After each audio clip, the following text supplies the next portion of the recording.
play and racing. That is a brilliant manoeuvre. Oh!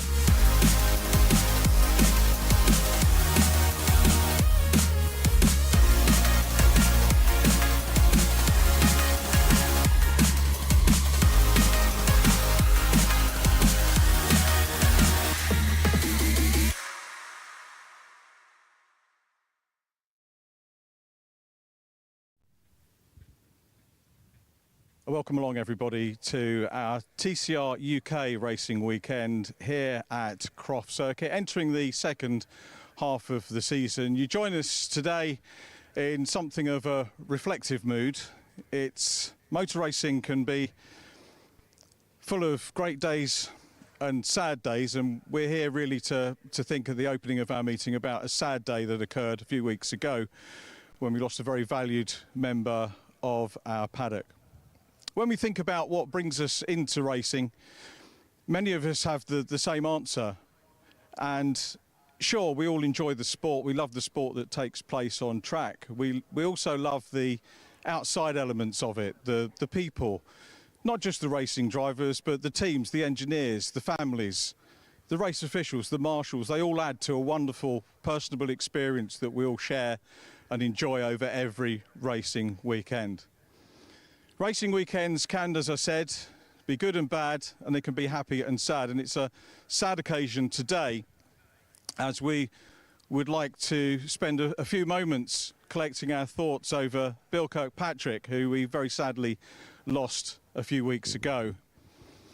Bill was a racer through and through, and for me at the core, part of a vibrant British scene. If we think about the cars that he raced over the years, starting with Fraser Nash, a great British name, Cooper, another fantastic British name, and then on to the likes of MG, which he continued to campaign with the full support backing of his family, and brought his son Sam into the MG Trophy years ago, which Sam went on to win.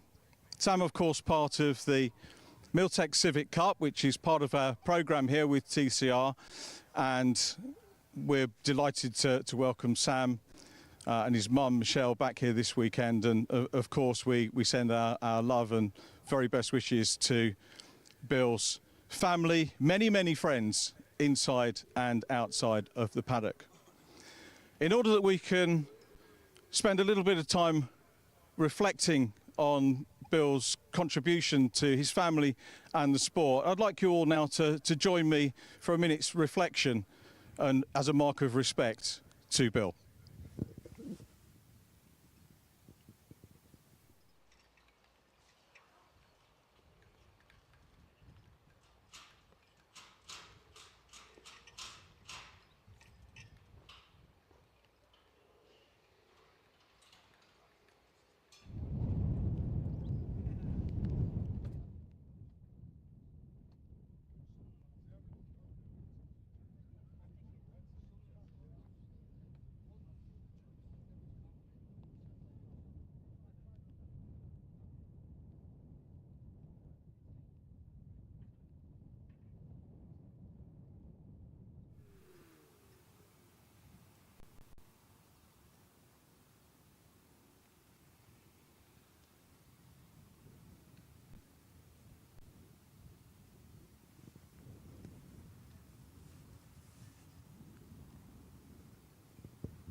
Thank you all, ladies and gentlemen. I think it would be appropriate to show our respects with a round of applause.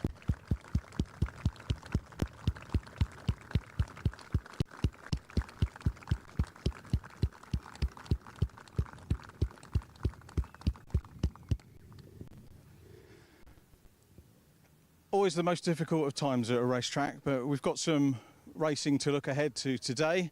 As I mentioned, TCR UK back with us, Civic Cup enabled support, plus the British Racing and Sports Car Club Fiestas, Juniors and Seniors. We have the Audi TT Cup, and of course the three groups of Mazdas joining us on circuit as well for what should be a fine weekend of motor racing in honour of Bill.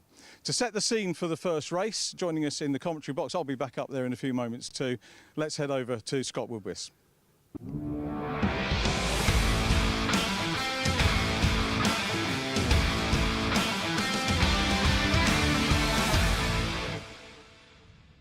Thank you very much, Richard. And yes, first of all, thank you very much for everyone who is here at Croft Circuit for helping to remember Bill Kirkpatrick, who was taken from us very suddenly and is very much missed by everyone within the paddock here, particularly in the Civic Cup paddock. And all of our best wishes for everyone at Brscc and everyone within the paddock to Sam and his family, his friends, his teammates and everyone involved who knew him. And I'm sure that Sam will race in his honour and will do the best he can to score the best possible results. And again, thank you very much for everyone around the circuit and on the grid for helping us to remember Bill and to observe that minute silence. Thank you very much indeed. But we can, of course, honour him in the best possible way, which I know many people in the paddock will want to do so, and that is to go racing and to put on a fine show.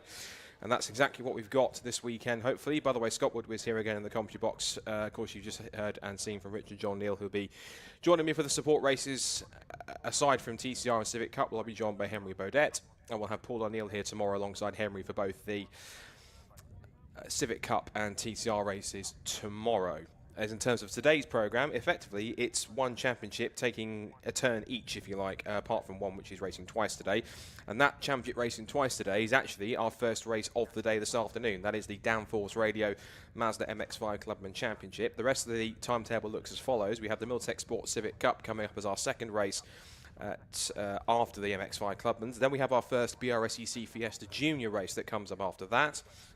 Then we have the Clapham North MOT Mazda MX-5 SuperCup. The first of our TCR UK Championship races comes up. It's scheduled on the timetable at about 3:45, but of course we are running about roughly 20 minutes ahead or so. So it will be a little bit earlier on top of that, but of course that's next in the sequence. Then after this first TCR race, we have our second Downforce Radio Mazda MX-5 Clubman Championship race, which will round off their day of racing already. And then we'll have the Airtech Motorsport Fiesta ST240 Championship, the Gaz Shocks Mazda MX-5 Championship, and we complete today's action with the first race for the Audi TT Cup Championship, which is headline sponsored by Demon Tweaks. So, first of all, thank you very much for everyone who's tuning in on the live stream on YouTube, whether it's the Brscc, TCR UK or Alpha Live channels. Also, thank you to everyone who is here this weekend in person, particularly spectating. Thank you to all our marshals, thanks to all our fantastic volunteers and officials, and everyone that's making this race weekend as efficient as it can be. We can't go racing without you, so a massive thank you for your efforts so far this morning during the slightly damp qualifying sessions across the board, and of course, all the racing that's coming up later on this, from this afternoon onwards to the end of the day. So, as we saw from the sting going into this first race, we are starting off action with the first Downforce Radio Mazda MX-5 Clubman Championship race. And they, as many championships are, moving into the second half of their season. It's been quite an entertaining and energetic first half of the MX-5 Clubman Championship, and quite competitive, or at least if your name is Paul Bateman, because he has won so far 4 of the first 9 races held this season, and he leads the championship on overall scores with 887 points compared to Jack Warry on 850, and then Del Pace on 782, Nick Ledoyne on 766, and then it's Bo Parry on 761. Now, last time out at Anglesey was quite a key event because it was a hat-trick, a perfect hat-trick for former MX-5 champion himself, Johnny Greensmith. And Johnny back on the grid not only here at Croft, but he's also managed to stick the car on pole position in qualifying this morning. So he'll be looking to try and capitalise on that as much as he can. And as we now get set for the first race, we'll take you through the grid very, very shortly. If you want to find all the grid information, you can do so via tsl-timing.com. You can find the event page for the Croft event there, and you can head through and take a look at all the results so far from qualifying in the sessions that we've had this morning. As I mentioned, it was slightly damp, a little bits of light rain and drizzly in the air, so that did mix up qualifying conditions a little bit, but in terms of the grid that we have for race number 1, it should stand as follows. Jonathan Greensmith on pole by just a fraction over half a second from championship leader Paul Bateman on the front row of the grid next to him. Third on the grid is a driver who's continuing to improve in pace in qualifying in particular. That's Alex Catoulis. He'll be alongside Martin Tolley on the second row of the grid. So there it is, Johnny Greensmith and Paul Bateman on the front row of the grid together, followed by Alex Catoulis and Martin Tolley in car number 23. Row 3 sees Jordan Head, and a welcome return to Rob Greensmith. We haven't seen him since the first race of the season. He's been out of action the last couple of meetings, but he's now back there in 6th. They're both of the Greensmiths up in the top 6. Good performance from them. Then it's Simon Waterfall and Pete Smith on the fourth row of the grid, ahead of Bo Parry, a little bit lower than he'd like to be in 9th. And Matthew Crosey, one of his best qualifying efforts of the season, he'll start 10th. Row 6 6 is Russell Halley and Jack Warry, who is definitely further down than he'd like to be. The man second in the championship, looking to make his way up from the 6th row of the grid. Row 7, we'll see Jamie Turner alongside Nick Ledoyen from Dougal McGregor and Thomas Greenwood on row 8. Row 9 is Robert McGregor, so a family affair for the McGregors again around the bottom of the top 20. He's alongside Simon Privet. And then we had Adam Lawrence and Peter Williams rounding out the top 20, with Andrew McGregor, Jonathan Fieldstend and David Sculler, the 23 cars rounding out the grid for our Downforce Radio Mazda MX5 Clubman Championship contenders this weekend.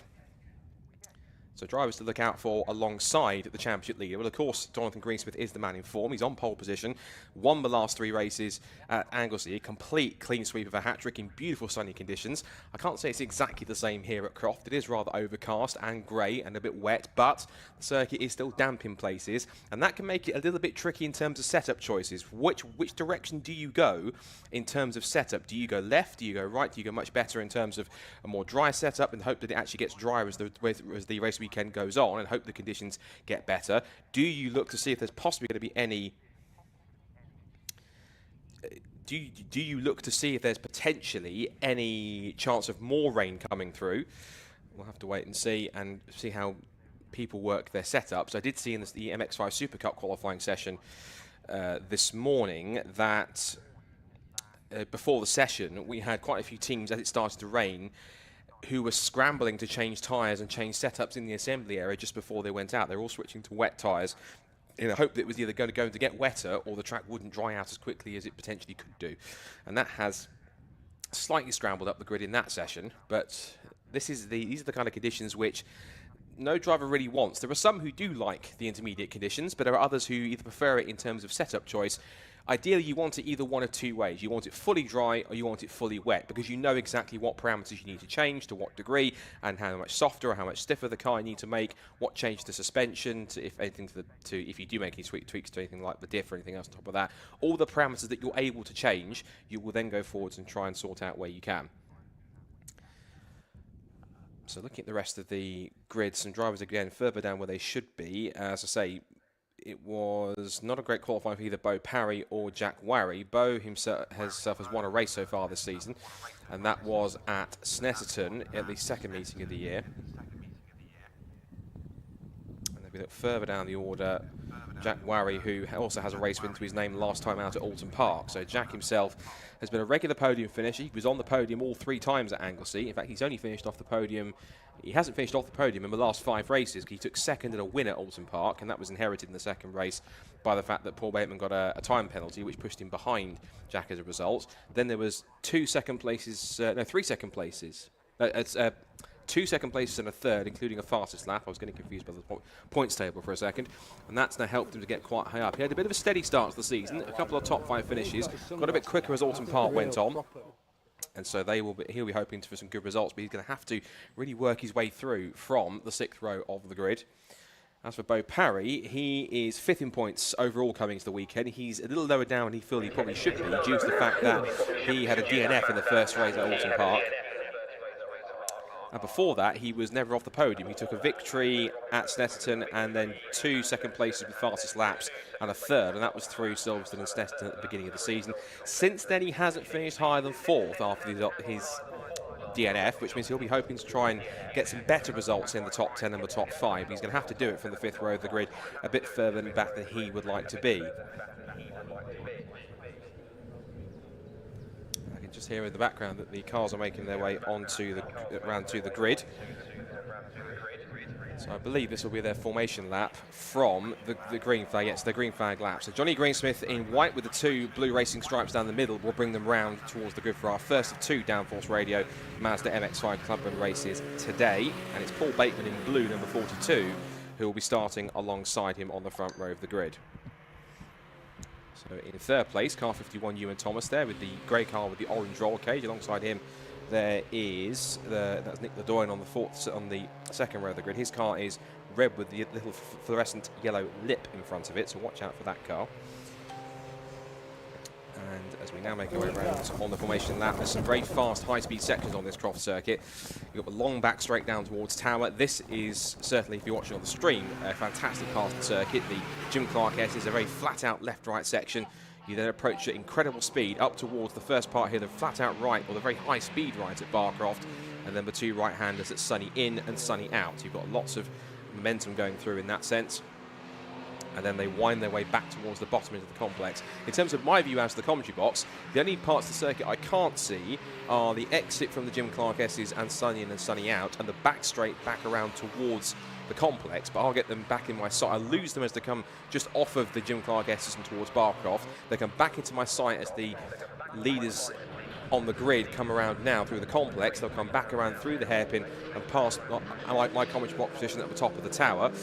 For some of you, of course, we're figuring out that our live stream commentary is also going out on the circuit commentary as well, which means that what you're hearing on the stream is also what you'll hear on the PA if you're watching out on the circuit. And again, big thank you to everyone who is here. I can see a few people gathered on the hill over at the complex watching down there. I know there's plenty of people be down towards the grandstand up at the first corner at Clairvaux. So again, hopefully you try to keep as dry as possible if it gets a bit wet down there. Hopefully it's not too wet down there for you. But nonetheless, thank you for being here and supporting not just Club Motorsport and Croft, but also all the championships and series competing this weekend, and hopefully they'll put on just as good a show as we know they can do. So, Jonathan Greensmith then, starting on pole position on the left of screen if you're watching or anywhere on the track. It's to the inside of the circuit, driver's right, but if you're looking at it on the screen on the left, white with blue stripes, alongside him Paul Bateman, championship leader, looking to try and pick up a strong result and again get back to winning ways. He hasn't won a race since the first race at Alton Park, so he's on a bit of a dry streak in terms of victories. Hopefully he can end that today and take his first victory in 5 races. And again, watch for Jack Warry from 12th on the grid back on row 6. He'll be the black Go For It racing car number 6, and then car number 14, which is the grey and orange car of Bo Parry number 14. He's coming through, of course, from 9th on the grid. A few more drivers a little bit out of position towards the back, but all 23 just about getting themselves into position towards the rear. The last few cars started to be gridded up in position by our marshals, and then once they are in position, we will be set to go. So the sprint down towards Clairvaux is going to be pretty key. Let's see if you can get the whole shot. You can pass around the outside into Clairvaux, but there's a nasty bump on the apex, so we'll see how they deal with that. So waiting for the green flag at the back of the grid, which they'll get any second now. And once they do so, the 5-second ball will go up, the red lights will come on, and we'll be underway and racing for the first time here at Croft. The green flag is up, so who wins the sprint down towards turn 1? Greensmith, Bateman or somebody else? Ready to go racing at Croft for the first time today for the Downforce Radio Mazda MX-5 Clubman Championship. The red lights are on, they're out. It's a clean start from the front row of the grid from the front row pair. It's a better launch with less wheel spin for Bateman, and a cracking start also for the red car of Nick Ledoyen. In fact, he's pulling level with both of them, and Nick Ledoyen might well lead them down towards turn 1.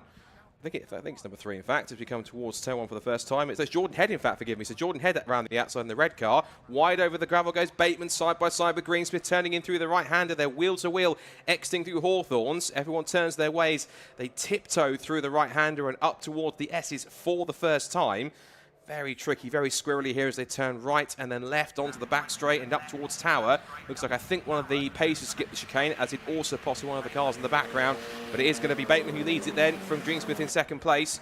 And then it is for third now Jordan Head, and that's Rob Greensmith battling away with the 51 car, which is, if I can work it out on my timing screen on my grid, I'll be able to tell you. 51, Alex Catulus. Oh, and around goes 991. So around goes the spinner. That is Simon Privet already going around at Tower. So he's got a bit of a nosedive in terms of some of his fortunes. He'll work his way up through the order. But through the Jim Clark S's, they slip and slide and twitch their way through for the first time. It's 3 for the lead. Bateman, Greensmith and Head. With Catulus trying to give chase. And up the inside with a fast start is Pete Smith. A great start for Pete Smith from 8th on the grid. He's passed Rob Greensmith, who's the brother of Johnny. So up to 4th goes Pete. And a couple of other big movers as well. Simon Waterfall's up into the top 6, just behind. And also in there too is 99, Russell Halley. He started 11th and up there to about 7th place already. Into the complex, it's Bateman from Greensmith from ahead from Catulus. Then it's 5th place for Pete Smith, 6th for Greensmith, 7th for Simon Waterfall. And Bo Parry up there in 9th, so he hasn't made up any more places from where he started. He started back on the 5th row in 9th. He stayed in grid position. Neither, of course, is Jack Warry. In fact, I think Jack's even lost a place. As there goes... That's Matt Crozier up the inside of 116. It's one of the McGregors, I think, Dougal McGregor.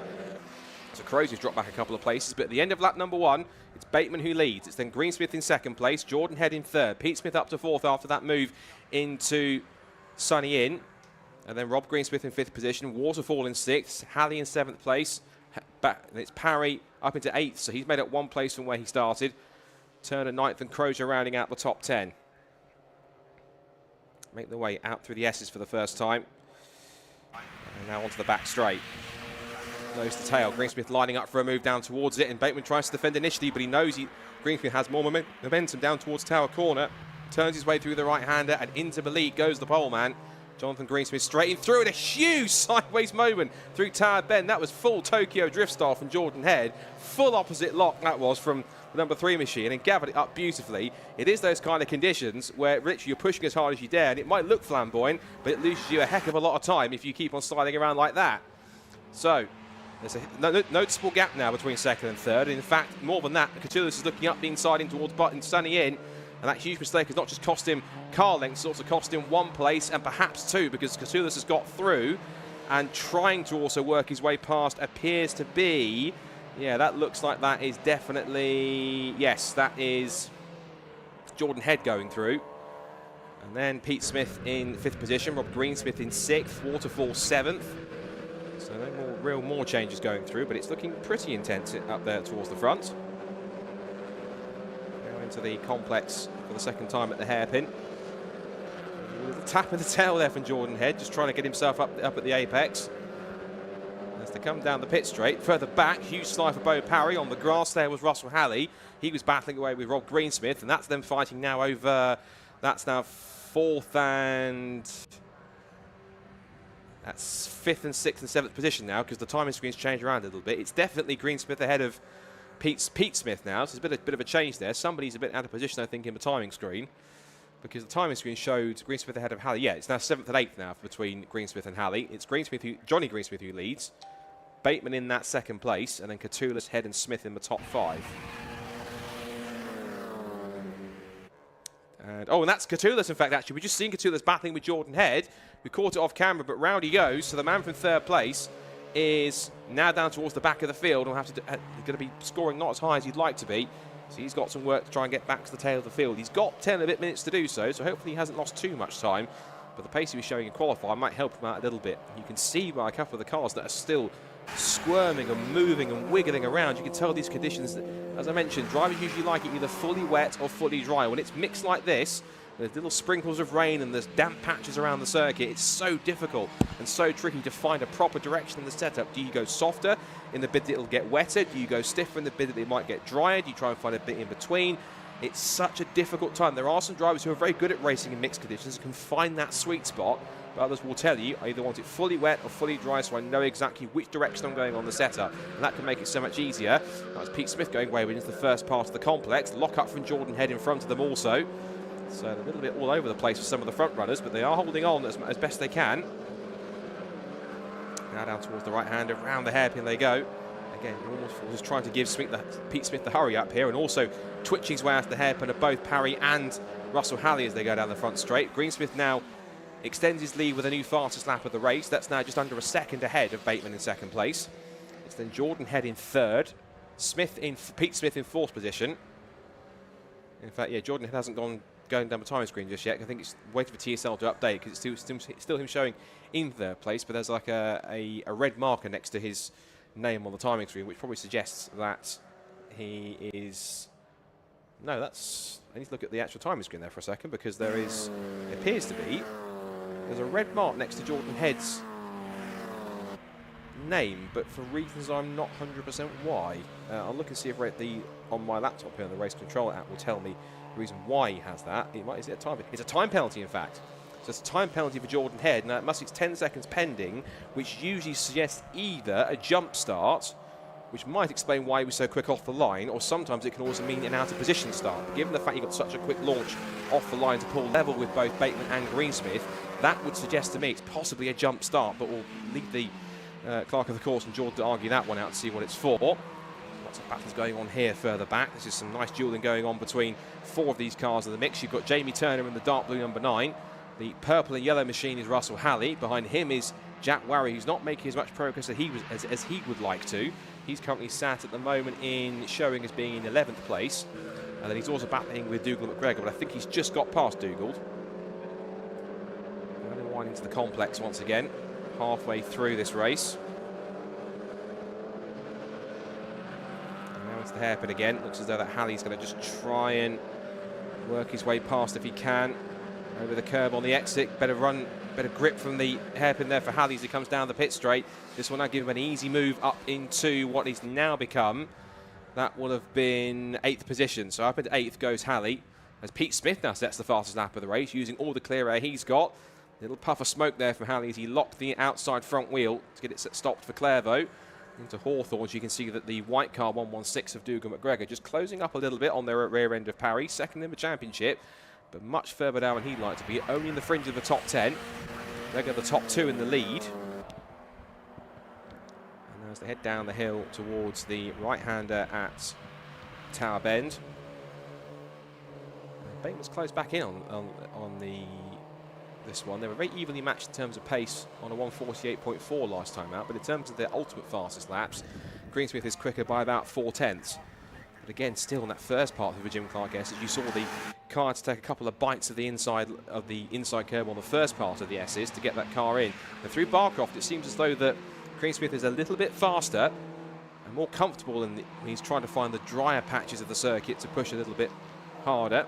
See Bateman working away at the wheel through the second part of the Sunny Complex.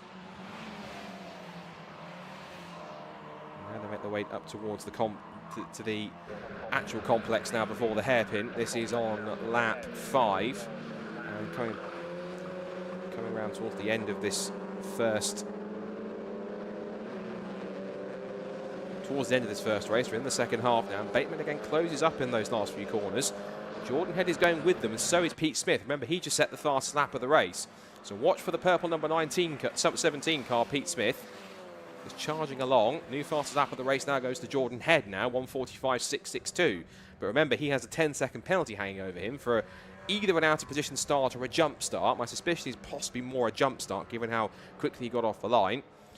Which means that even though he's running third on the road, that will push him off the podium, which really means at the moment it's Pete Smith in what will now be essentially an actual third place, if you consider the fact that it is, most likely going to be Jordan Head dropping way down the order.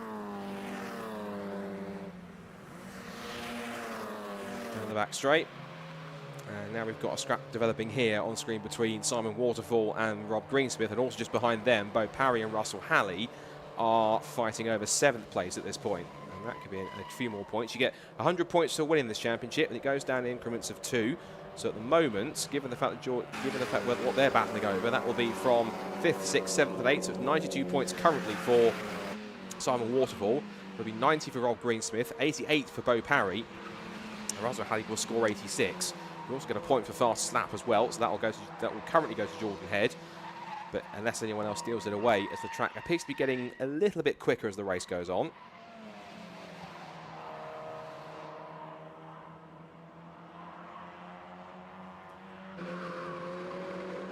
Now through the complex here.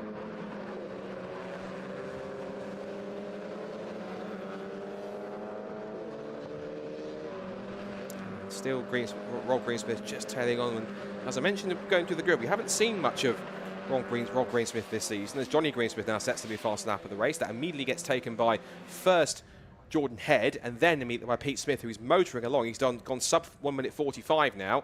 As Rob Greensmith, meanwhile, darts out the inside of Simon Waterfall, moves himself up into what is currently, it's now become 5th position. And on the timing, that will then become 4th, because of course because Jordan Head will drop back after his time penalty. At the moment, that's going to place him. That will place him in about outside the top into 10th, I think, because the current top 10 is covered by 8.5 seconds. So quite a way down the top 10, Jordan Head will drop. Here comes Russell Halley looking up the inside of Bo Parry into Tower Corner, and that's a move he'll take to repass him for 7th place.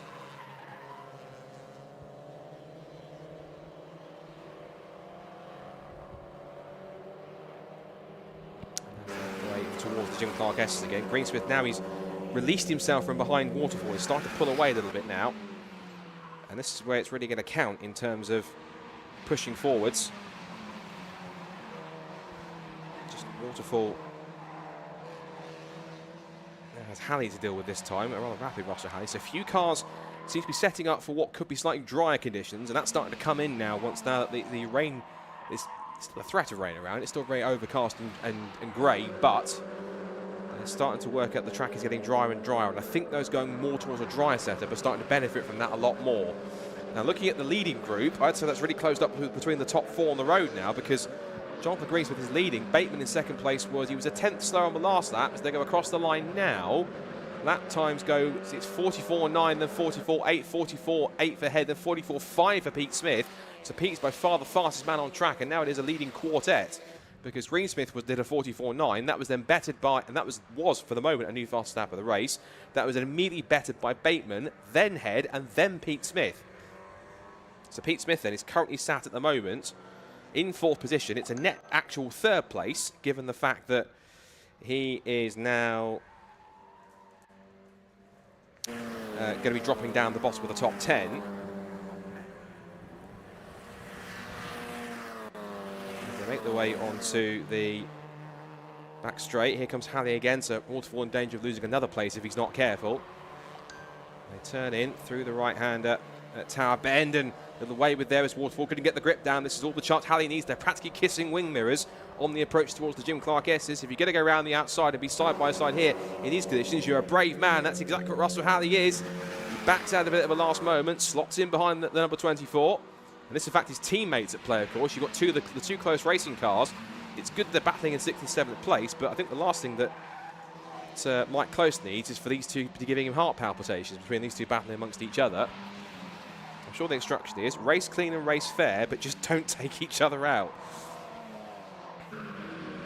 Through the complex they go. Still with, that's Bateman then still pushing on. And Jordan Head, I'm sure he's been told he's got a penalty. Never mind, he's looking up the inside of Bateman to try and get past. They're going to start the last lap of the race. Bateman touches the wheel onto the curb and just about holds on for the moment. And now onto the pit straight they go. Last lap board goes out then. So Jonathan Greensmith is on course at the moment to take his 4th win in a row. That will certainly help him catapult up the championship. It'll help him in terms of his drop scores, take a few more points out of Paul Bateman. The battle for 2nd, 3rd and 4th on the road now between Bateman in number 42, Jordan Head in the red number 3, and the purple number 17, the man who really is motoring along right now. That is Pete Smith at this point. Still has the fastest lap of the race. He'll score at the moment. After Head's penalty demotes him down the order, it'll be 3rd place for Pete Smith, and it'll also give him 96 points, plus the extra bonus point for fastest lap on top of that. So down the head, down the straight, I should say, goes Jordan. And towards the Jim Clark S's for the final time. Greensmith's gap was 1.4 seconds. It looks a little bit closer midway through this final lap. In fact, actually, Paul Bateman was some half a second, 6/10 quicker on this lap alone as Pete Smith is having a look up the inside. He doesn't need to pass Jordan Head because he'll get 3rd place anyway after the 10-second penalty is taken into account, which will get applied as he crosses the lines to hit the checkered flag. And it looks as though we are going to get a victory, a 4th win in a row for Jonathan Greensmith. Round the complex he'll come for the final time. Bateman being closed in here in the final couple of corners by both Head and Smith. And even if Bateman lets him through, it's not going to affect him in terms of positions. Smith is still going to fight on all the way to the checkered flag. And as they scrap for 2nd, 3rd and 4th on the road, it is going to be a 4th win in a row for Jonathan Greensmith. Up to the checkered flag here with the first winner of the day. Johnny Greensmith wins the first Downforce Radio Mazda MX-5 Clubman Championship race. It's 2nd for Paul Bateman, 3rd for Pete Smith on the road, but he won, now for Pete Smith with the fastest lap of the race, because now Jordan Head's 10-second penalty now gets applied. It's 4th for Rob Greensmith, so both the Greensmiths in the top 4. And in fact, Rob Greensmith had a fantastic run here in the very first MX5 Clubman races back in 2021, and that was 4th place for him. He did a fantastic job there on that day. And then 5th position went to Simon Waterfall, 6th for Russell Halley, 7th for Bo Parry. It's an 8th for Jamie Turner, 9th for Jack Warry, and Jordan Head's 10-second penalty drops him from 3rd all the way down to 10th. So not a great result for him, but still looking pretty competitive. And if he does pick his way through in the second race later on this afternoon, I'm certain that he will definitely be on course to get a good result and fight his way into at least the top 5, I'd imagine. You also mentioned the Masters contest as well. Jonathan Greensmith taking the victory there too from Paul Bateman, and then Rob Greensmith rounding out the podium in the Masters top 3. So again, both of the Greensmiths in the top 3 in the Masters and in the top 5 as well. So a good day all round for Greensmith. It's been pole position in qualifying and victory in race 1 by 1.6 seconds. The first win of the day in the Mazda MX-5 Clubman Championship. Paul Bateman second. Pete Smith takes, I think, his first podium in the championship with third, followed by Rob Greensmith in 4. Simon Waterfall rounds out the top 5. Then it's Russell Halley, Bo Parry, Jamie Turner, Jack Warry further down, and he'd like to be behind Bo Parry at least, and Jamie Turner finishing him second in the championship, down in 9th. And Jordan Head, after finishing third on the road, the 10-second penalty moves him down to 10. Dougal McGregor 11th, ahead of Matthew Crozier. Thomas Greenwood and Robert McGregor rounds out the top 14 runners. 15th place then goes to Alex Katulis. He had a spin early on whilst he was battling for third place. He started on the second row of the grid, back down in P15. And Andrew McGregor, Simon Privet, Peter Williams, Adam Lawrence and Jonathan Fieldstone round out the top 20, ahead of Nick LeDoyne and David Sculler. We have one non-starter, which is not on the screen. So out of the 23 that qualified, only 22 made it to the start, and everyone appeared to make it home in one piece as well. So, entertaining stuff for the Mazda MX-5s, as always, to kick off their second half of the season and the first race of the weekend and of the day here at Croft. More still to come. The Milltek Sports Civic Cup is coming up next. I'll be joined on commentary for that shortly by Henry Baudet, who'll be talking us through the action. And we'll be able to head down very shortly to have a chat with Richard John Neal, who'll be able to chat to our race 1 winner for the 4th time in its succession. It's Jonathan Greensmith in pit lane. Well done, Johnny Greensmith, who, remember, 3 weeks ago we were on Anglesey. The weather was lovely at Anglesey, and then we kind of, I don't know what happened to the good weather, but it certainly didn't follow us to Croft. Difficult conditions, but Jonathan Greensmith, I'll get to the point in a minute, took 3 race wins there, so it's our 4th winning interview with him on the bounce. And that's a nice thing to do, a little bit of record breaking.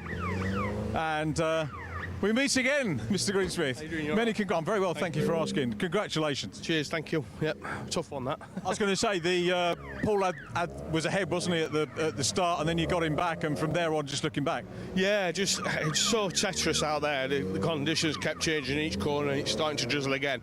So every time you come to a same corner all the time, it's different. So Paul took it off a little bit down there, and then after that, I got past him and just went forward. But he kept coming back at me. 4 on the bounce. Yeah, I'm loving it actually. It's really enjoyable at the minute. Yeah, brilliant stuff. It's great when it's running sweet, isn't it? But you can't let a little knot get you down. Are you going to get another one later on? I'm going to try my best. I always try anyway when I come out. But yeah, it's let's try and make it 5, definitely. Obviously, things started well with qualifying, pole position. Great place to be able to start. That's what you do the work for. Yeah, definitely. I just need to get my start sorted out. Paul had me again on the starts. He's absolutely brilliant at doing starts and stuff. But down to me, it's just I need to practice on them. Okay, it's not something you can do here. It's not actually the easiest thing to do anywhere, because people don't like you doing it on track days, do they? Yeah, that's right. Yeah, so you can't really do it until you're out on that circuit, and then when it's damp like this, that's another factor what comes into it and everything. So, but we'll get there eventually. Nice one. Hopefully we'll have a chat a bit later on. John, well done. Many congratulations. Fine race. Thank you for entertaining us. Paul Bateman's over here. Paul, I think will be our handshake from Johnny. Well done. Good camaraderie. There we go. Paul, we meet again. It's usually podiums rather than wins for me, so you're going to be saying, go away, Richard, go other events. Yeah, it's just becoming a bit of a habit now, isn't it? Second. It's not good enough, is it? But having said that, 100% podium this year, which is mega. And then the last couple of races last year, you were Masters winner in the last 2 last year as well, so good consistency. Yeah, it's but Johnny Greensmith's come back, you know, with a vengeance, and I don't even know the guy really, but he's got a hell of a pedigree. He's got a hell of a pedigree, and it's going to be fun. It's going to be fun. There's not much in it. That's a cracking race for you. So we've got cars coming onto the track, Paul, so I say well done. Thank you for that. I've got a quick hello to Pete Smith, but very quick. We've got cars on track, Pete, so we can't make it long. Congratulations. It's lovely to see you on the podium. Thank you so much. Yeah, it's been a long time coming. Absolutely buzzing. What a race. Everyone kept it super clean when it was greasy. Big thank you, Bromley Motorsport. Car was on the money. Quadra Pumps, Wimborne Properties. Wouldn't be able to do it without them. But yeah, really happy. Nice one, mega. Hopefully a full chat next time, Pete. Just wanted to say well done. Pete Smith, first time on the podium. Cars on track. Back to Scott Woodwards.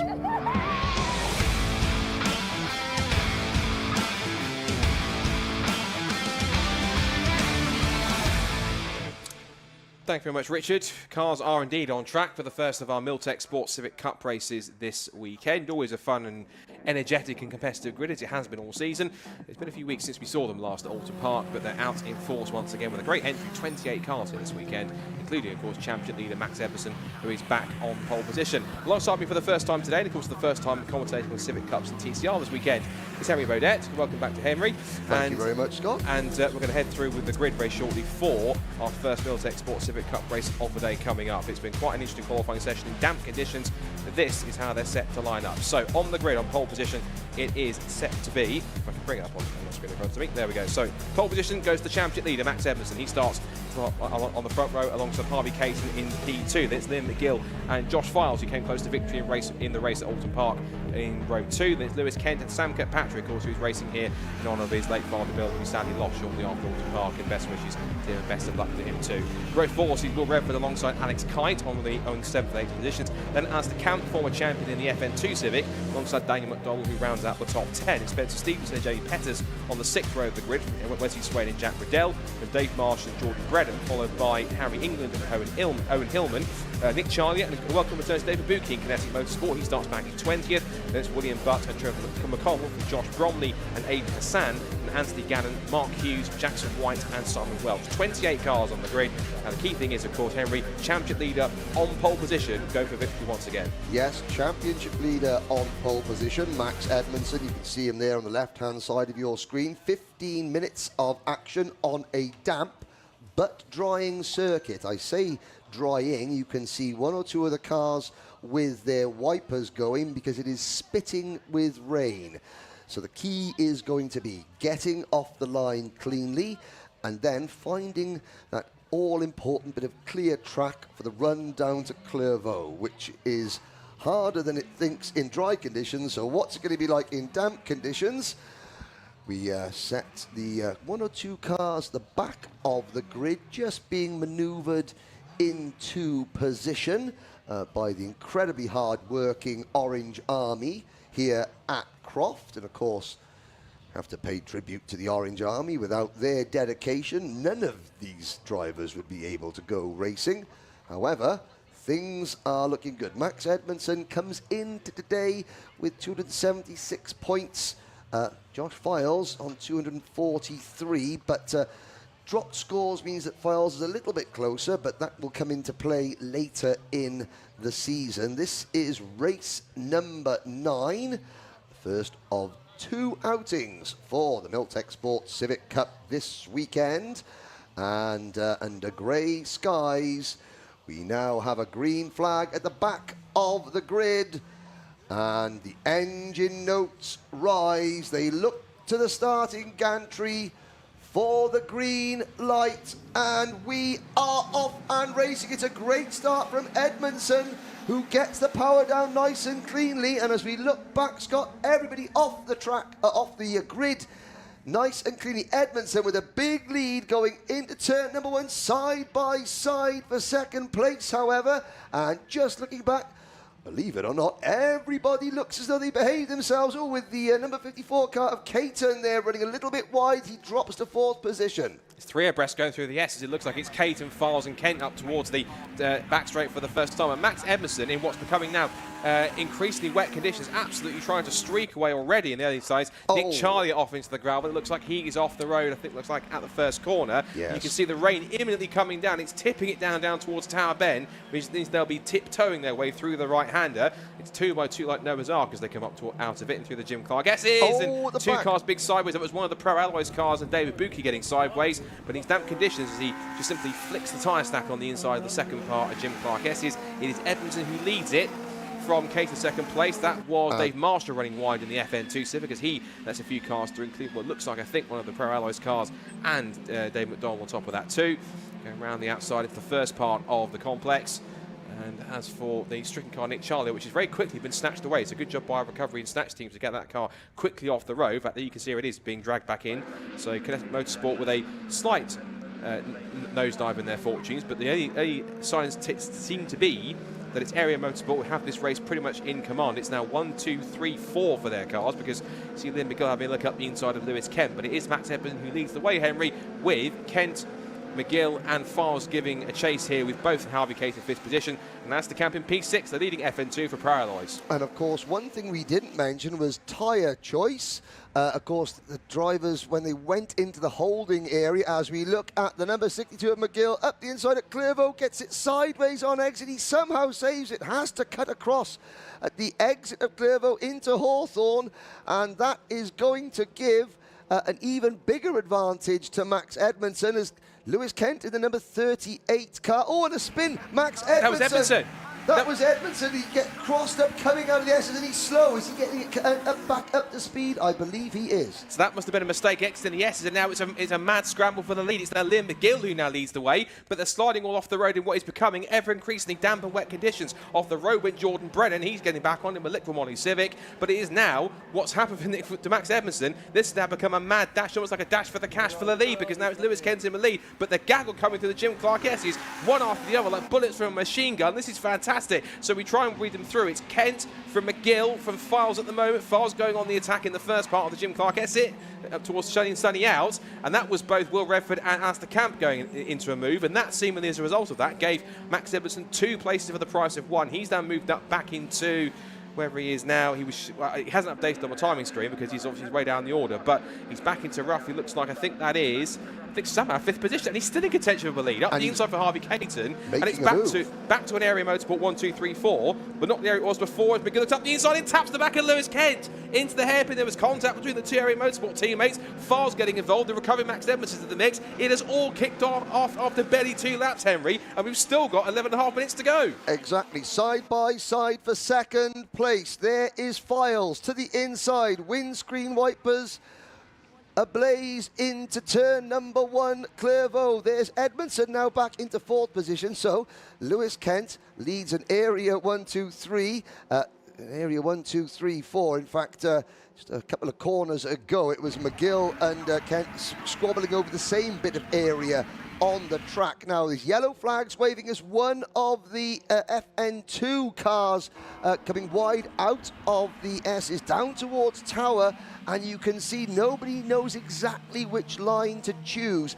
Lewis Kent tiptoeing through the inside. Now, of course, coming up to the Clark S's, this is where you really want to be single file in these very, very treacherous conditions indeed. And Lewis Kent, Edmondson sideways in 3rd. Kent defending, and of course Lewis Kent is effectively the guinea pig. Here comes Josh Files to the inside going into Sunny.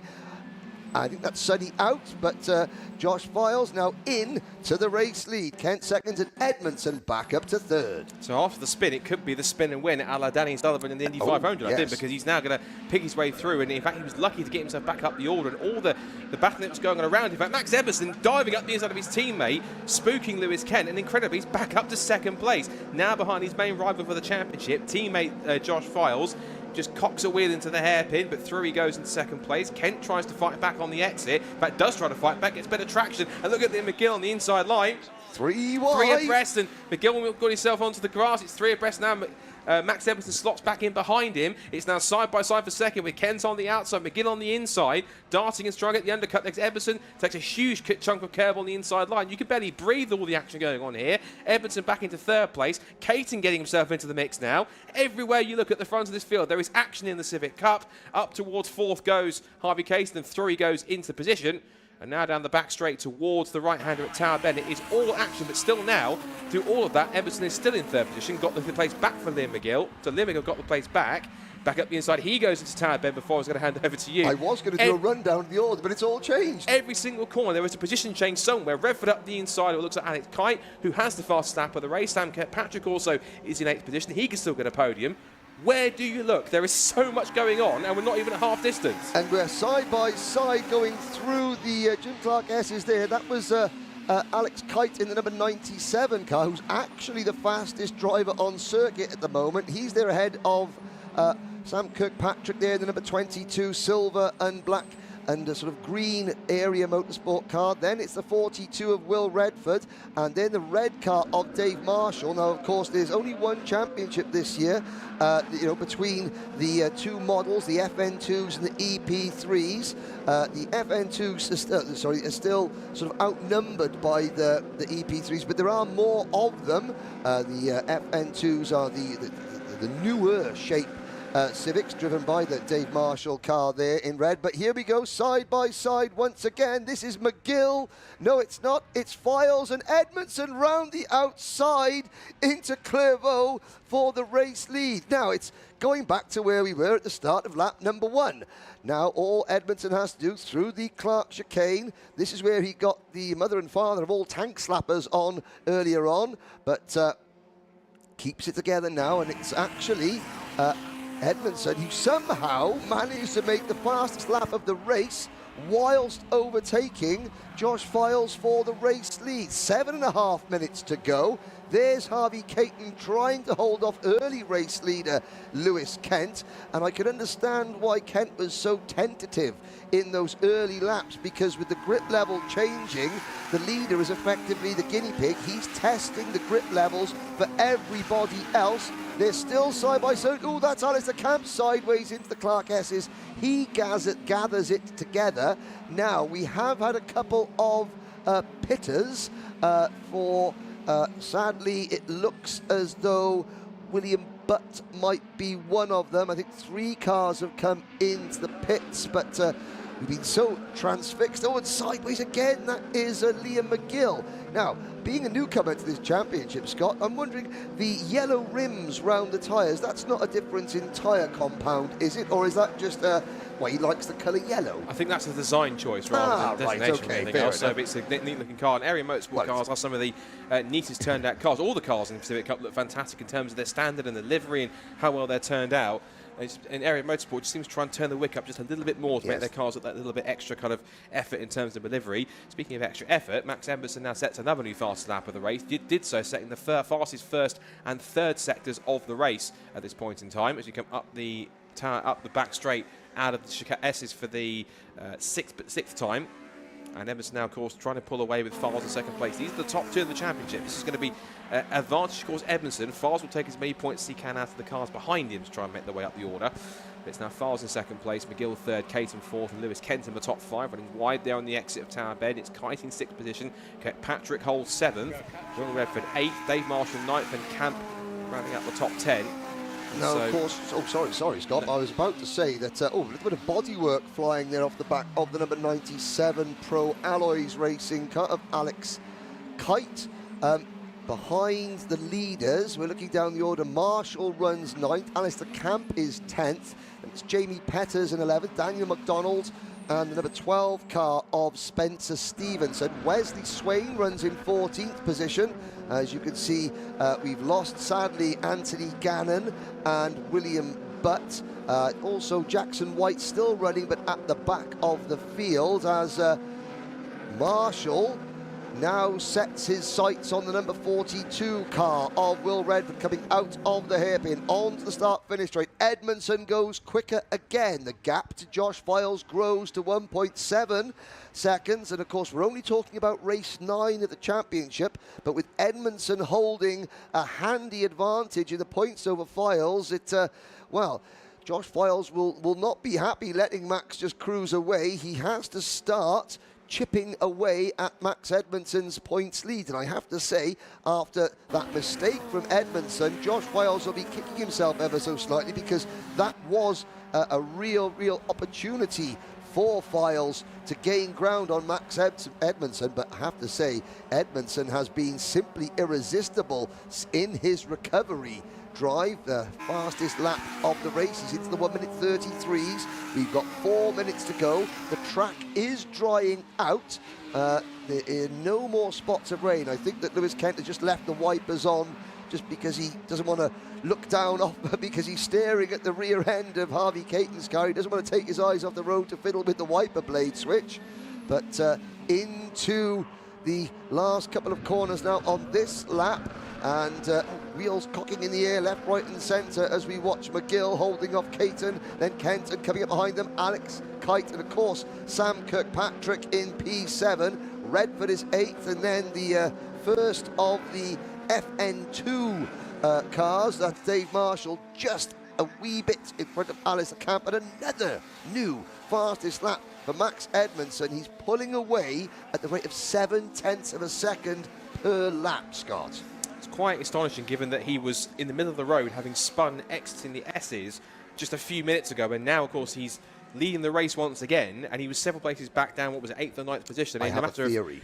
2 or 3 laps, he was back in towards the front. What's your theory? I have a theory, is that Max Edmondson is rushing towards the finish line because he may need a change of undies after having a massive tank slapper in front of 26 other Honda Civics. That could be plausible. That's a plausible theory. We won't go and check afterwards. However, what is impressive is as how Max Edmondson has so quickly, you snap out of it. You have that huge moment, everything nearly goes pear-shaped, and then he's straight back in with some superb aggressive maneuvers, and now he is just putting gap after gap after gap on this driver, Josh Files, who's not hanging around. You could see the back end of that kart squirreling around just a little bit. Oh, and somebody is off. Oh, that's a big accident. That is a big accident for Alex Kite's car in the barriers. You can see the yellow flags are out, and the circuit is drying out, Scott, but it just goes to show this is a very, very tricky circuit indeed. And the key thing is, first of all, in fact, no surprise, his red flag is out, race has been stopped. Yes, that'll be a result declared as well.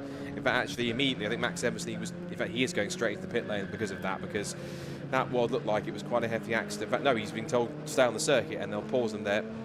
The driver's getting out, thankfully. That's the key thing we're going to mention. The key thing in all of that is that the driver is okay first and foremost, and we are hearing in our ears that Alex Kite is getting out of the car, and that is a good thing. There it is. That's the best sight we can see. Alex Kite out of the car, walking away in his own steam. He will go to the medical centre just to be checked over purely by the CMO, Chief Medical Officer, just to make sure that he is a precaution absolutely okay. In any incident, it always goes to the medical centre to be checked over, just as a pure precaution. And that's never how we want to see a race end, or somebody's race end at least, indeed the race end in total. So the red flag is out with 2 minutes to go. That will be a result declared because we're past 75% distance, which means they can throw that as a result. They'll count it back to the last complete lap, and that should mean, because of that, we will have Max Edmondson being declared the winner, I would imagine, with Josh Files in second place, Liam McGill rounding out third. So that is an Area Motorsport 1, 2, 3 on the podium. Yes, I'll have to go back a lap. So what you're looking at, the order on your screen there, we'll wait for the TSL timing monitors to update ourselves. I will now head down to the pit lane. Yeah, Scott, I think it's going to take a little while to unpick the bones out of that one. But the main thing is that Alex Kite is absolutely okay. Fantastic. Quick response from the Marshals team. You saw the Marshals with the driver instantly. You've seen the medical vehicles on site as well. Fantastic. The Brscc and the Croft circuit do a wonderful job of making sure that everyone in the paddock is as safe as possible.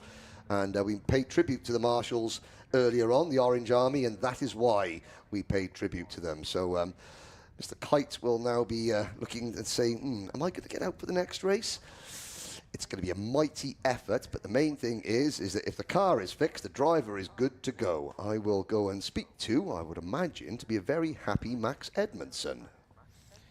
Yeah, it's obviously never how you want to win a race in that circumstance, and of course every driver will wish Alex Kite well, but the key thing is, of course, as Henry heads down to have a chat to our top three, that Alex Kite is out and about and moving. As I say, he will go to be checked over at the medical centre as a pure precaution to make sure that he is totally A-OK. And of course that also means it's testament to how well built these Civic Cup cars are built. It's not just the base car in the EP3 and the FN2s, but also all the work that goes into making them safe, particularly the SW Motorsport rollover systems or the roll cage that they have in the cars, and how structurally sound they are as well. So again, big thanks to all of our recovery teams and marshals and the medical teams to getting on the site as quickly as possible.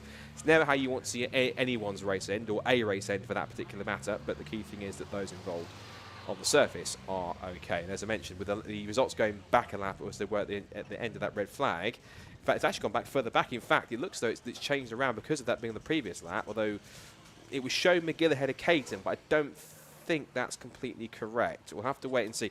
It might well be that the result might change. They might just take it on the face of what it's on the timing screen. It might well change later on. There is going to be a bit of clear up going on because we have to recover Alex Kite's car. First of all, put it on its wheels again and then recover it back. So there's going to be a little bit of a delay in terms of getting the car back underway again. Let's look at the provisional results, at least anyway, to see where things should stand in terms of what we have on the timing screen. So it's currently showing us, but how right this is, we'll have to wait and see. It's currently showing us it's Liam McGill as the leader, as the winner on that race, but we'll wait and see if that's actually true. Harvey Caden second, Max Everson, who was in front at the time, is third. I think he might well be classified the winner because he was leading at the time. So we'll have to wait and see. But anyway, Josh Farrell's in fourth, then Lewis Kent in fifth, Alex Kite sixth, and Sam Kirkpatrick, Will Redford, Dave Marshall the top FN2, ahead of Alistair Camp in the top 10. The Jamie Petters, Daniel McDonald, Spencer Stevenson and Wesley Swain in the top 14. We then go further down to 15th. 15th place was then Jack Riddell, ahead of Josh Bromley, Dave Buki 17th from Owen Hillman and Harry England, with Trevor McConnell rounding out the top 20. Then it's Jordan Brennan, Aidan Hassan, Mark Hughes, Simon Welch, Jackson White, Anthony Gannon and William Butt in 27th place. And the only driver that we didn't get at that point was Nick Charlier. And of course, as we say, Alex Kite was running at that point in 6th position, but it means given the fact he wasn't running at the time of the red flag, it means that he won't be classified. So, and also I don't believe McGill and Caden are first and second, because Max Emerson wasn't leading at the time of the red flag. So I'm certain that it will actually be him, I think, who will get the victory, but we'll wait and see what the eventual final result works itself out as. There might be a bit of tyre barrier repair as well to go on, because the JCB recovery snatch unit is down there too. So, slightly unsure what the exact result is. I'm almost certain that it's probably will be Max Evans who gets given the victory, but we'll wait and see how it works on that one. Just waiting on drivers down in pit lane to have a chat to Henry Burdett in pit lane there. Of course, the next race coming up for those preparing, it is going to be the next race coming up on the timetable is going to be that of the Brscc Fiesta Junior Championship. So they will be out on track very, very shortly for their first race of the day. But of course, we'll have to wait for the recovery of the stricken car of Alex Kite down at the right-hander ex-team Barcroft in the tyre wall. Once that's recovered and the track is clear, they'll be getting set to go. You can see the Fiesta Juniors down there getting themselves into the assembly area, getting themselves gridded up. There's a little bit of last-minute tyre changing, because when they qualified this morning, it was in rather damp conditions with a little bit of rain. It has now stopped raining, and it's started to dry out a little bit more, but still quite damp, quite greasy, quite tricky out there. So the track conditions are going to be a little bit unpredictable and slightly different to what they were this morning. A little drier, but still quite greasy. So setup direction is going to be very, very tough to try and work out in that sense when they get going. Plenty of team members down there just give them direction on where to go, how they're going to work out.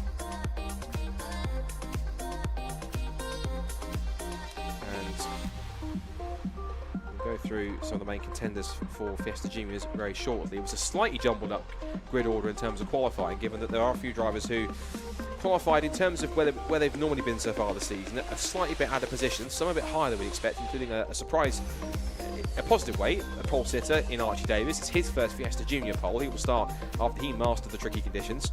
And the likes of Finn Leslie and Jensen O'Neill Going, who is champion leader coming to the weekend, he was a little bit further back in terms of where he would like to be. I think Jensen O'Neill Going, from what I saw in the grid, was P5 in terms of the order in qualifying, but we'll wait and see how he's set to line up.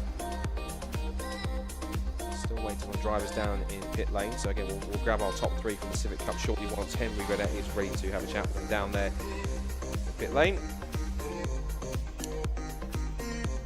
In terms of the grid for this one, no amendments, so it should still be as it was from the end of the qualifying session. It should still be Archie Davis who will start this on pole position. Jacob Hodgkiss, who is in blue and white just in the screen there on the left, is in second on the grid.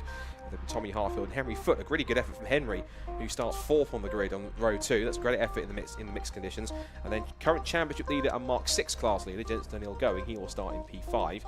It's Thomas Merritt, who's just poking out behind Tommy Harfield's black and kind of greenish turquoise. Yes, so he will start on the third row of the grid. From Finn Leslie, second in the championship, has taken a couple of race wins so far this season. And Alfie Garvin, 8th, followed by Buddy Block and Canley Cliff. But the rest of the grid will come later. We can now head down to the pit lane to have a chat with our current top 3 from the Milltek Sports Civic Cup. And Henry Burdett can have a chat to who possibly could be our race winner in pit lane. Well, thank you very much, Scott. That at the end of a truncated but highly entertaining Milltek Sports Civic Cup race, Max Edmondson. It started very well. Now, tell us a little bit about your incident that almost cost you everything. Yeah, I mean, I knew it was slippy because on lap 1 I took it flat and I nearly, like, it was, well, no, I didn't even take it flat on lap 1. I, like, lifted a bit. and I nearly died on lap 1. So lap 2, I was like, there's a few cars driven over it, so it might be a bit drier, but I took it flat anyway. And regretted it very soon, very quickly.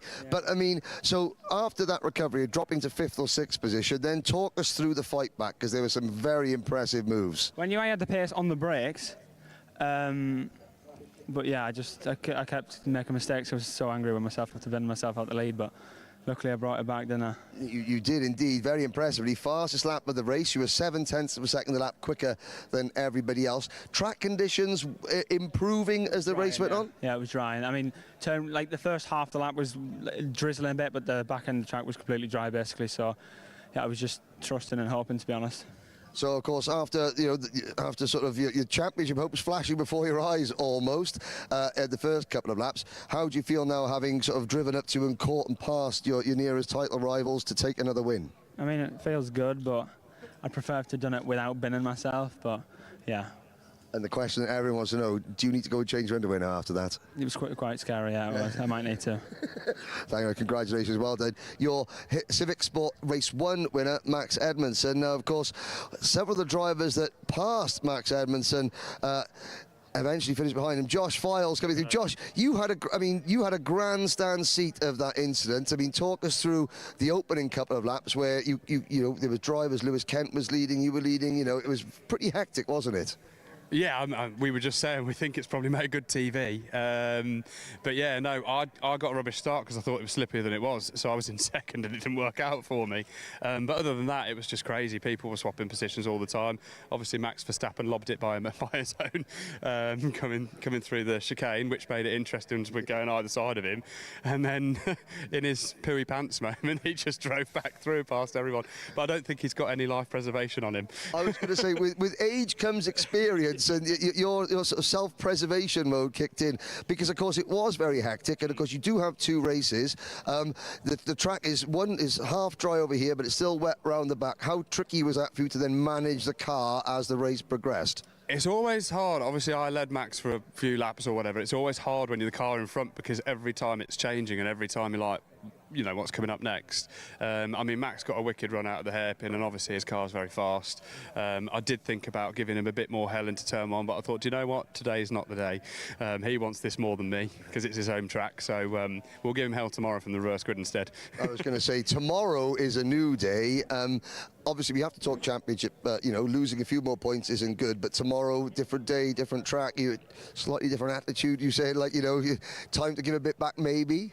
Maybe. I mean, I set the car up for the full wet, so obviously the fact it started drying hasn't really helped me, because, you know, Liam and I were just talking. We've both gone straight into chronic understeer, so we're managing that, and Max kind of isn't. So tomorrow will be a good fun day, and I mean, I'm not really thinking about championship, to be fair, because I honestly just came here for a bit of fun and a bit of a laugh. But it's nice to go up against the competition. Exactly. So says every racing driver's thinking about the championship deep down, or else he wouldn't be a racing driver. But second place, well done, Josh Files. Thank you very much. Cheers. Thanks, guys. So completing the podium after a very hectic race, Lewis McGill. Lewis, come this way. It's Liam McGill. Oh, Liam McGill, Lewis. That. Oh, I'm sorry. Luckily I didn't call you Chloe McGill after one of the carters I usually commentate on. Liam, so talk us through those first couple of laps. I can't talk through them because there's so much adrenaline I can't really remember. But no, I do remember some things. I remember skipping the chicane twice and then having to give the place back, which is quite annoying when you're a good bit in the lead. But I need to remember it's not a computer game. So, yeah. And I could have called you Lewis Kent, and that would have really upset you then. Yeah, I think it would upset him as well, to be honest. So that's no problem. Obviously, the track conditions were changing lap on lap, but you were able to sort of eventually calm things down just a slight bit. Yeah, kind of annoyed, because yesterday we had some really good pace in the dry, so I've been hoping all day for it to dry up, but these greasy conditions, we seem to have a little bit less front end on it for some reason, but hopefully we can get to the bottom of it for tomorrow anyway. Because with Area Motorsport, you know, annexing the podium, how much setup data will you share between you all, considering you're fighting for a title as well? Well, they can have all mine because they've beat me, so that's no problem, but I'm quite looking forward to getting theirs. But no, honestly, all of us, we're all friends, to be honest with you, and we're happy to share everything, so it's no worries at all. So there we go, third place, Liam McGill. Not Lewis, not Chloe, Good luck. Thank you. So there we go. That's your top 3 in the first Milltek Sport Civic Cup race. Luckily, all the drivers are okay. Maybe a few bits of damage, but back up to you, Scott, for the next race.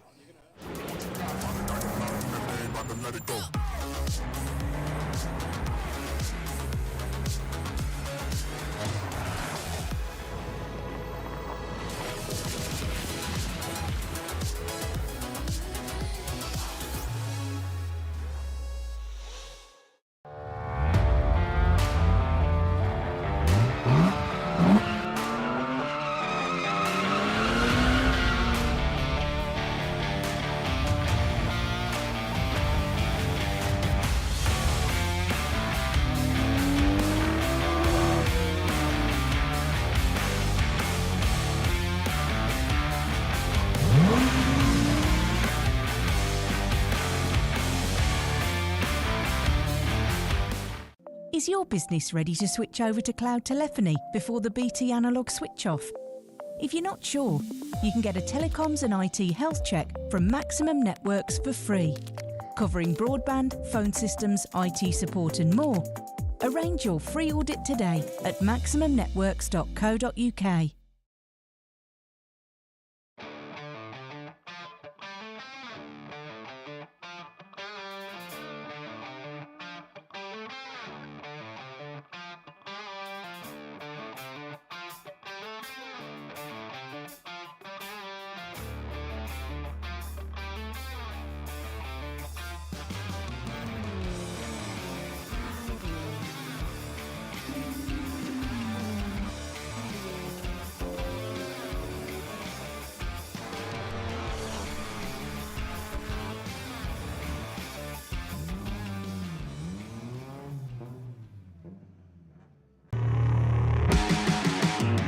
Got so much weight on my shoulders, enough to knock me out, but I'm still holding the throne. You'll never know till it's over. You want an honest man, but you don't understand. I won't be here when you wake up again. You want an honest man, but you don't understand. I won't be here when you wake up again. You want an honest man. Next year, BT switch off their old analogue network for good. Make sure your business is ready to switch over to cloud telephony. Get a telecoms and IT health check from Maximum Networks today, for free. Future-proof your business now. Arrange your free audit today at maximumnetworks.co.uk.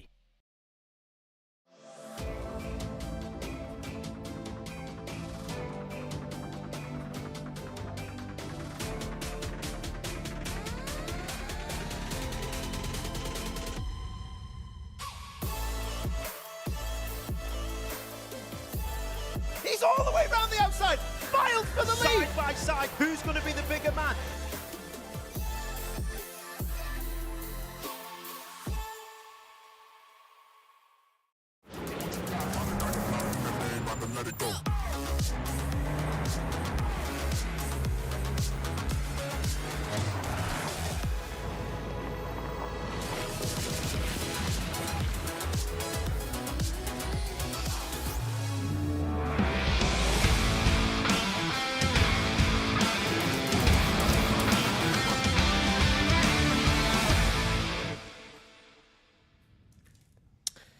Welcome back to Croft for more action from this TCR UK race weekend here, courtesy of the Brscc. And after a slightly premature end to our race last time out for the Milltek Sport Civic Cup, in which we saw Alex Kite's car off into the barrows, there's been a little bit of repair work going on down at the Barcroft complex, which means we get set for our first race of the weekend for the young stars, the future of the Brscc Fiesta Junior Champ. You can see there the barrier repair work just about getting itself finished before we get on track here for our first race for the juniors. And after a slightly mixed conditions qualifying session, it's a slightly mixed grid, particularly with a brand new pole sitter for the very first time. As you can see, the cars getting themselves prepared in assembly. Here's the grid, and for the first time It is a pole position for Archie Davis, so a brilliant effort from him to get himself his fastest time in the session.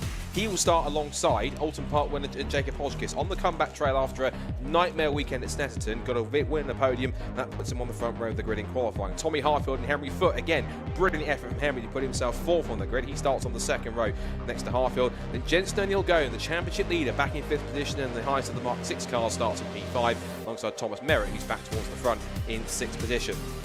7th on the grid is Finn Leslie. He was the winner at Snetterton after that brilliant photo finish. His stop goes off from row 4 alongside Alfie Garford, the first of the Weir Alliance Academy Racing, Weir Tools Academy Alliance Academy cars. I'll get that right at some point over the weekend. Billy Blockling, Callie Clifford, who's second best of the Mark 6, she starts in 10th alongside Maggie Webster in 11th place, and Josh Watts starting in P12. 13th place are 2023 Fiesta Junior Scholarship winner Daniela Sutton. She starts in P13 alongside the number 14th place car Jack Burgess for BPC Motorsport. Ben Doherty, low and he'd like to be in 15th position, starting in row 8 alongside George Foxlow. Then Jack Stanton, Bobby Holmes, who made his debut at Alton Park. He starts from row 9 in 18th on the grid. And then towards the rear, going into the row 10 and 11, we see Hayden Gray and Aaron Beattie, Harry Lindley with no time, and neither for Jensen Mason, unfortunately. Jensen Mason, one of the top drivers in the championship, took his first win at Snetterton, but problems in qualifying for him after he spun off at Clairvaux. No time for him, therefore he starts 22nd and last on the grid. The Fiesta Junior Championship is having an incredible year this year. The grids that haven't dipped below 20 or 21 cars once so far this season. Lots of the new Mark 7 cars. The majority of the field is rookies, which is amazing to see as well. A massive influx of drivers who only did 1 or 2 races to still be classified as a rookie for this season, and also lots of brand new drivers, lots of new Mark 7s coming into the weekend. This is also the last year for the Mark 6 car. That gets out, it's written out the regulations at the end of this season, so that a couple of the cars still handed in there. Richard John Neal's alongside me here. Richard, of course, you're quite enthusiastic junior racing in many ranks. You've been able to chat to some of the juniors this morning, of course, and watching what they've been doing, qualifying, etc.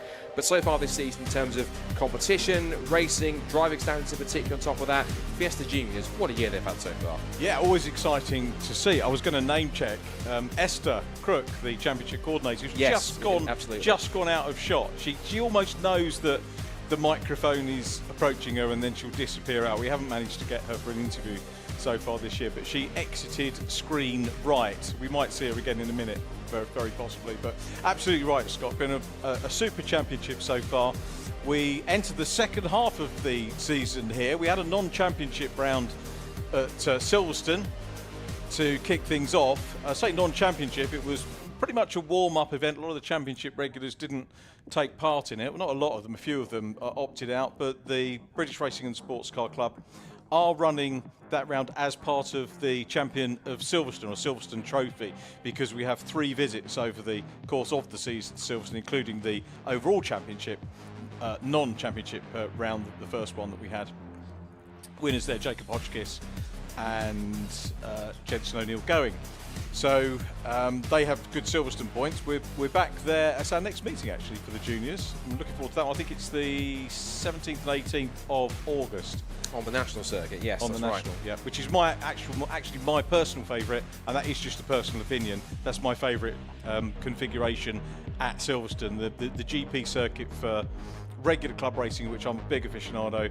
Is the GP circuit a little bit on the long side for me? Great for the 24 hours. We've got the C1 24 hours back there next year with the club, which we are very excited about. But yeah, the national circuit's going to be good. But of course, for all that, we've got 2 races to look forward to at Croft, and as Scott said, some real surprises on the car. Archie Davis, where did he pull that lap from? Just looking at his qualifying form over the course of the season so far, Archie Davis in the 87 car. Silverstone non-championship round 10th, Brands Hatch qualified 10th, Snetterton qualified 19th, Alton Park, so he's been just in the top 10, 2 top 10s, and then comes here to Croft and bags a pole. Some of it might be down to the conditions, not taking away from Archie's skill, of course, but some of it may have come down to the conditions and the adaptability. You might have just caught the track on a particularly dry part or a dry line on that lap as well. He'll have been doing some work, of course, between Alton Park and the last rounds in here this weekend at Croft as well. And I was going to say it's by far his best result of the season. You can't get better than pole, can you, really, in terms of qualifying? No, so exactly. Excellent stuff for him to make some really good progress. The question is going to be, of course, is that he's starting from pole. It's still relatively damp out there on the circuit. It's how he gets off the line, and if he can maintain himself around the faster cars he's got around him on that grid. You've got Jacob Hodgkiss, who is on that comeback trail after that nightmare at Snetterton. He had that mechanical issue that forced him, I think he's basically the car dumped all its fluid on the grid, and he had to come off and not start the first race. There was disqualified for the second race, so he literally scored nothing from Snetterton, but bounced back in the best possible way, got a victory in race 1, he got podium in race 2, and that was, and I spoke to him at the end of race number 1, I said to him, you needed that win. He said, yeah, I needed that win, absolutely, because that's key points for him. It's for him now for the rest of the season. He's in that situation that I guess some drivers never really like to be, where quite literally every single result for Jacob has got to count and got to be a good one. He really cannot afford any more big slip-ups, because if he does, that's going to be his championship chances. Even on drop scores, they're pretty tricky at the moment. If he has any more mishaps, it's going to be really difficult for him to come be up there come to the end of the season, battling the likes of Jensen Mason, Finn Leslie, Jensen and Neil going. He needs a good weekend every weekend now for the rest of the season to get himself at least into strong contention. Otherwise, it could be tricky. That observation, Scott, is absolutely spot on. He cannot afford to drop any more points. So, yeah, he's on the front rank. He's done a super job in quite. And I need to apologise actually to Jacob, probably half the field actually, because we were roving around with Johnny the cameraman earlier on, getting some bits. In case there are any delays, we've got some interviews that we filmed this morning that we can put in. We were going to put them in before the start of the stream, but things ran well, so we've managed to bring things forward. But as you're going around the paddock, we get a chance to talk to some of the drivers. I think I'm going to bring one of the interviews actually for you now. And I just interviewed this particular guy who's qualified 4th today, by far and away the best qualifying that we've seen from this young man, who's come a long way racing, come a long way geographically as well to join us here at Croft. His name's Henry Foote, lines up P4. Let's hear what he had to say a little bit earlier on. A first time visit, I think, here to Croft. Henry, it must be first time. Yep, no testing at all here. We haven't had the budget to be able to do anything, so yeah. First time, it's been amazing actually, really enjoyed it. When I spoke to you, Driven by Racing last year, I think the inference was you were going to do a couple of rounds this year, but you know, here we are, 4th event of the year and still here, and you just had a really good qualifying. Yep, managed to get P4 in the end. Yeah, like you said, we weren't expecting to get this far into the championship. I think that we never had the funds to be able to get this far. So I want to say massive thanks to Glue, our sponsor, for that. They've really helped us get to where we are. But yeah, we're still looking for more to be able to continue. We don't have the funds to be able to do much more this season, so if anyone is looking for a young driver to sponsor, make sure to contact me, because we can try and help your business as well. It's a great platform, isn't it, to be involved with, and a friendly paddock, great weekends away, if nothing else. Yeah, no, the atmosphere here is amazing for any car championship in the Brscc. It's almost like a family atmosphere. Everyone knows each other, everyone's friends, especially in the Fiesta Juniors. We're all good friends on track and off track, and yeah, it's just an amazing atmosphere, and the racing's amazing too. I, for one, have been impressed with the way you've dealt with a lot that's been thrown at you this year. The first meeting in particular, you had some difficulties, but you've bounced back from those. Yeah, the important thing is always to look for the positives. Things that happen aren't always in our control, like Silverstone, there was nothing else I could have done. We've had a few other incidents as well, but it's always to look for the positives. At the end of the weekend, I always go through what went well and just take the things that I can learn from to do differently next time. And it's always about just making different steps to try as much as I can to stop those things happening in the future. But like I said, it's always just there's going to be things which aren't in our control. Nice one. Wish you well with the racing, Henry. Well done on P4. Thank you very much. I have to say, just marking now, just off camera for a second, he's good in interviews in terms of media training, of course, and you must have been impressed by how he was until just talking. He's talked to him a couple of times so far this season. He has his own little thing on social media where he talks about mental health. He's also an ambassador for Driven Minds on top of that as well. Well, he's one of the champion drivers for Driven Minds, which I'm also a part of as well, which I'm previously part of. So shout out to all the Driven Minds guys who'll be watching around the country. I know they're giving Henry their support as well. But in terms of his demeanour and how he is on camera and how he's as a young racing driver, he is on course, I'm certain, to be something of a model professional, because he's brilliant talking about the championship, he's brilliant talking about his efforts on track, and I'm certain that if he keeps on that where the path he's going, someone's going to pick him up and give him some support to get the rest of the season, because especially with a qualifying performance like that, to get P4, his highest qualifying spot to date by far, amazing job both on and off the track from Henry so far, really good stuff. Yeah, he's a good lad. Him and his dad came and spoke to me at Driven by Racing last year, the Brscc event, which is going again this year. If you want to find out a little bit more about that, it takes place in November. Come down And I mean, this is an informal, but even more informal. You can come down, find out more about the championships, the roles that are available to get involved with the club, or even officiating, something like that. If you want to take an ARDS test, I believe you can do that at the weekend, that particular weekend as well. So much going on, so have a look. But we had a chat there, and Henry's dad was asking me about media training for Henry, and I said, to be honest, I'd seen him on his social media stuff. There's always something you can do, but I was really reluctant not to take him on as a client for that, because I do offer media training. But where he is, he just doesn't need it, Scott. You're absolutely right. And, yeah, I agree. He's brilliant. You know, I'm glad they kept the money in the pocket and put it towards the racing rather than, you know, potentially wasting money on getting my guidance. He doesn't need it. He's a completely rounded young man. Most of them are actually in the paddock. You know, but you talk to any of them. I've not had a bad interview with any of the juniors this year. And it might be because I'm a good interviewer, or it might be because they're good. I think it's because they're good. Oh, don't put yourself down, Rich. The reason why we have is a regular presenter, Rich. Don't put yourself down. But no, you're absolutely right in the fact that this year's particular crop of Fiesta Junior drivers, all of them rookies, but there's such a wonderful atmosphere in the Fiesta Junior paddock this season. We talked about it last night at dinner. And the fact that the atmosphere is great, there's lots of friendships that have been formed already in the first half of the season. There's loads of them that get together and talk to each other pre-race and in the paddock and get on with each other, not just within teams, but also across the paddock on top of that. And this is the great thing about a championship like this, is that particularly when you're in the young stages, 14 to 15, 16, 17 years old, it's these kind of connections and these friendships that you make, and these are the drivers that you might end up racing in higher formula, whether it's touring cars, GTs, some of them might go to single-seaters or wherever they might choose to go to, endurance, sprint, prototypes, whatever they want to do. But some of these drivers might find themselves in the same paddocks and in the same weekends, regardless of what their fortunes are. So it's wonderful to see so many friendships formed. And of course, it's great as well that more drivers coming through means as they go higher and higher up through the ranks, it means more and more drivers graduate from Fiesta Juniors go up into the higher ranks of motorsport. Because we've had one more recent high-profile graduations back into British touring cars, so they're sadly not on the grid currently at the moment, was Bobby Thompson. Started right in the very first season of Fiesta Juniors, for those who don't know, back in 2012. He was too young to qualify on the Saturday, wasn't he? That day. I believe so. Absolutely. That's news to me. In fact, that's new. So that's incredible to then even learn that. But even so, now he's worked up. He was a VW Cup champion. As we've got one car quick coming to the pit lane, that I think is George Foxlow coming in 144, sadly. And he's now, of course, was racing. He had that fantastic performance at Snetterton in the BMW, which is a shame, and he's not carrying on for the rest of the season, at least at the moment. But unfortunate to see. Again, one driver to shout out. It's our Fiesta Junior scholarship winner, Daniela Sutton. She had a brilliant result at Alton Park. She had 6th place in race 1 at Alton Park, by far her best result. Getting more and more confident as the season goes on, and of course she is our first scholarship winner. The new scholarship takes place at the end of October for the 2025, so if you want more info on that, you can head to the website brscc.co.uk. There is a tab at the top for the 2025 Fiesta Junior scholarship. You can head up there and find out more. I think the Masters are just moving a couple of the cars into proper positions now, I think, because the cars, rather than being on a 2x2 standing grid, I think for reasons of safety and convenience, they put them into a 1x1 staggered grid just to help them be a little more cleaner and tidy through the first few corners. But the driving standards so far this year in Fiesta Juniors, I know there was 1 or 2 questions raised last year. It's all I say on that one about some of their driving standards. But this year, touch wood, the driving standards 95 to 98% of the time have been absolutely superb.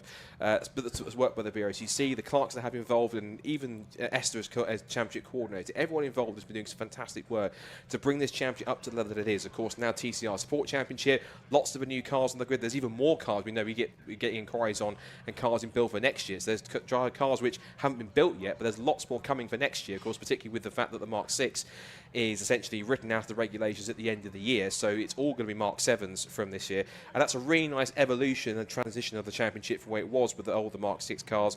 But new cars are coming over the last 2-3 seasons. So next year we're going to have our first Mark 7 only full grid, which is going to be amazing to see. And if you look at them, if you want to look at these cars, as anyone were to describe them, they are baby touring cars. They've got the little front splitter, the rear wing, they sit down their suspension. They look like little mini touring cars, and it's exactly what you want to see.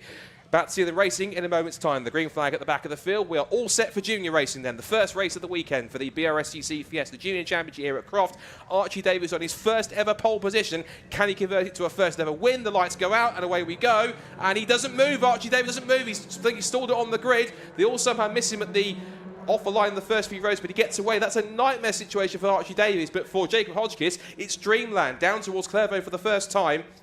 Hodgkiss leads the way towards turn 1 for the first time. Jensen O'Neill going up to second from 5th on the grid, but it's sideways for Jacob Hodgkiss. He goes wide on the exit of the corner, and he's going to hold on to the position just about. In fact, he's lost out the position to Jensen O'Neill. Goes 3 went. It was a sideways moment for Jacob Hodgkiss, and he's now back in second place. But O'Neill going also sideways in the grey and pink Mark 6 down the back straight for the first time.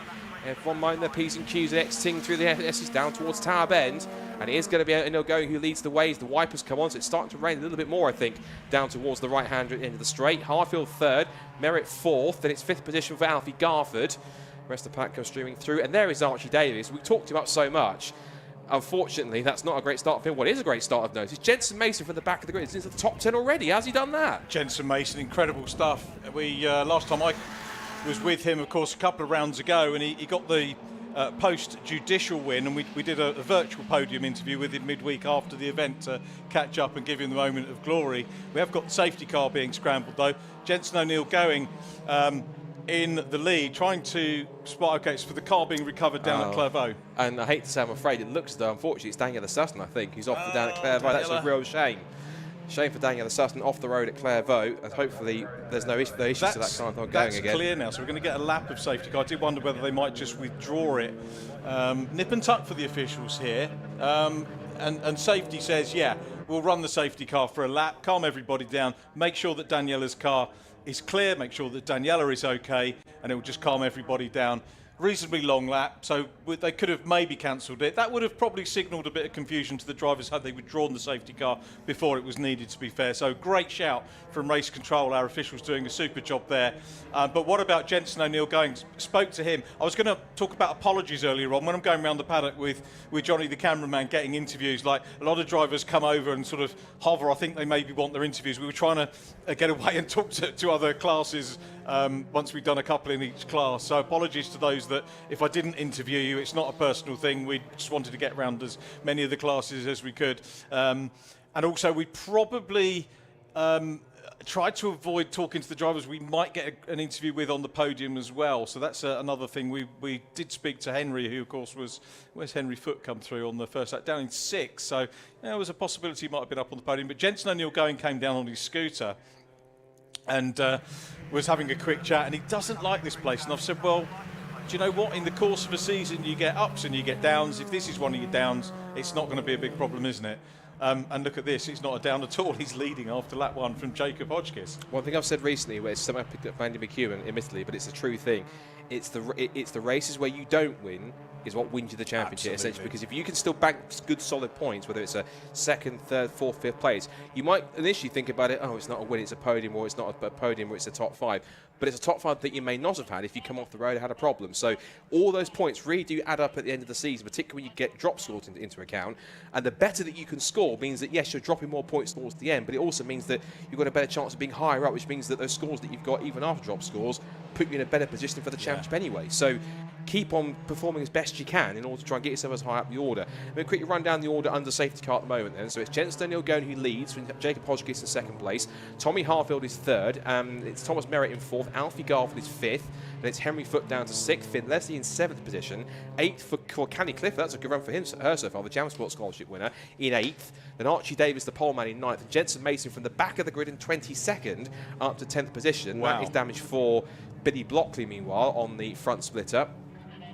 And as you rightly predicted, Richard, it is also going to be the safety car in this lap because the race is coming in. Even before the safety car has actually turned into the pit lane. They're going already. It's a quick restart for Jensen O'Neill going. So into the hairpin he goes.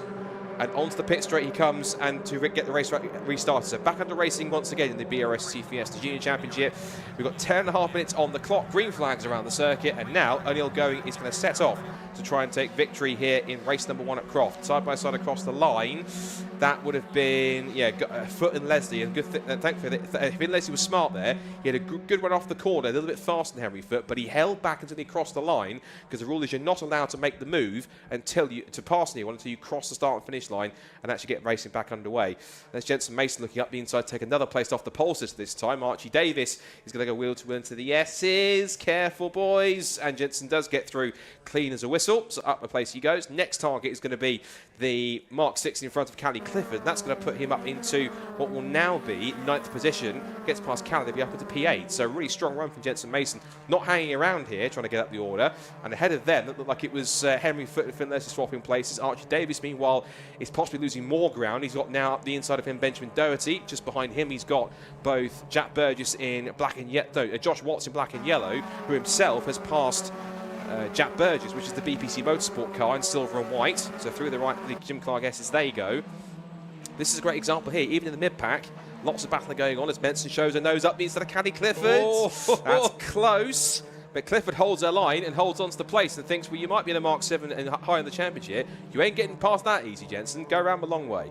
No, and to be fair, Jensen Mason read that well. You know, a lesser experienced driver, a lesser taught driver might have continued with the move and tried to fire it through on the inside, but he didn't. He's now challenging the outside. They do get a little bit of a hip and shoulder, as Owie would say, and Mason's going very, very wide there. Is he going to be able to get on the brakes and get through on the inside? He does, but goodness me, and coming through, bowling through, it's the Boston Bowl car. Well, that was 2 cars off the road. That was Archie Davis trying to go around the outside. He just collected Jensen Mason on the outside line. But you're absolutely right. He made up 4 places in one corner, which is incredible by the looks of it. Incredible move from Josh Watts to do all of that, and he's now up into 8th position. So into the top 10 goes Josh Watts with a very opportunistic pass, which is an understatement after that move, which is brilliant to see. And both Mason has now carried on unscathed after that, but he's now, all the hard work he puts in has now pushed him back down to 12th place behind Callie Clifford. As behind there, that was George Fox, so I think running through the runoff area, Exton Clairvaux towards Hawthorns. He's lost a place to the car behind that. Looks like it was possibly Bobby Holmes he's lost out to. There goes Alfie Garford in the other Weir Tools Alliance Academy car. He's now squeezing up the inside to make a move. Just edges Thomas Merritt out wide Exting Tower. He's also got 2 very fast cars behind him in Finn Leslie with the headlights ablaze. As 2 is Henry Foote. So Henry staying up there in P7 after he started in 4th position. At the front of the field is 8 tenths between Jensen O'Neill Going and Jacob Hodgkiss at the front of the field. So just less than a second between the top 2. And Tommy Harfield in 3rd place, rounding out the podium positions currently. And then it is Thomas Merritt in 4th place, what it was. Next now, Alfie Garford up to 4th, Merritt 5th, Leslie 6th, Foote 7th, then Watts, Doherty and Burgess currently rounding out the top 10 as we go past half distance with 7.5 minutes still to go. And Hodgkiss now with the headlights ablaze, he's going after the lead and O'Neill Going into the hairpin. He is going to have a go. He's not quite close enough to get that lunge and dip on the brakes down into the hairpin, but he'll show Jensen O'Neill Going that he is there, and this is absolutely crucial for Jacob. Tommy Harfield 3rd, fastest lap, may well be closing in as well. Thomas Merritt in 4th, a little bit distant at the moment in the blue number 12 car, and coming under pressure from Finn Leslie. Henry Foote in 6th position. Alfie Garford, I think, dropping away a little bit. Sad for Archie Davis off the front, but do you know what? He's got that career pole position on his belt now, and no pressure on him other than to get home to the finish and see what he can do. Certainly will, and if the higher we can get up into the points again, the better. It'll be one of his best results so far this season. If I have a quick look at where he was, I'll look at that in a second in terms of his current best results.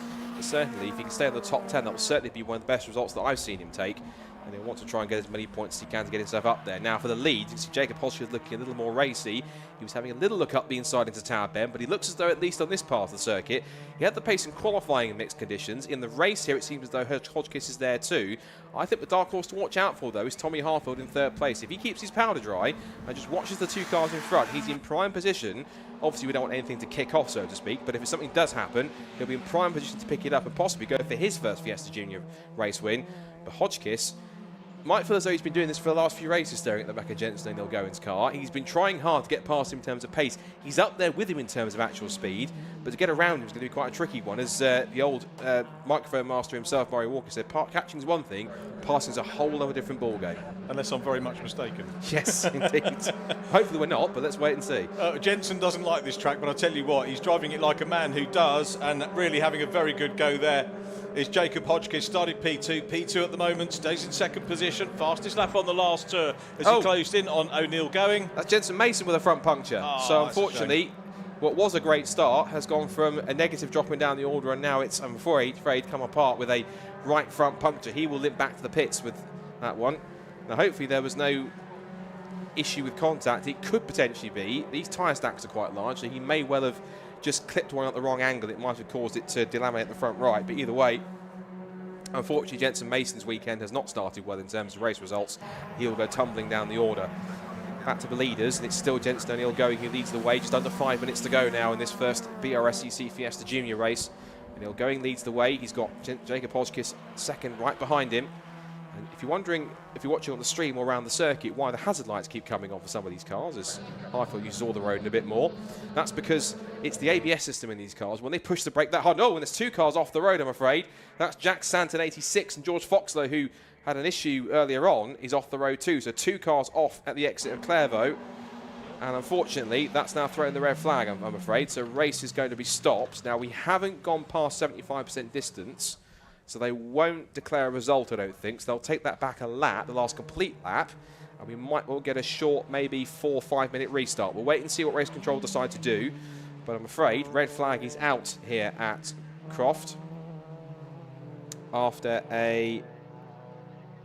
So the words of the clash, should I stay or should I go? Probably stay for the moment. Yeah, I think stay for the moment once we know exactly what the result is going to be. If we do get a restart, and it'll be over, I think, 5 minutes, potentially. If we do decide to declare a result, it will be at the discretion of the clerk of the course. Usually that only happens if you pass the 75% distance mark, and we hadn't done that when the red flag was called at 4 minutes and 28 seconds left to go. That's the key thing we want to see. We never want to see incidents, of course, but thankfully, at the very least, the drivers appear to be out of the car and okay. And so the rest of the field is being led around onto the grid, where they'll pause for a moment, and then, pending a potential restart, will then be regridded into the order in which they were when the flag flew. Obviously, those who were not running at the time won't take the restart. And I guess the key thing will also be is what happens in terms of Jensen Mason, because Jensen Mason technically wasn't out of the race, but he was in there. He came into the pits with a front right puncture, so he'll want to wait and see. There's Billy Blockley's car, which has missing a portion of its front splitter by the look of it. So he has had some shenanigans somewhere at this towards the end of that race. The order at the time of the red flag, we'll run through it just to see where they were. So Jensen O'Neill going was leading the way from Jacob Hotchkiss in second place. Tommy Harfield was third from Vin Leslie in fourth place. Then it was Thomas Merritt in fifth to round up the top 5. Alfie Garford was sixth. Henry Foote was seventh. Then Ben Doherty had moved up the order, and Ben was actually starting a bit further back than we normally see. He started 15th, so he's made up 7 places into 8th, ahead of Jack Burgess in 9th. And then Callie Clifford, who is the second of the Mark 6s up there inside the top 10. Archie Davis, the pole sitter, is back in 11th. And then Maggie Webster having a decent race for her. Maggie constantly improving. Of course, Maggie's the younger sister of last year's champion for... last year's ST240 champion, Albert Webster, who's now applying his Crafty Mini Challenge. And cars are being ushered. Cars are being moved. Now, is it a result? I'll go down to the pit lane and see if I can grab anybody, but we may not be able to do that. But in case we can, I will. Yeah, I think the cars being moved into pit lane rather than being moved around the grid signals they might well have declared this as a result, unfortunately. But it might well be because the clear-up also has to take up for the 2 cars that are down at Clairvaux.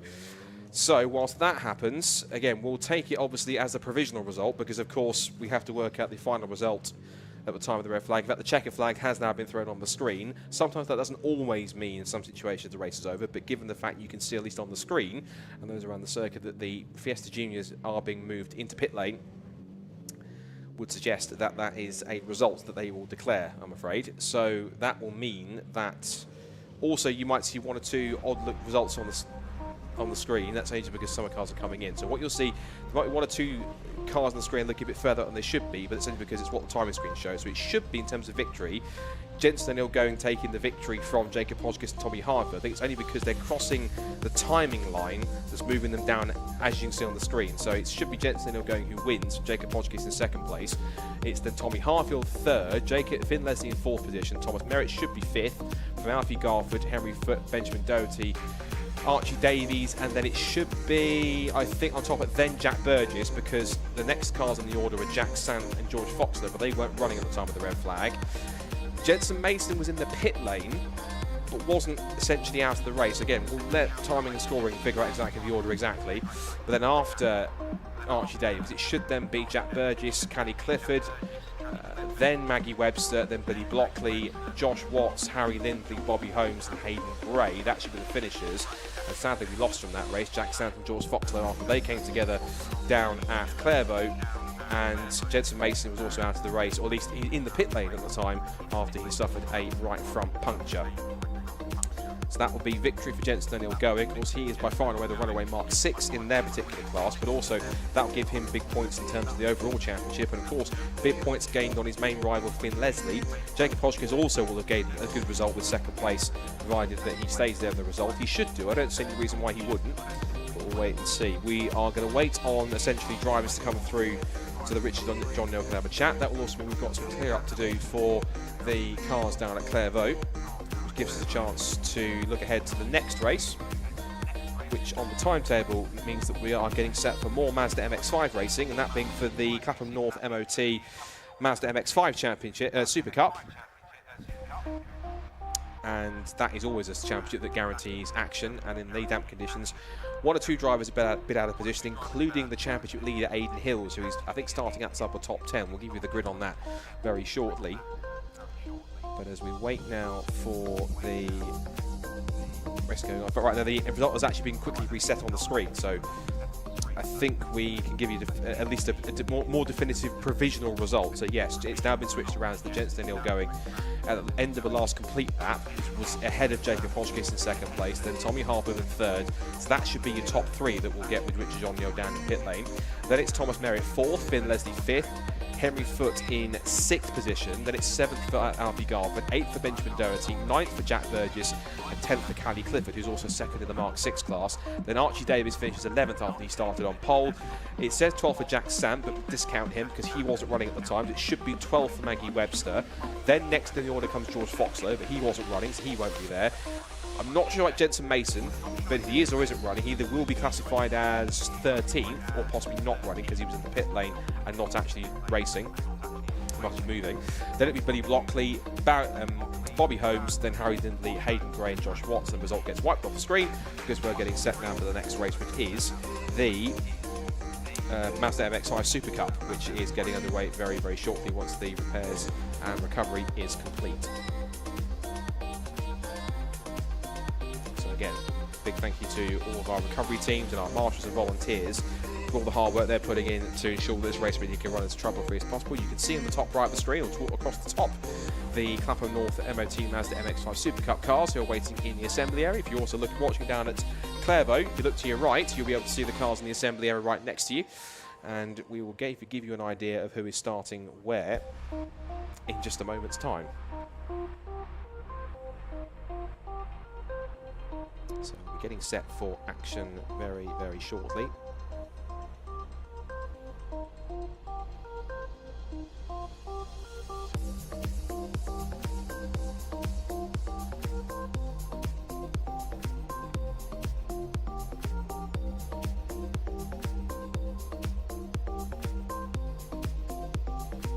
And in terms of the championship, it is Aidan Hills who currently leads the way, but his qualifying performance stage suggests he's got some work to do from, I believe, the 6th row of the grid. We'll go to the grid very shortly. Whilst we wait for the top 3 interviews, we've got some time to do that, because of course the recovery is still going on for the previous race for the Fiesta Juniors. And whilst we wait for our top 3, of course Richard was down in the morning having a chat to some of the drivers pre-races and during the qualifying sessions, one of which in the MX5 Super Cup is Jack Brewer, who had an incident last year, missed most of the season, back in the MX5 Super Cup this year. And to get his thoughts on the season so far this weekend, he caught up with Richard John Neal earlier on in the paddock. So let's have a listen to that interview whilst we wait for our top 3 from the Fiesta Juniors. Another driver that I haven't had the pleasure of catching up with since Silverstone is Jack Brewer. Fresh out of qualifying, I think it went rather well. Yeah, I've just came up to the 2010 boys to say thank you for telling me to go to wets. We're all ready to go out on the dries. Sort of before the start of that session, we got a last-minute call to go to wets. We changed tyres, roll bars, everything. We were ready to go, and it worked. We were fast, highest qualifying in SuperCup. Ready to go for a few races now. That's great news, isn't it? When we spoke to you at Silverstone, it was about coming back after last season, and has this season all gone to obviously much better than last year because you're out? Yeah, it's definitely gone better than last year. It's been a bit of a struggle, to be honest. We've had a lot of issues getting back into the car and learning the new tyre and everything else, and seems we're pretty good on the wet tyre. We just need to get the dry tyre to work as well. But car feels really good at the minute, so I'm excited to see if it rains a bit more, to be honest. There's always those changes, I know sort of apply to everyone, but they can be a curveball, can't it, when there's a change in regs, even a slight one, but something like tyres fundamental. Yeah, I mean, tyres, they affect how you drive the car. Well, they affect everything that touches, well, it's the only thing that touches the ground, so it makes a massive difference to the handling, and it's kind of swung away from us a little bit. But we're getting on top of it slowly but surely, and my dad's had a few sleepless nights working on it, but we're getting there. We're getting there slowly, but it's nice to see we're getting some reward for that in the wet anyway. Much experience of Croft circuit before? I've never lost a race here. I've only done 3 races here. It was all in the Mark 1, and yeah, won all 3. One of them was wet, 2 of them were dry, and that was 4 years ago, so first time in a SuperCup car. Seems to be going all right. Well, that's good. I'm glad we had the chance to catch up. Good luck for the race. All being well, we'll see you on the podium. Thank you very much. See you soon. Well, the cars are in Parc Fermé, so we've managed to drag a few drivers out to have a chat with Jacob Hodgkiss. Every race counts now, we were saying up in the commentary box, and you were really fighting hard for that. Yeah, we got very close. We made a mistake at the start. It should have been a win, but you know, another lap, we don't know what happened, but you know, sadly we got cut short by the red flag. You know, we were catching Jensen around the lap, but he was too fast in a straight line for us to get past. So we'll see what happens in the next race tomorrow. How difficult was it for you? A couple of rounds back where you had the, I'm sorry to remind you, but you know, you had a non-start and a DQ, that sort of thing mid-season for a front runner like you, that's a pain, isn't it? It really hurt us, but you know, we're still in the running mathematically, so we've got to keep on pumping in the podiums, pumping in as many wins as we can, and we'll get there eventually. So. It's character building stuff, isn't it? Croft, obviously we had the pole man, maybe a little bit of pressure, and you managed to get away, so there was that. Archie had his pole, and you know that's in the record books for him to build on, isn't it? Yeah, massive congratulations to my teammate Archie. He did a really good solid lap in tricky conditions in qualifying, so put him on pole. Just while I have the chance, I'd like to say thank you to Thermserve, Marsigalia, Dubai Cranes and Aluminium Shapes for all helping me get here. Wouldn't be anything without them. So it's great, isn't it, that they support young drivers like yourself, and hope that they stay involved in your career as you move on. Do you get involved with them outside and do promotional work outside the car? We try to, but you know, it isn't as much as the media side. They mostly help with, you know, the space on the car and helping me through. So much to do to your car. Obviously conditions are going to be changeable, so you're not really going to know how to set things up until we get closer to the next race. Yeah, I mean, we changed tyres 5 minutes before we went out just then, so we'll see what happens tomorrow with the conditions. Hopefully it's drier, hopefully it's more, you know, concrete what the conditions are going to be, but we'll see tomorrow morning. Okay, good stuff. Jacob, thanks for having a chat with us. Well done. Thank you very much. Thank you. Our winner, we're doing this in Higgledy order. This morning, Jensen O'Neill going, when we had a chat, Mum said, oh, Jensen doesn't like Croft. You said, I don't like Croft. It's a little bit, you were whizzing up and down on your scooter, but you just come away with a win. Yeah, well... Congratulations, by the way. Thank you. So, me and my engineer were having a discussion just before the race. I wanted to go wets. He said, choose what you want. So he went down to the grid on wets, and then my dad came out of nowhere and went, let's go dries. So we put the dries on, and magically I managed to go from 5th to 1st in one corner. So I can't really complain, but hopefully we can get one more tomorrow, maybe 2. Magically when? Talk us through the moves. Can you remember it? Is it in your head, or does it go into your head once you've looked at the onboard replay? No, I just got a really good launch. I've been driving these cars since a very young age, so I've known how to launch them. So I made the revs a little bit lower just to get away quicker. And unfortunately Archie stalled, but then again gave me a place. So I've done Hemery, Archie, Tommy and Jacob by the time I got to turn 1. So I can't really... On a track that you don't like? Yeah. The thing is, I was here last week and I just hate it. My car always seems to bounce, and it's just... I've never really liked it, but yeah, we'll see what happens tomorrow. Nice one. Well done, Jensen. Congratulations. A quick word let's get Finn, very quick word. I'll make this quick because we've got cars on track. Thank you for waiting, Finn. And class podium for you. And obviously, hopefully fighting for the win tomorrow. Yeah, I mean, we had a bit of a poor qualifying, you know, nothing to do with me or the team, just the look of the draw really with the weather. You know, it did put us on the back foot, but, you know, it was a nice, calm, sensible drive. You know, we put ourselves in the right place for the 2 races tomorrow, and, yeah. Look forward to that. Thanks for waiting and thanks for having a chat. Many congratulations. Finn, Leslie. We are now moving our attentions to Mazda MX-5 SuperCup racing, courtesy of Clapham North MOT. Thank you for their support. Let's go back to Scott. I'll be joining him in the box in a few moments.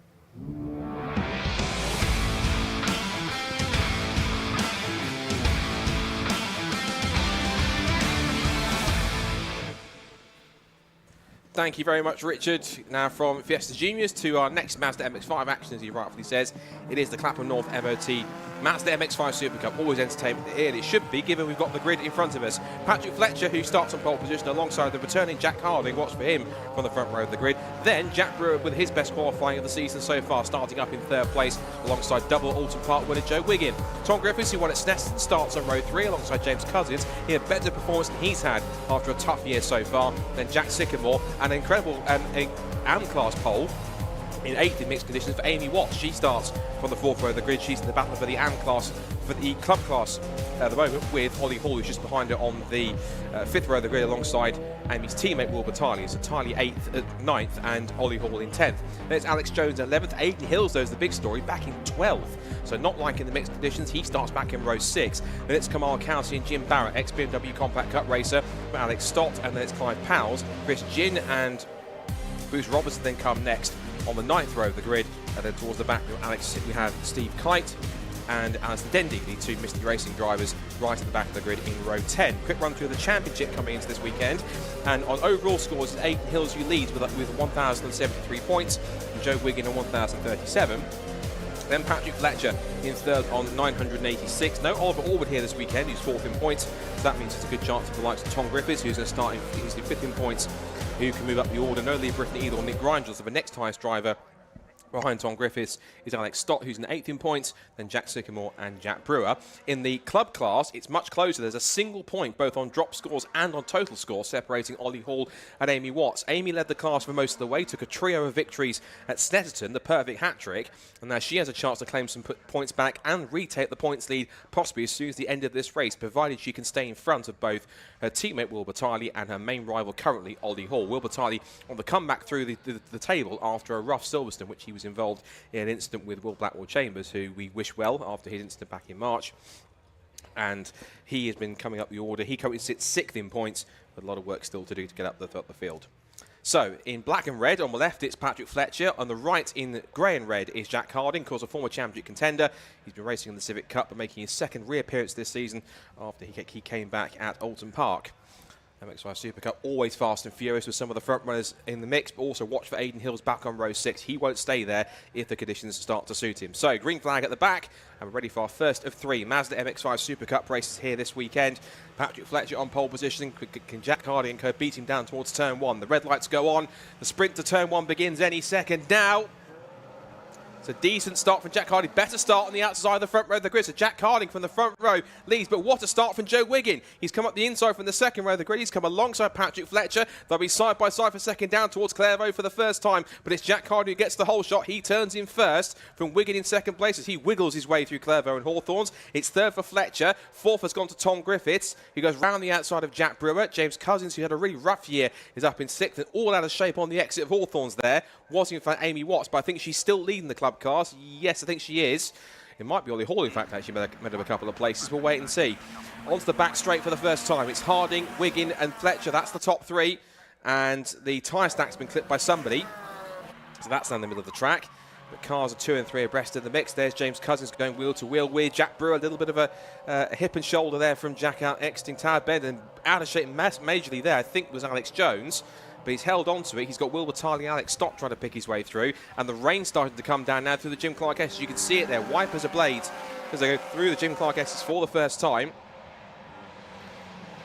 Through Barcroft.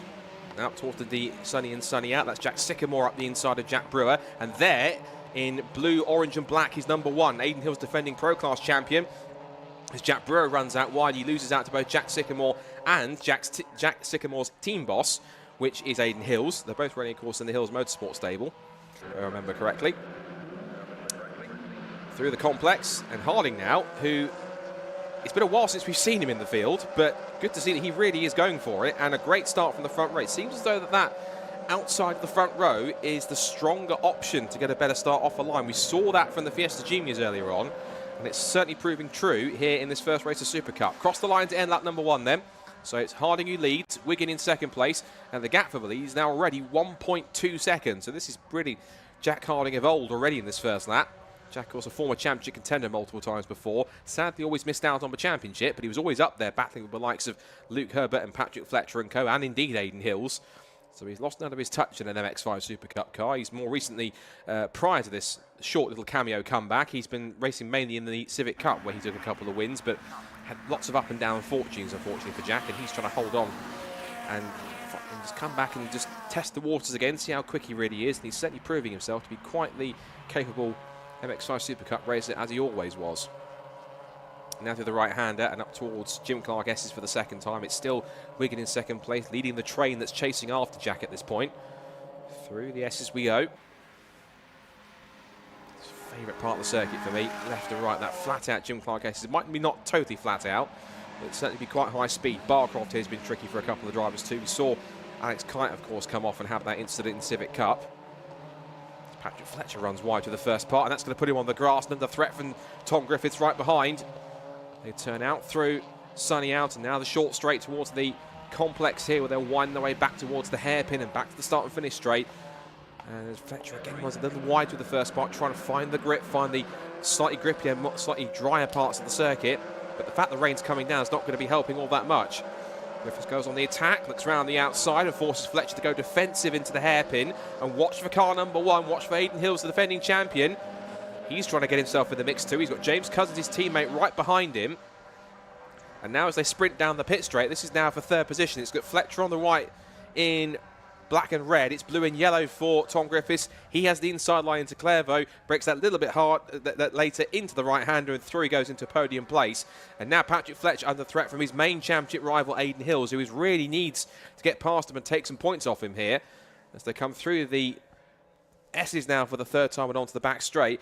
As ever in MX5 Super Cup, Richard John Neal, fast and furious. But as for Jack Harding, it's a casual Saturday afternoon drive at the moment. He's out by 2.2 seconds and pulling away like he's never been away from Super Cup. Superb stuff, isn't it? Really great first couple of opening laps, and he's away and down the road at the moment. Big bun fight going on, though, between these guys. And Hills on the outside at Tower gets the better of Fletcher. So it's Griffiths, the next man. Equally, is going to be equally as hard to get to pass. But wonderful stuff by Aidan Hills, who I saw in the paddock and was ruining the fact that he was so far down, but it doesn't seem to matter for Aidan because he's a quick starter and now makes his way through and past very neatly Tom Griffiths. So Hills now up into third place. He's on the podium from a lowly grid spot, but he's got Jack Harding and Joe Wiggin up ahead of him. Hills, I think, would he have taken a podium given his bad qualifying? I don't know. Every place gained, hard earned, and he's there. And you can see actually breaking the toe a little bit now from Tom Griffiths.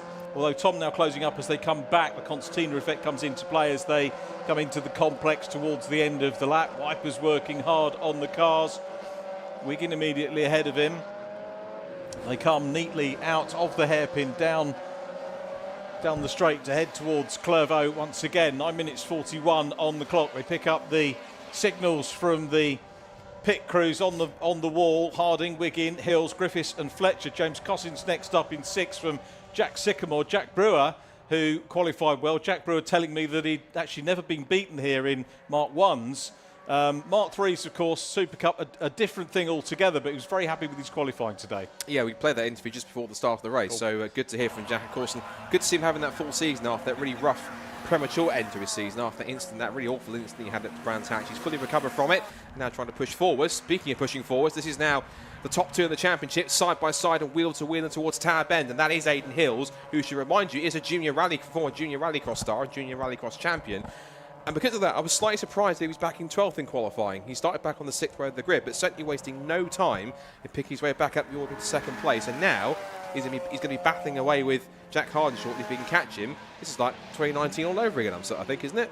It certainly does look that way, doesn't it? And running well, Fletcher having a look to the inside of Tom Griffiths. He's got the line, and this is indicative. Oh, a little touch, goes a little bit sideways, does Patrick Fletcher, just to try and collect it up. No malice in any of those moves as well. And I was saying it was really good, clean racing, and Patch just with a little touch, getting sideways, backs out of it, keeps the car on track. Super stuff from him, but now he's got Tom Griffiths all over the back of him. He does. Tom Griffiths, of course, is a race winner this season so far as well. Of course, he took that victory, that brilliant emotional victory for him and his family at Snetterton. He's been charging for so long, and he rates it as a really competitive series, as many people do. And that's not going to help Patrick Fletcher either. He was all twitchy and sideways, exiting the hairpin, and that's put him under threat from James Cousins, who's looking the most competitive I've seen him so far this season. They found something in terms of the pace for this number 24 car. I think that's one of the ex-Richard Amos cars. Didn't really have the speed in the first half of the season, but they found something in either it's in these damp conditions or just in the break between the previous rounds at Anglesey and here at Croft. He's now managed to really find a bit more speed, and he's now right on the tail, in there in the top 5. He's quicker than I've seen him so far. Quick mention for the club class, a bit of a change round for that. It was Amy Watts leading, Amy Watts leading from pole. It's now Ollie Hall, who currently leads the class by a point in the championship standings, who's now ahead with Will Battaglia in second place, and Amy Watts down to third. So still in a podium place, but holding on. Now Wiggin now is under big pressure, this time from a dueling Griffiths and Fletcher. They're still wheel-to-wheel exiting Tower Bend on the sprint towards the Jim Clark S's, and Wiggin now's going to have a very tough time. He's going to try and attack but both defend. He's have to try and keep up chasing after Aidan Hills, but now going more defensive as he tries to hold off the charging pack behind, which is made up of Fletcher, Griffiths, Cousins, Sycamore, Stott and Brewer. They're all in the mix there too, and just behind them also are both Ollie Hall and Will Battaglia. They've pulled away from Amy Watts in that club class battle, so she's on her own by about roughly 6 seconds or so. Got some work to do in these damp conditions. As Griffiths now goes on to the attack, I've said this before and I've said it again many times, the harder this lot fight each other, easier it is for the cars around to make a break, particularly those in front. Griffiths looks up the inside to make the move for what will be 4th position, and Patch gets edged out wide. He might come back at him on the inside line. Griffiths looks at a little peek around the outside. Fletcher says thanks very much, opens up the space and through he goes. Cousins is all sideways on the exit. I told you it was all action in the MX5 SuperCup, and it's proving it again already in this first half of the race. Yeah, mega racing. Harding clear was over 3 seconds on the last lap. This lap, the gap comes down by Aidan Hills to 2.7. It's Alex Stott, though, with the fastest lap. He's back in 7th place. That is how very competitive the sharp end of this championship is. There are imitations of this championship, but this is the real deal, and you'll see in the battle here going on at Croft as the 41 car, Joe Wiggin, runs a little bit wide, picking up good momentum to take him through the chicane, down the back straight-ish.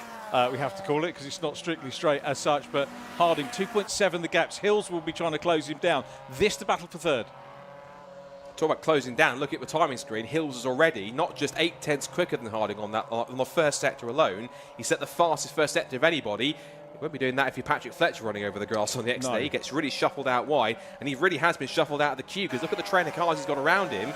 He shuffles back in just in front of Alex Stott, but he's now lost 3 spots as a result of that. He's lost out to Wiggin and to Griffiths, who now has Cousins up the inside. Where's this pace come from James Cousins? He's been a former race winner and championship contender, hasn't got on with this car at all the first half of the season, and suddenly, again, whether it's the conditions or the fact that it's just he's found some pace somewhere in that car, he's now just come alive. Here comes Fletcher down the outside of 1 and maybe 2, so he's defended from Stott, gone back around the outside of Cousins. That'll put him on the inside line for the next part into the complex, but he likes the outside line. Look, he's going down the inside of Griffiths. He's finding some grip somewhere as Patrick from somewhere.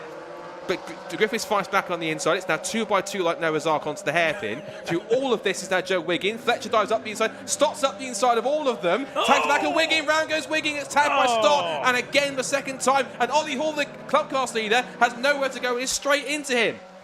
It's all action stations. Look at Will Battaglia in the white car, number 13, he's charged through.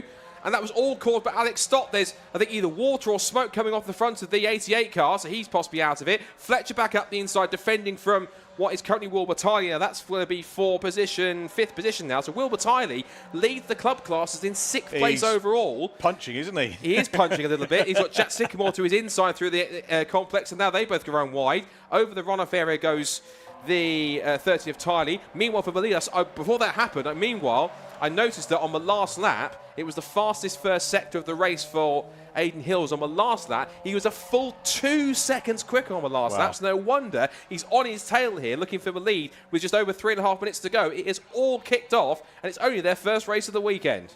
Yeah, absolutely mega stuff. And I think Wilbur Tiley was actually ahead of Ollie Hall on that previous lap for club class. No, I think Ollie Hall was leading, but he was the one that got caught up behind Joe Wiggin, because he was in the middle of the road after he got tagged twice by Alex Stott. So Ollie Hall had to stop to avoid making contact, and because of that, I think that's now promoted Wilbur Tiley up to the lead. Wilbur was at the ahead the lap before, though, on the lap chart.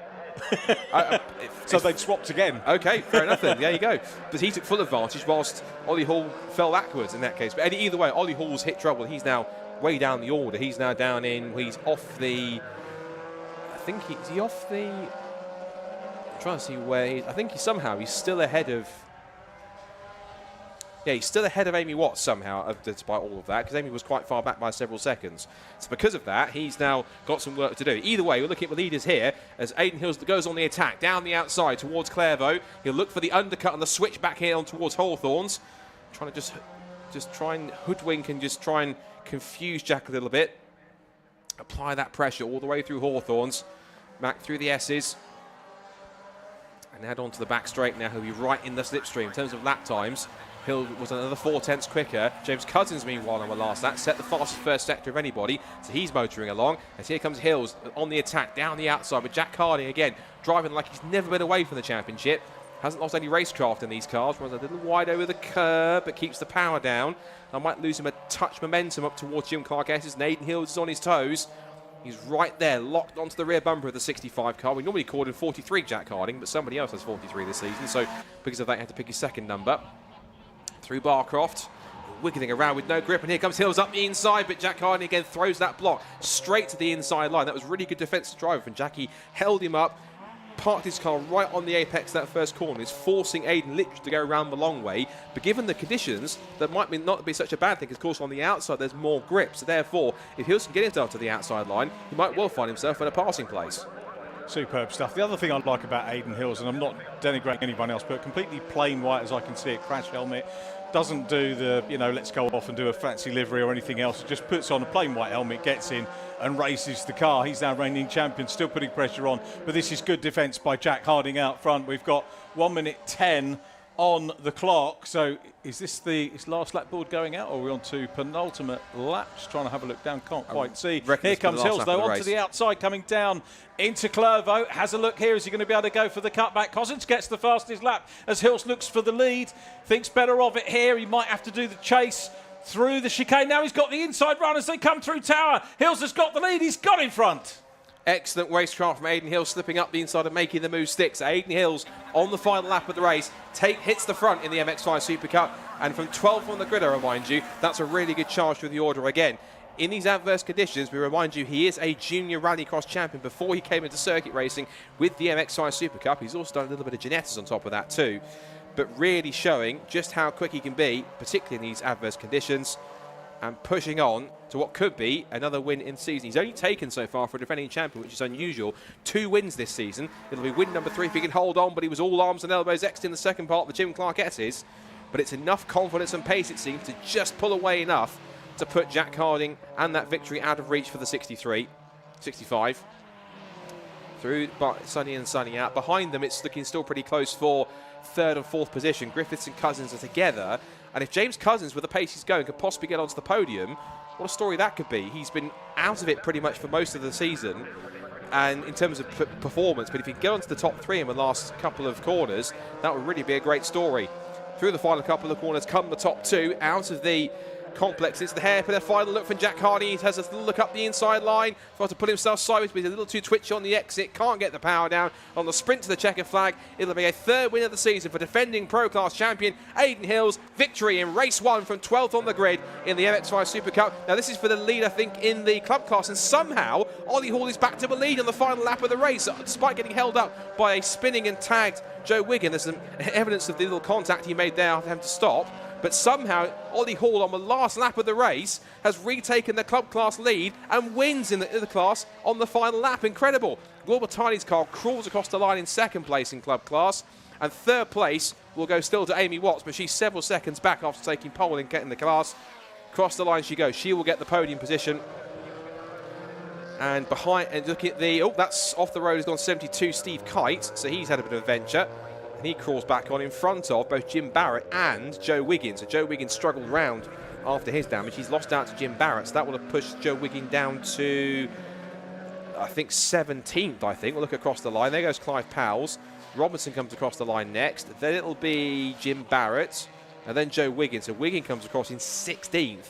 He will be quite aggrieved after the contact from Alex Stott. Alex, meanwhile, of course, has pulled up on the circuit somewhere, so he was out of the race. We also lost Alex Jones from that race in the pit lane.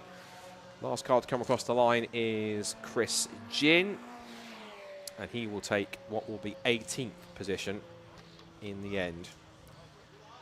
Well, we promised entertainment and certainly being rather eventful in the MX5 Super Cup, and it certainly has delivered, because it has been quite the race from start to finish. And incredibly, the winner didn't even start in the top 10. He started back in 12, but it is the defending Pro Class champion. That's what he can do. So, Aidan Hills then. Victory in race 1 of the weekend for the Clapham North MOT Mazda MX-5 Super Cup. He's victorious by half a second for Jack Harding, who will certainly welcome a podium in his second cameo appearance. Tom Griffiths holds on to third, just ahead of James Cousins in fourth, his best result by far this season, and a much more competitive looking number 24 car. And Patrick Fletcher was all arms and elbows for most of the race, but he held on for a top 5 finish ahead of Jack Sycamore and Jack Brewer. Then, somehow, Ollie Hall, despite getting caught up and tagging a spinning Joe Wiggin after he was collected at the hairpin, he somehow fights his way back up the order and passes Will Batali on the final lap to take the club class victory. From Tiley in second place, Amy Watts is third, and Alison Dendy, Kamal Kelsey, Clive Powles and Bruce Robinson. And then Joe Wiggin finished behind Jim Barrett, who was 15th. Joe Wiggin did finish the race after he got tabbed by Alex Stott. He comes home in 16th place. That'll be one of his drop scores already so far. And Steve Kite had a grassy moment at the end. Christopher Ginn, Alex Stott stopped after he tagged the back and got damage from hitting Joe Wiggin, and then Alexander Jones' race ended after 6 laps. He came into the pit lane and did not finish either.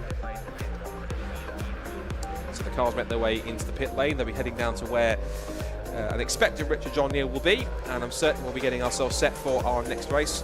And so I think we can have a chat with our top 3s from Richard John Neal after what was a very entertaining and energetic first MX5 Super Cup race of the weekend. The Hills Motorsport team very happy indeed. Just over away to my right, Tom Griffiths, who finishes in third place, gives Aidan a pat on the head. And Jack Harding as well comes up and gives Aidan, we'll catch up with Jack in a minute. And Aidan taking the win. Talk about making it hard work for yourself with qualifying. I had a quick shout at Aidan across the paddock this morning, and you said you were making life difficult for yourself with qualifying, Aidan, but great entertainment out there. Thank you for that, and well done. It's not quite what I said to you, was it? But we can't repeat that on the team. Exactly, well done, yeah. Yeah, I did make it hard work. Annoyingly, these wet conditions are normally good for me, so in quali I was quite excited. I was 5 seconds off the pace. I had no idea what was wrong. I think we just ended up with a bad set of tyres, and you know, a dry tyre, wet track is perfect. And I'm out of breath. You know, P12 to win the race. Literally, as soon as we got through the first lap, I was like, this. I've got so much grip. This is on. And I was just hoping that no one was going to fight me too hard, because I saw Jack getting away, and I know how good he is from all the years I've raced him. So, what a race, yeah. To do it on the last lap, and a fair play to Jack. He knew I think he knew that was where I was quicker than him. He just couldn't quite get it to the inside to cover me before the chicane. And again, fair play to him for lifting off. He could have, gone through the chicane and cut it and made life harder for me. But yeah, great to get the win after a horrible qualifying. And unfortunately, I've got to do it again tomorrow. You haven't, as I say, making work for yourself. The other thing, your moves and many of the other moves we saw, no barreling, no stupidity in that race. Considering the conditions were tricky out there, everybody behaved very well. Yeah, but that's what it's like, isn't it? You know, sometimes Mazdas get a bad name, but the racing's actually really good most of the time. And to be honest, from a personal point of view, I knew I had so much pace I didn't really need to jeopardise the race by making contact or doing something stupid. So a massive thanks to everyone at Hills Motorsport. You know, I've been scratching my head, but Dave was telling me there's nothing to worry about, and he's obviously right. He knows what he's doing. He knows. He's a wise man, Dave Longhurst, you're talking about. Yeah, exactly. And it's a hard weekend for us because we've got half our team over at Anglesey, half I'm here, so we're understaffed. All the drivers are here. my dad's coming over tonight from Anglesey to help for tomorrow, so it's a really busy weekend for me personally, racing, driving, running. If it's worse tomorrow, we blame your dad. Yeah, if he turns up and it goes to shit, then if he turns up and it goes wrong, then yeah, it's his fault. Yeah. Nice one, Aidan. Well done, super drive. That was a pleasure to watch. Well done, mate. Thank you. Congratulations. Let's grab a word with Jack Brewer. Jack. Sorry, Jack Harding. I was saying Jack Brewer. Sorry, get me Jack's muddle up. Jack, first of all, welcome back. Thank you, mate. Super job. Great race. Yeah, it was good. Aidan's a man to beat. He's been in this for the last couple of years or so. Obviously, he's leading the championship. Just because he had a bod qualifying didn't mean he weren't going to come through. I knew he would. But yeah, no, we had a mint start, and yeah, we drove away. Really, I think in the pace in those sort of like intermediate dry conditions, I think we had it really.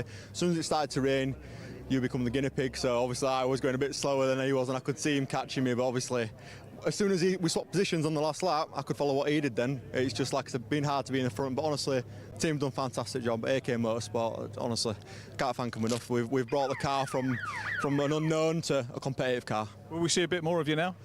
Yeah, hopefully. If we can get some more sponsors and get on the grid, hopefully we'll be back maybe at Donington Park and things like that. We've got some stuff sorted out, but yeah, honestly, a massive thank you to my sponsors. Gazebo Foods are here this weekend, APH Science, Autovox Car Parts. Honestly, I couldn't do anything without any of them. Brilliant, well done. We hope that they get behind you and support you. We'd love to see you back on the grid for some more rounds. Thank you very much, mate. Thank you very much, Jack Harding, you too. That. Let's have a word with Tom Griffiths, who's over here. So we'll drag Johnny round. Lovely trophies that we've got as well. Hey, Tom. Hello. So is that the gearbox that you had from Anglesey, or did you change it over again? That's the one we finished Anglesey on. Yeah. Working, didn't it? It did. Yeah. It seems to be working well. So, yeah, fun race that. That was a bit of a. I used the term too much, but it was a bun fight for third place, wasn't it? Yeah. I think I kind of lucked into it a little bit. We're coming to the hairpin. I don't know what happened to Joe, but Joe ended up spinning around when I'd already made a mistake, and it just allowed me to kind of sail around the whole incident. So yeah, we'll claim it, and it was good. Another podium, and obviously I think the weather conditions tomorrow supposedly slightly better. Hopefully, because we could do without that. I think half the circuit was wet, half the circuit was dry at times, and yeah, so it was a hard race. Well done. Great to see you. We'll see you again tomorrow. Thanks, Tom Griffiths. Let's go down. We've got the podium for the club class runners, and Ollie Hall taking a late victory, so we'll see if we can grab Ollie. Big photo opportunity going on behind us. Let's see if we can grab Ollie Hall. Where's that? Here we go. How are we doing, boss? Very good, thank you. Ollie bailed me out at lunchtime at Silverstone the start of the season. We had a great chat there. Even better when we have a winning chat, isn't it? Yeah, definitely. I can't say the car's looking best for wear, but yeah, it's a great day. Obviously, the race started off dry, and look at it now, we're getting soaking wet, and we'll have to get the helmet dryer on tonight. The lead of the club class changed, didn't it? Several times between you and Wilbur during that race. Yeah, definitely. It was a great race. Wilbur had a bit of a shocker of a start, which we just spoke about, but then his pace came back through, and it was a good battle towards the end. And I got into the second to last corner, so it was it was a really great battle between us, and it's always clean between me and Wilbur. It's good racing. I like it. That was a super race all round, given the conditions, yeah, and yeah, really good. Definitely. Yeah, the track time is good. It's a bit shorter races today, but I think maybe that helped in my favour. But yeah, no, it was good. It was a good day's racing, so get ready for tomorrow. Repair the damage. Make it a double. Have a double tonight. Thank Just you the one, though. Well done. Ollie Hall takes it. Wilbur Tightly second. Let's have a quick word, Wilbur. Good to see you, Wilbur. To and fro that, wasn't it? Yeah, I mean, look at it now. You know, at the start of the race, it was dry. We were all on dries. I'm just disappointed. I don't know if you saw, but I lost it in the last corner, didn't I? But yeah. Club class is a great opportunity, though, isn't it, to come in and, you know, not necessarily fight for overall honours, but to train you and prepare you for that. Yeah, no, I agree. I mean, there's only like, 22 here this weekend. We've had obviously more. Yeah, I'm just upset, man. It's a really good it's a good standard. I mean, we've got Ollie, we've got Amy. I'm not sure who else was near, but yeah, it's a really good standard. I'm just heartbroken. Well, I'm sorry that you've lost, but tomorrow's another day and another step up on the podium. We'll see you, Wilbur. Amy, quick word with Amy. Well done, another podium. Well done. Just about. Yeah, God, that was a struggle that time. There was some issues in quali. I had a little off, which was my own fault, but we knocked some tracking out, and they thought it was stones, maybe a balance, but it was not. That was evident from the green flag lap. So that was a hard race, but it was good fun. I'm disappointed not to be up in the mix. They sound like they look like the best fucking they look like the best race up the front. Up the front. So I'm disappointed not to have been meddling with them, but there's tomorrow. Do you know what it is with the swear words? I've only had 2 people swear this year, both female. That says a lot, doesn't it? I swear, I know it's like a sailor. I spend too much time around industrial sites and racetracks. It's you guys who give it to me. Yeah, we'll take the blame for that. Amy, well done on the podium. We'll see you tomorrow. Brilliant, thanks. Amy Watts there. The rain's coming down. We're looking forward to TCR. Let's have a little bit of a tease for TCR.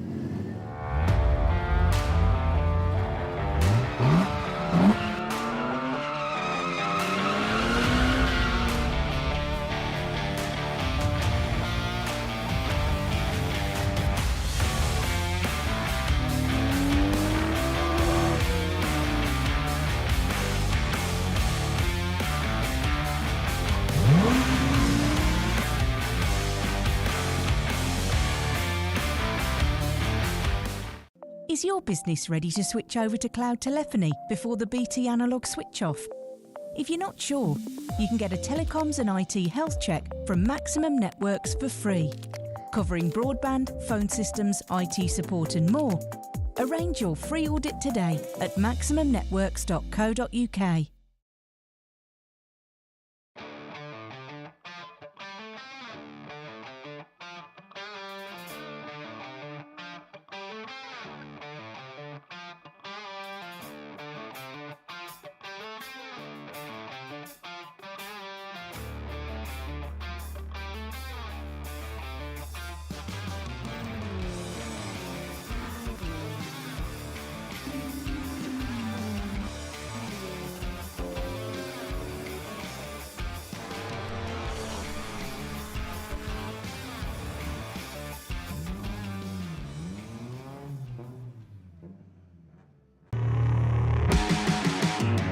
Got so much weight on my shoulders,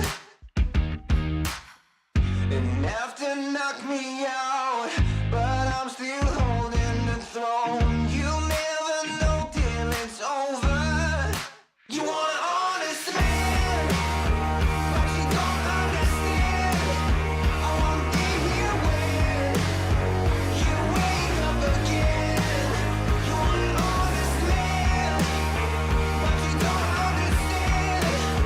I won't be here when you wake up again. You want an honest man. Next year, BT switch off their old analogue network for good. Make sure your business is ready to switch over to cloud telephony. Get a telecoms and IT health check from Maximum Networks today, for free. Future-proof your business now. Arrange your free audit today at maximumnetworks.co.uk.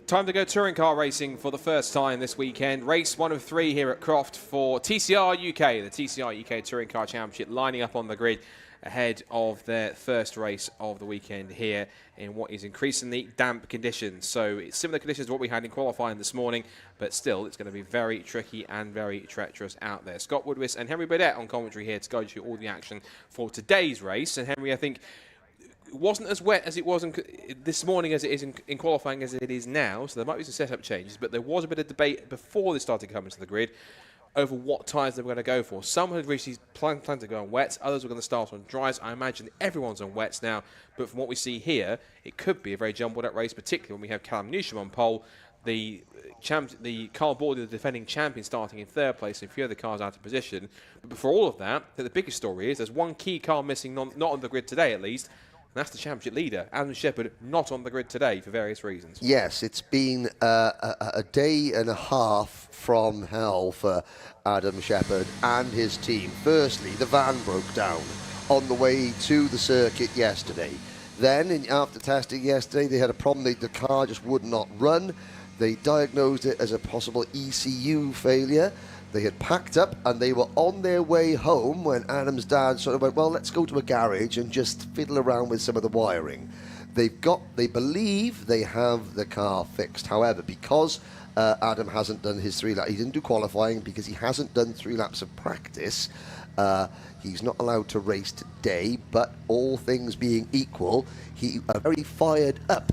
Adam Shepherd will be on the grid for tomorrow's 2 races. It does give Carl Bordley, Callum Newsham and the rest a chance to capitalise on Adam's absence from this race, but of course he'll use it as his drop score. But you don't want to be forced to use drop scores because you haven't started a race. You have one less mulligan to take, as it were.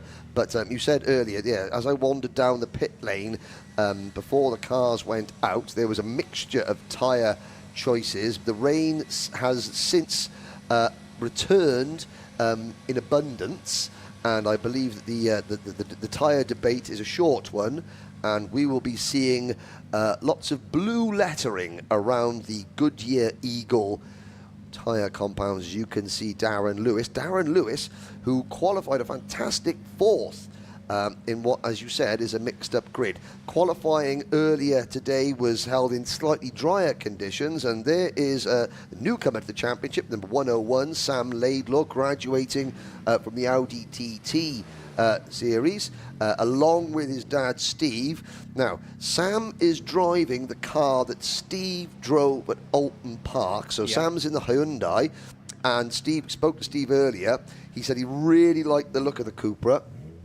Went out and sort of sneakily bought one without telling Mrs.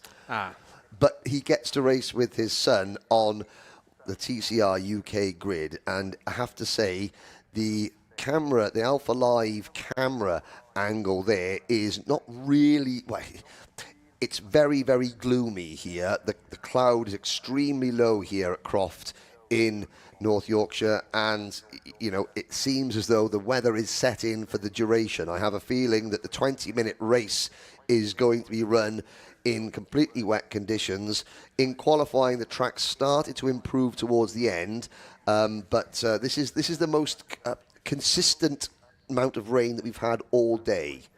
It is, and that will certainly mean that, as I've been talking about all day, it will mean that they've got a more definitive direction in which to put the setup, which is, I've said before, drivers like it either fully wet or they like it fully dry. Anything in between, it's either guesswork or it's a bit too confusing because you're never quite sure what the conditions are doing, and therefore the setup can be quite mixed. And we saw it even with the Civic Cup earlier on, when we saw some drivers are going more towards more of a wet setup, like Josh Farles did at one point. Some drivers are going more towards a dry setup, and it worked out for some better for others because they picked their way through the order.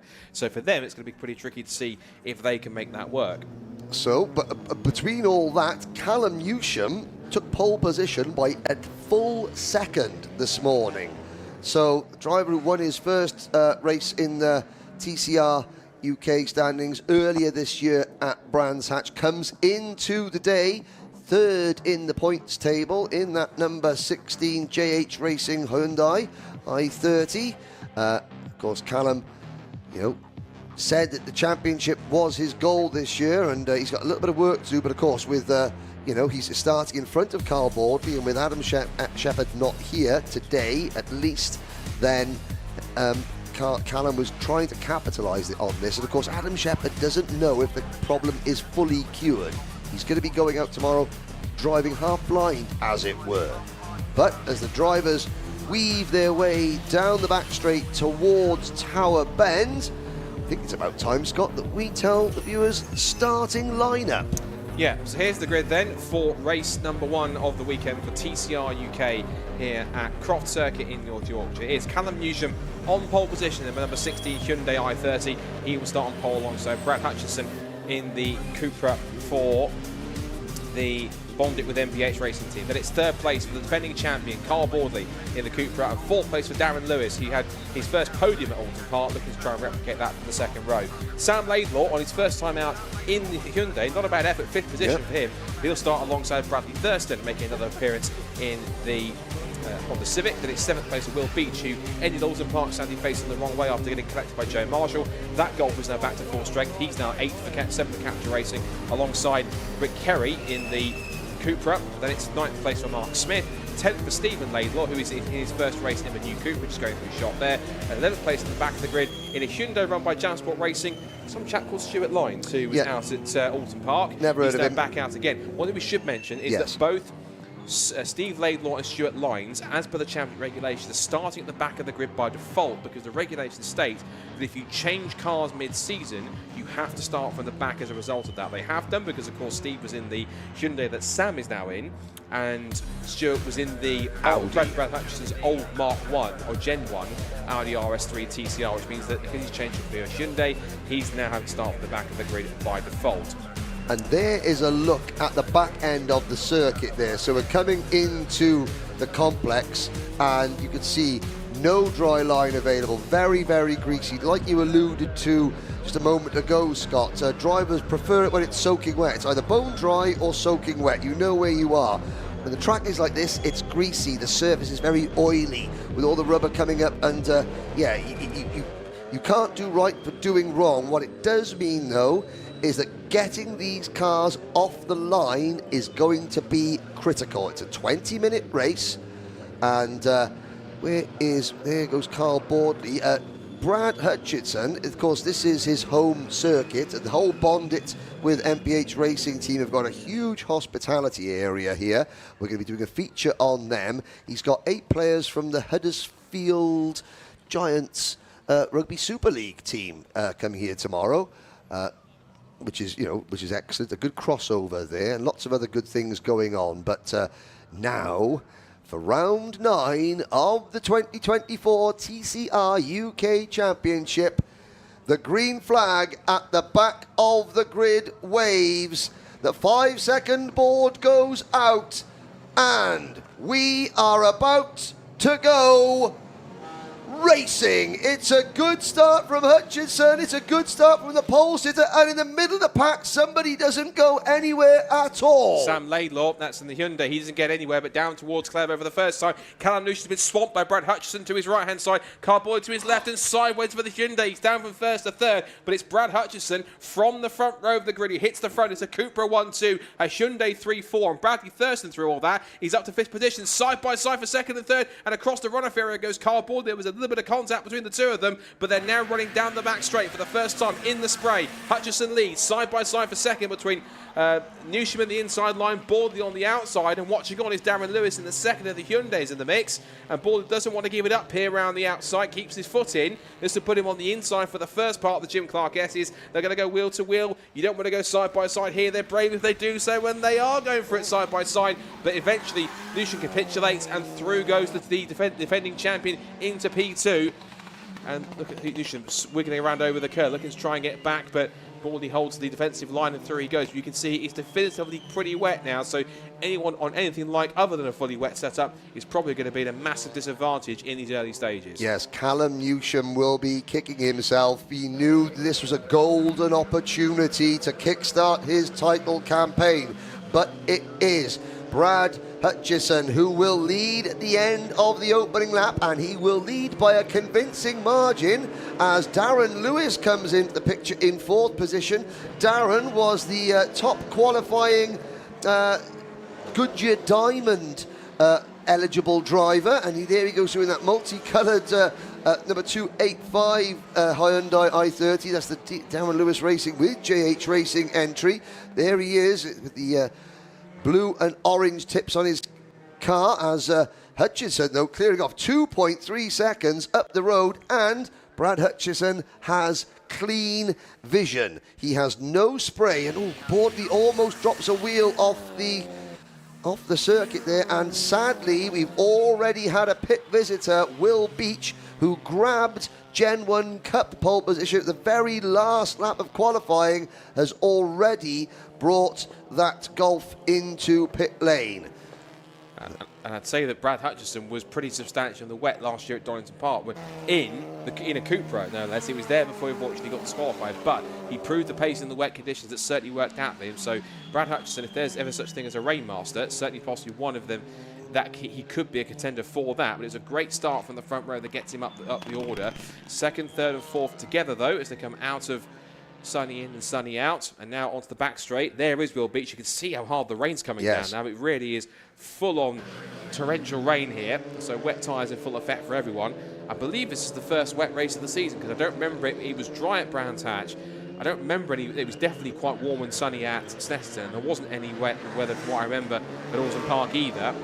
Warm and sunny. Hasn't been warm and sunny at all in 2024 anywhere. But yeah, no, you are right. This is the first wet race, true wet race of the season. Now, what can Darren Lewis do about reigning and defending champion Carl Boardley? Boardley, that Carl Boardley Motorsport with the Hart GT entered Cupra out of Hawthorns through the S's, or the chicane rather, onto the back straight. And this is where, coming down towards Tower Bend, you know, you want to try and maximise the longest straight on the circuit, but then, yeah, there's not a lot of runoff at the bottom of the bottom end of the circuit there, and you can see the drivers just testing different lines as they head out of Tower down towards the Jim Clark S's, and there. But with the trees overhanging the circuit, their visibility absolutely at a premium. Here is a good battle for 5th position. This is Bradley Thurston in the Honda, just in front of Rick Kerry. Then Stephen Laidlaw, and that's Stuart Lyons up in 8th place. Sam Laidlaw has, quite understandably, I think, on his debut, making a tentative getaway as Kerry to the inside. That opens the door for Steve Laidlaw as well. And Bradley Thurston losing 2 places. Good move there from Rick Kerry. Yeah, and also we talk about Steve Laidlaw. He's not just changed cars, but changed teams. He's also moved across now to Area Motorsport, of course, who know all about front-wheel drive, given that they've run cars in several championships, including here on the package in Civic Cup and in the Audi TT Cup Racing Championship too. He's making up 1 spot, and he might well be on the course to do so. As Stuart Lyons, meanwhile, fancies his chances up the inside in the Hyundai. Turns his way into the hairpin and picks off Bradley Thurston as a result. So I think on this one lap, he's lost 3 spots to Rick Kerry, Laidlaw and Lyons, and he might lose another by the time he gets to the line, which is going to be Sam Laidlaw. Thurston will try and come back at him down the pit straight towards Clairvaux once more. And whilst that's happening, the lead gap in front is starting to come down, because Callum Newsham, now that he's got a clear bit of track and he's back into 2nd place, he is now catching hand over fist Brad Hutchison. In fact, the last time he came through the first sector, last lap in fact, was the new fastest lap of the race. He was quicker by 7/10 of a second. He's taken another 3/10 out of him with the fastest first sector of anyone on this current lap. He now is only 1.7 off the lead, and he's pulled away by 2.7 from Carl Boardley. And what's interesting is most people are setting personal best, because it looks like it's still raining, but I think possibly because the wet tyres are getting stronger and stronger, because they're in their definitive conditions, it's possibly making them ironically a bit quicker than they were when it was still a little bit dry. Yes, Goodyear doing a fantastic job bringing you know, a great tyre to the championship this year. Lap times in the dry have been plummeting throughout the season, and obviously drivers getting very, very comfortable. A quick word about Stuart Lyons, starting from the back. Let's not forget. Oh, and there we go. That is Thurston running very wide down at Sunny Inn and takes the escape road. Luckily for him, there was an escape road there. He returns to the circuit just in front of Mark Smith there. Speaking quickly about Stuart Lyons, let's not forget that Stuart broke a drive shaft in qualifying. So that team, the Maximum Motorsport with Jam Sport race team, have repaired a drive shaft and fixed the drive shaft in that car since qualifying. And I have to say that, you know, joking aside about Championship Supremo Stuart Lyons, but yeah, he is running in 7th and closing in on Stephen Laidlaw, who is having a fantastic outing in his very first time in that car. But up at the front, battle developing as Callum Newsham, 2.3 seconds was Brad Hutchinson's lead. Now it is down to just 1 second. And even though Newsham is in the spray and his visibility isn't going to be as great as Hutchinson's, you can see that Newsham's car visibly, he's looking more confident, more aggressive. He's leaning on those tyres going into the corners more than Hutchinson. Yeah, look at the last lap times. He was faster by another 7/10 of a second. Another new fastest lap of the race for Newsham, dipping into the 1:31s now. And again, on this lap alone, he was 2/10 quicker on the first sector. He's lost a 10th in the second sector, meanwhile. So it looks to Hutchinson trying to respond in these increasingly wetter conditions here. As they come into the hairpin once again, they've still got 12.25 minutes to go. Out of the hairpin they come. And Newsham trying to close in a little more here. So the gap was a second. This is, they come across the line what it's going to be, and also lap time wise. So last lap was it was a new personal best for Hutchinson, 132.442, but even then Newsham was still only a tenth quicker, so slightly faster in both sectors 1 and 3 for the Hyundai as they come out through Hawthorne. So Callum Newsham taking full advantage of the fact that he's ahead of both cardboard. Then of course no Adam Shepherd in this race. He's pretty much in the pound seats in terms of scoring maximum points if he can, but he needs to get around Hutchinson and catch him if he can. We'll look at the times in the first set. There's another new personal best, and Hutchinson matches Newsham as well. So it looks like it's now that Newsham or Hutchinson sees that Newsham is right there with him, it's holding on pretty close. The two different generation Cupras going to combat, Gen 1 versus Gen 2. This is Rick Kerry, former BMW racer, in the number 22 car, and he is now under threat now from Steve Laidlaw in that newer Cupra. And this is the battle for 5th position. So rarefied air, without being unkind to them, for Rick Kerry and Stephen Laidlaw. Stephen Laidlaw, again, newer car, but in every sense of the word, the first time he's actually sat in it this weekend. Behind them, Stuart Lyons and Sam Laidlaw are locking horns, but up at the front now, the MPH with Bondit Racing Team, Brad Hutchison and his family, they name their cars.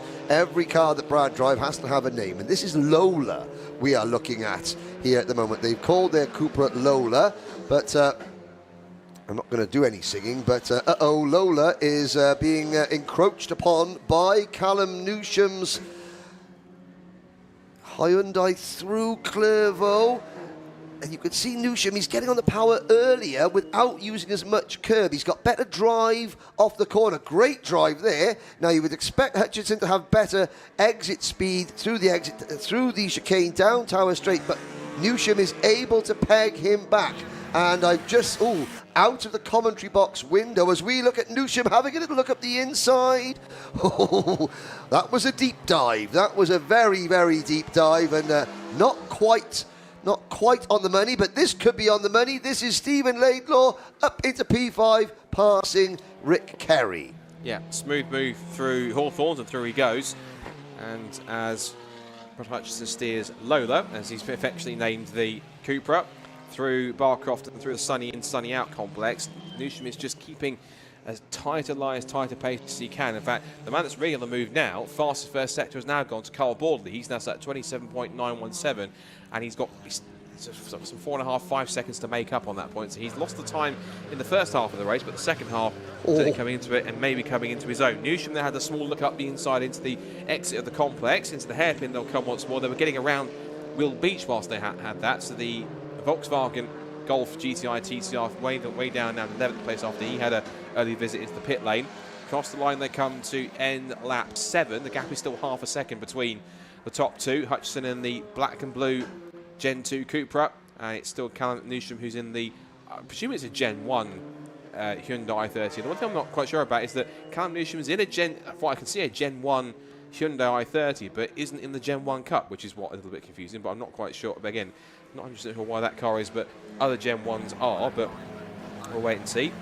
Down the back straight come the top two, and there's still plenty of spray around. I'm not sure how hard the rain is out there now. It's eased off a little bit, but if it has eased off, I think the wipers are more there to clear away the spray rather than any inclement rain that's still coming down here at Croft Circuit. Yes, with all the low trees around the back of the circuit, there is zero breeze as well.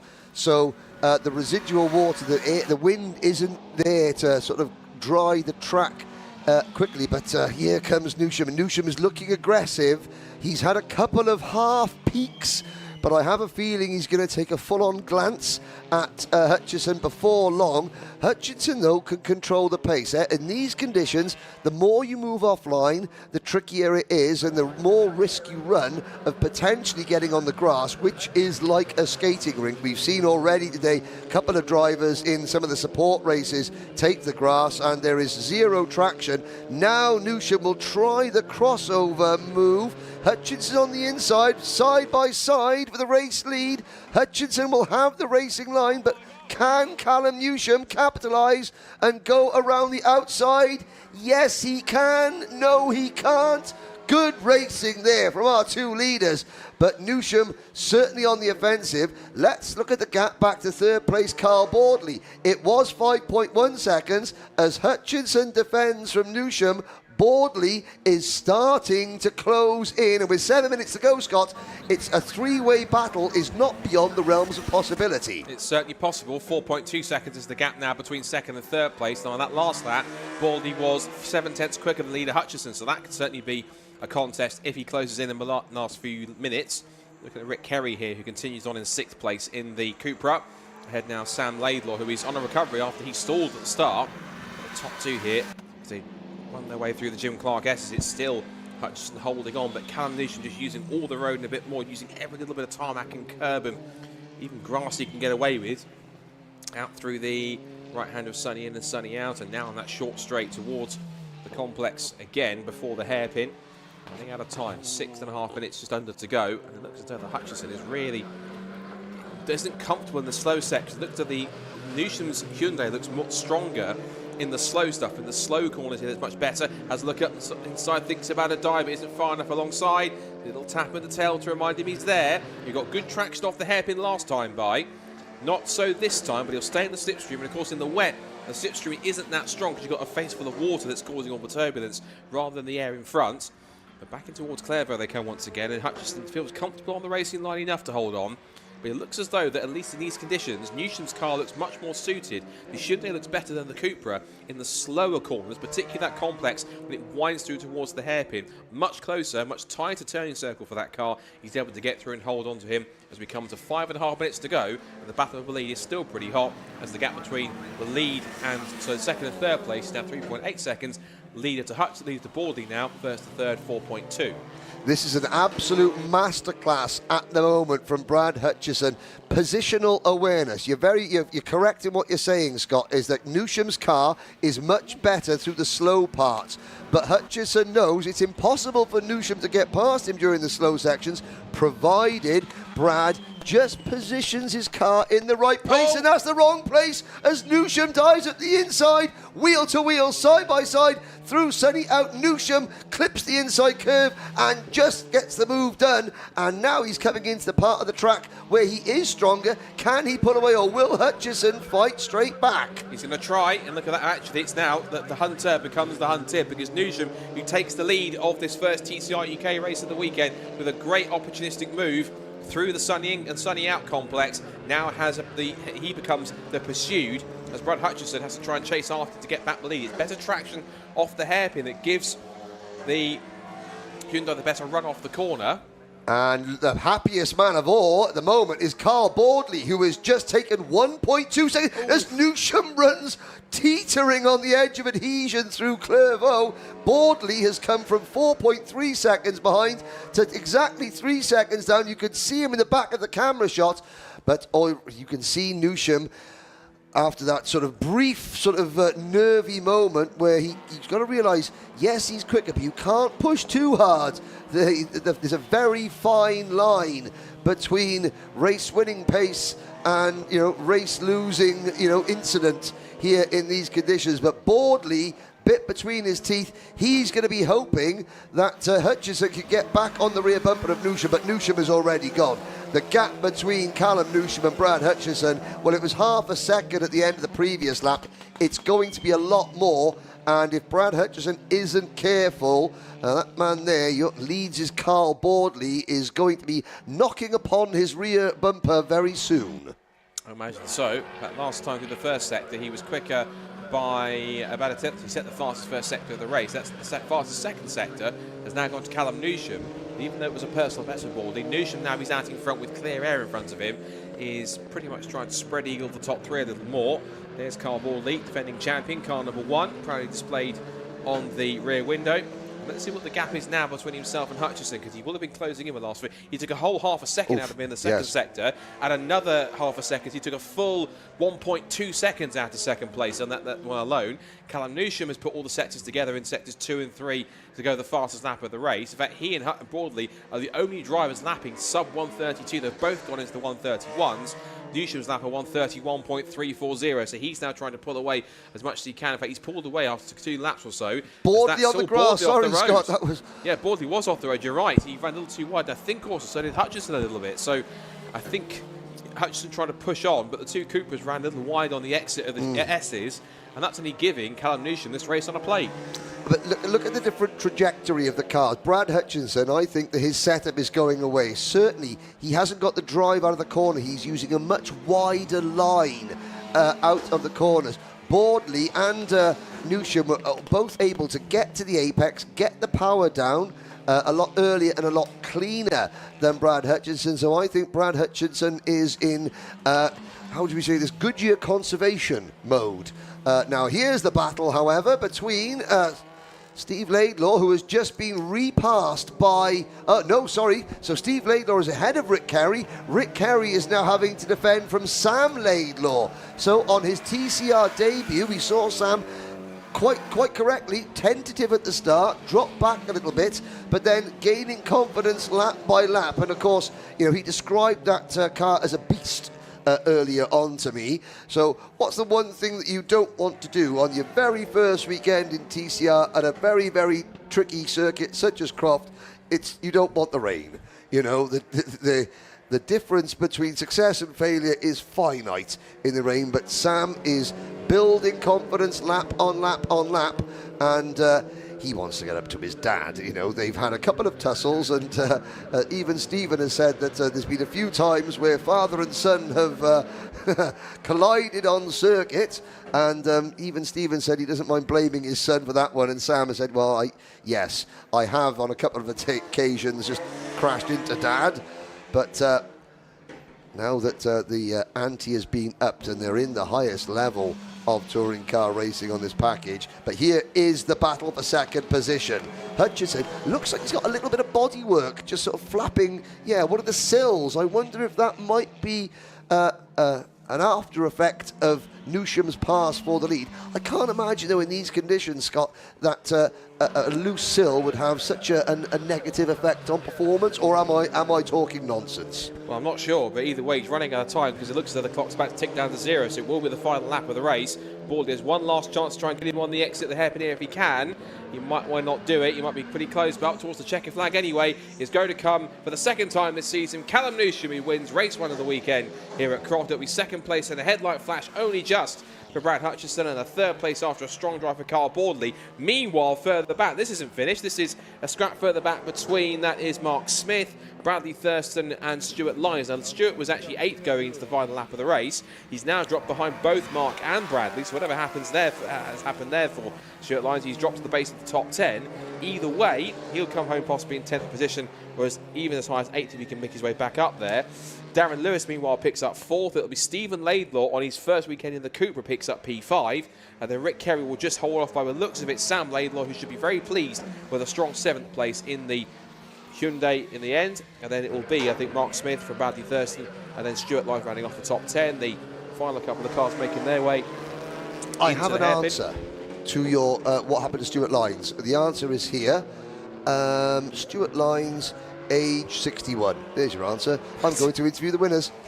Whilst you deal with that and the fallout, once you last couple of cars head across the line, it's going to be Mark Smith ahead of Bradley Thurston. He's going to be in trouble for that one. And then it was Stuart Lyons in P10, followed by Will Beach in 11th place. But it's a second win of the season for Callum Newsham in the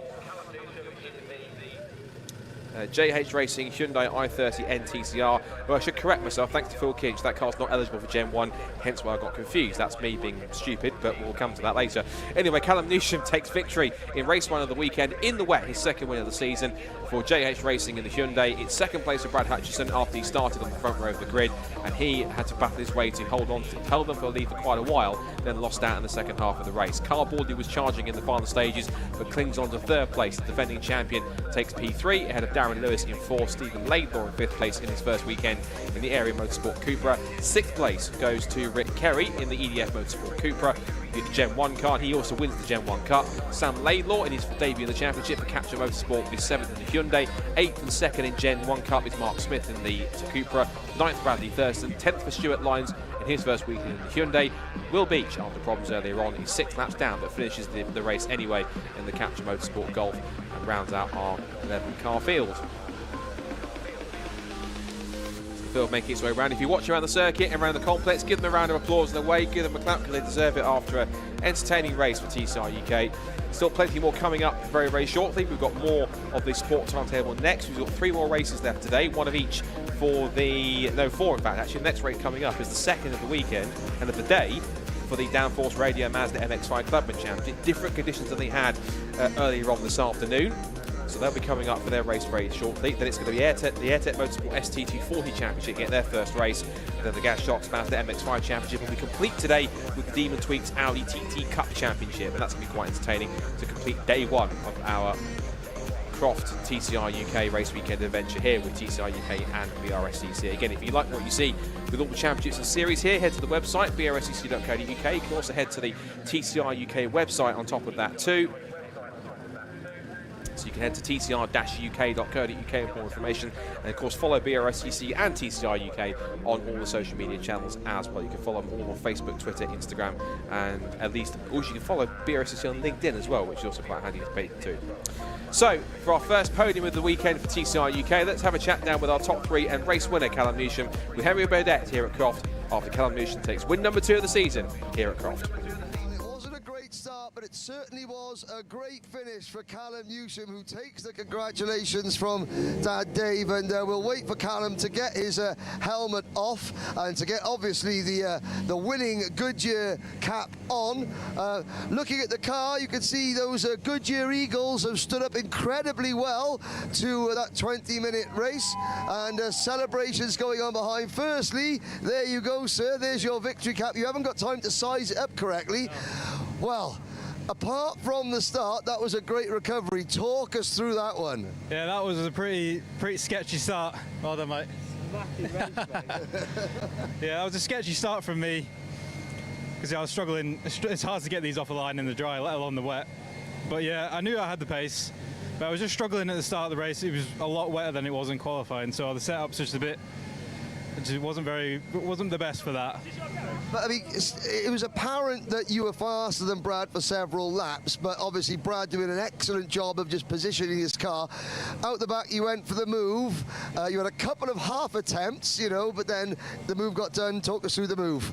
Yeah, it was a good move. Well, I saw he got a bit sideways at the apex of Sonny in, and I just slid down the inside, give me enough room, and we just went through Sonny out, and I managed to get him on the exit.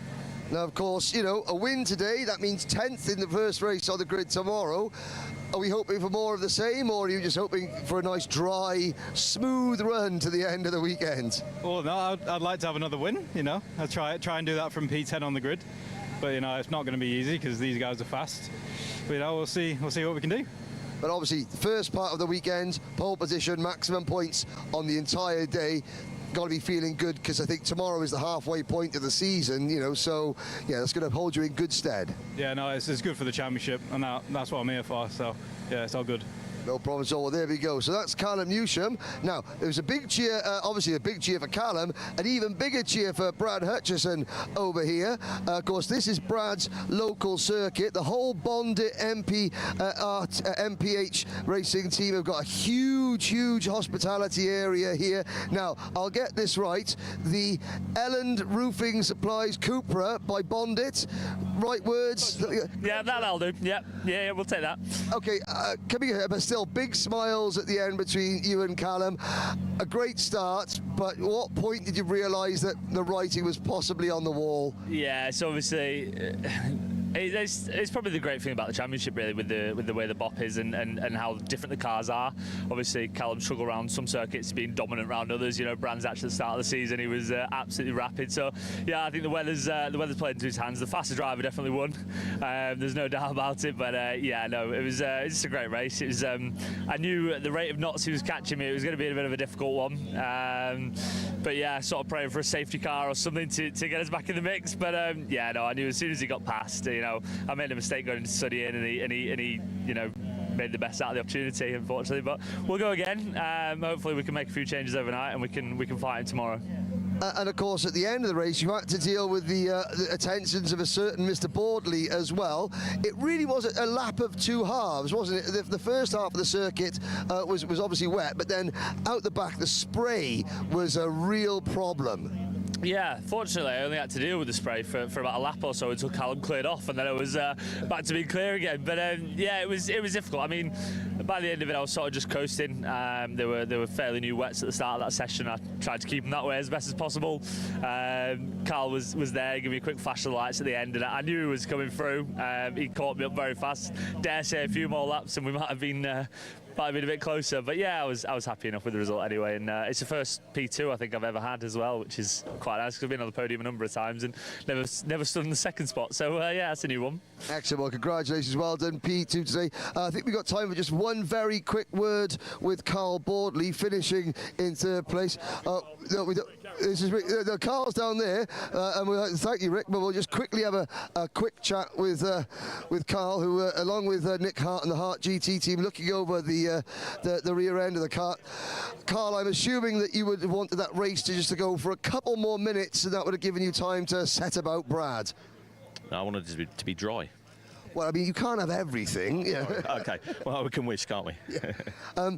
Obviously, you know, you fell back at the start, but then when they started battling, you closed in a little bit, just run out of time. But I'm judging by the expression that you are, you know, hoping for some nice Yorkshire sunshine tomorrow. Yeah, any sort of sunshine I do, not just Yorkshire, but no, it's just one of those. We set the car for sort of like greasy conditions and tyres and stuff like that, and then by the time we'd sat on the grid, it decided to down on us.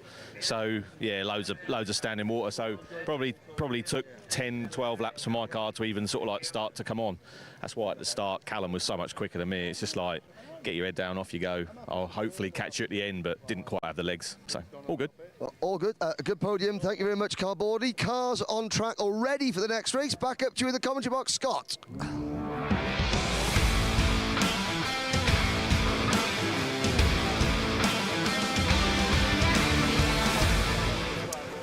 They are indeed. Thank you very much, Henry. Cars are making their way through in what is now considerably more wetter conditions than they experienced earlier on. For the Downforce Radio Mazda MX-5 Clubman Championship, their second race of the day, and already a busy timetable for them all around. Let's take a look at the grid then for race number 2.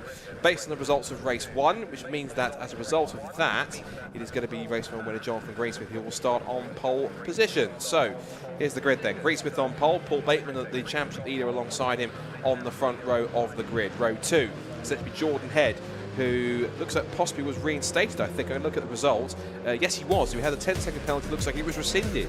So he does, in fact, get that third place on back post-race.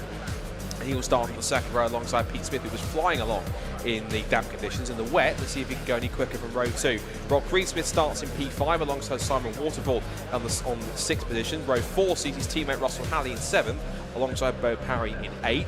Then it's Jamie Turner who starts in 9th with Jack Warry a couple of places higher than he was for race 1, but still further back than he'd like to be in P10 with work to do. 11th for Dougal McGregor for the head of Matthew Crozier, then Tom Greenwood and Rob McGregor. Alex Catula has got some work to do from back from 15th after he started 3rd in race 1. And Andrew McGregor, Simon Privet, Peter Williams, Adam Lawrence, Jonathan Fieldsen, Nick Ledoy with lots of work to do from 21st on the grid, and then Stephen Sculler. And if he is at the back of the grid, we should also see Martin Tolley, which I can see a white MX-5, which is definitely his. So Martin Tolley, who retired, he didn't start the first race, he started from the back of the grid in 23rd. He will not stay there. Watch for him to come back through in car number 23. So as I mentioned, there was a change in the order after race 1 earlier on. You remember that Jordan Head, if you watched earlier on, had a 10-second time penalty. It was either for an out of position start or if it was for a jump start. Either way, he had that 10-second penalty rescinded, which means that he got back his 3rd place, and everyone who was moved up a place as a result of that penalty now moves back down again, and the original finishing order was correct, which means that Jordan Head does gets his first MX5 Clubman podium, and he will hope to do the same again in race 2. He was looking pretty strong at that front and was up there giving the likes of Greensmith and Bateman some trouble. But Pete Smith also, in the purple MX-5 with the little yellow headlight details on the right-hand side, was looking pretty racy too. He was the quickest man on track. In fact, he got the fastest lap point with a 1:44.583. Not as quick lap times, I think, this time by, given the fact we've got slightly more wetter conditions. But now as they come into position in the last couple of spots, we should be getting the green flag very shortly. So all identical Mark 1 MX-5s.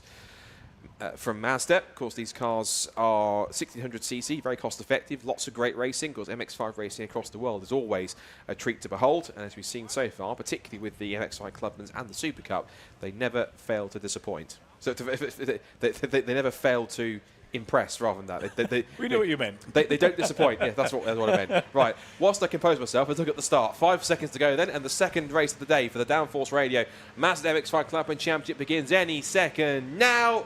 And we are underway. Better start this time from pole for Jonathan Greensmith. Better launch from for the pole man. Paul Bateman will go level with him as they head down towards Clairvaux for the first time. And Jordan has done it again. He's up now to second place. Up the inside of the championship leader. Bateman breaks that a little bit later as he goes to cover off the apex at Clairvaux, which he does.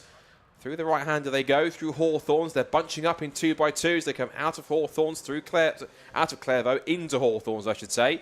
Running wide there, I think that's Pete Smith. He's lost a couple of places. One at least to Russell Halley, I can see, has got ahead of him. But now as they literally splash their way out through the S's and onto the back straight towards Tower for the first time. I look out my window, and it is Greensmith who leads then. He leads in the wet conditions. Bateman second, Head third. Fourth place is Simon Waterfall with a good start for the 24 car.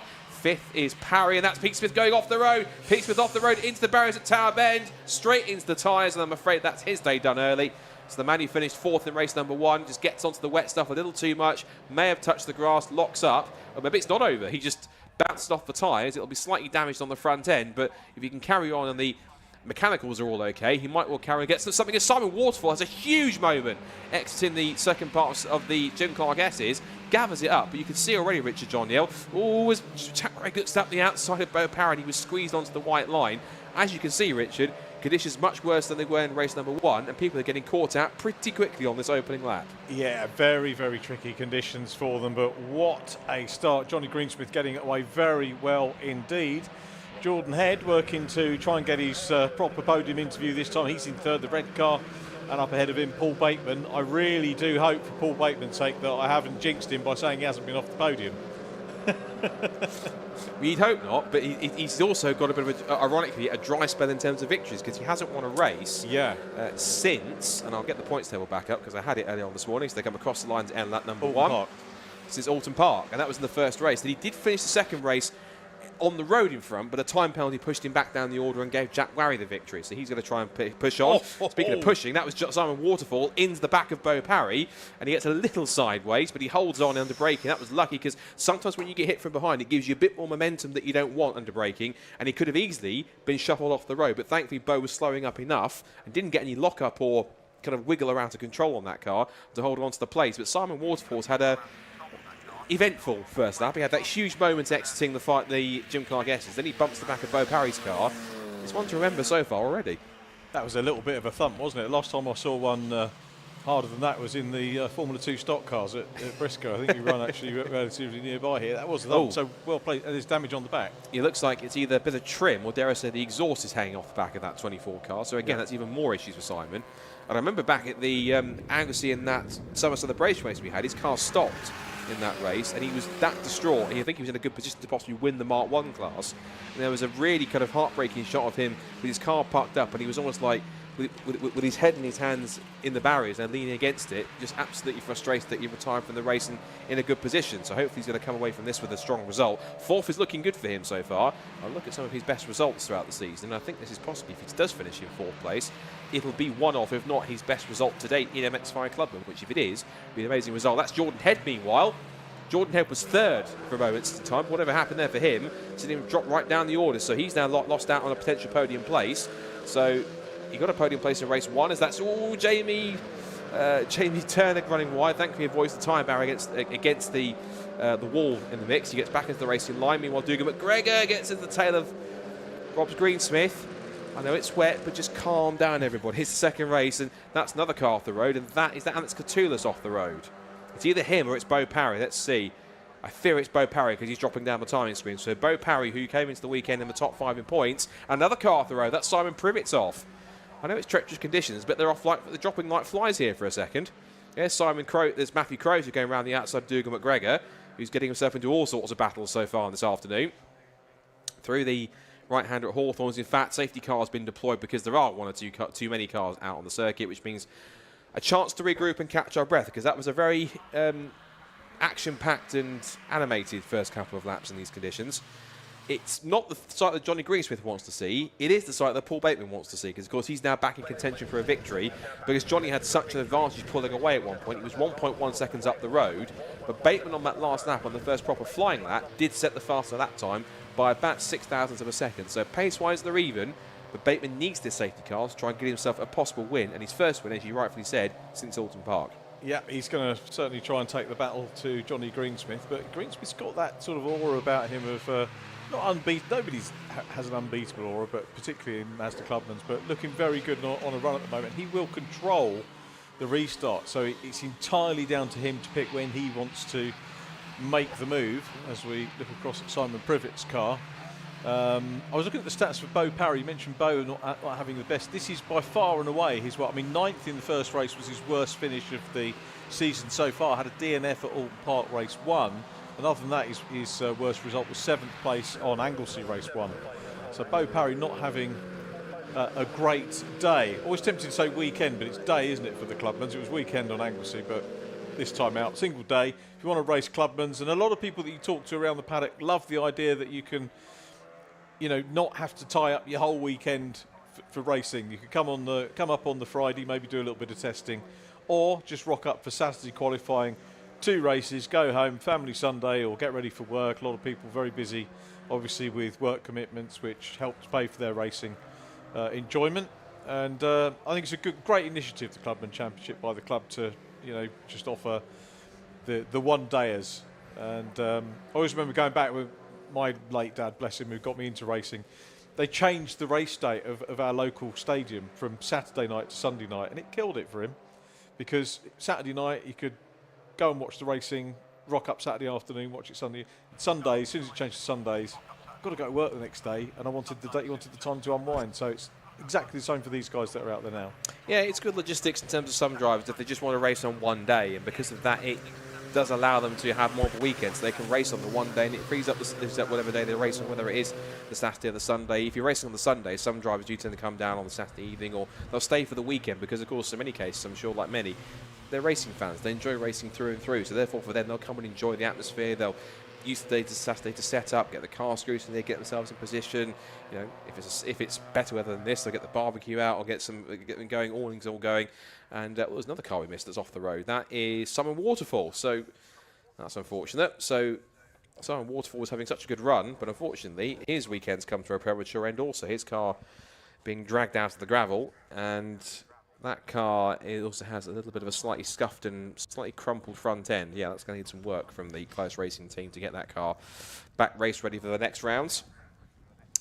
Jack Murray 3rd, up from original qualifying. Oh yes, before you're race right. 1 from 12th.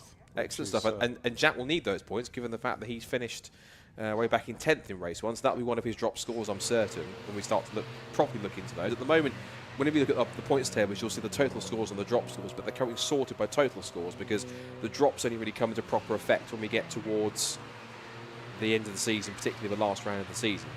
I'm going to interrupt myself because I've noticed where Simon Privet is. He's on the exit of the Jim Clark SC. He's obviously had a moment like Simon Waterfall's, but ultimately he's lost the back end and gone straight into the crop field on the inside line. So it looks like he's pretty stuck and beached there. The question I tend to ask in that situation is, which is, I used the exact words, did he jump or was he pushed? As in the case, did he do it by himself or did he have help? I'd like to think hopefully he didn't have any help, but it's quite an odd place to find yourself there, and one of the recovery teams there to try and drag him out. Again, big shout out to all of our marshals, our recovery teams, our rescue units, officials, volunteers for all the effort they're putting in, of course, in what's not so pleasant weather conditions. It's supposed to be summer in the UK, but then again, this is summer in the UK, so it's always wet half the time. It has been quite pleasant in some areas in terms of hitting 20 degrees. We had a couple of really nice warm weekends. Anglesey was quite warm, of course, for last time out for the Masters, but here at Croft in this part of the world, it's, again, what some would call a typical British summer's day, which is wet and damp not necessarily cold, but just not quite pleasant in terms of its in terms of weather-wise. Southern Privet, meanwhile, is about to get a bit of a tow out of the crop field, I think. Yep, they'll get him away. We're not going to have too much racing time left, are we? Once this is recovered to safety, 5:42 left on the clock, and the train making its way. Train, that's what they call Tcruk in Yorkshire, isn't it? As we're in Yorkshire. Tcruk. Train. The train going down the back straight at the moment, so probably another lap behind the safety car after this one. Now the key thing is that Paul Bateman, as I mentioned, this is ultimately benefiting him the most because he was trying to chase down Johnny Greensmith and he was running on pretty equal pace. Now he's got him right in front of him again, so on the restart, if he can catch him unawares and get a good start, that'll be key. Now the one thing that's going to be interesting is that you notice here that there is one car that's kind of not meant to be there, and that's Bo Parry. He's not leading the race, but he has a spin and he's down at the back of the field. It just so happens that the safety car has picked him up. And that's going to be interesting because, of course, if we're on the safety car at the moment, he is out of position. So I would try to figure out whether or not what the rule would be in terms of if they let him through, but how quick they'll be able to get him back around. Of course, they're also still recovering Simon Privet's car, which is now out of the crop field and is now being reversed back onto the circuit so he can now continue. Because he didn't get out of the car, so he can still carry on.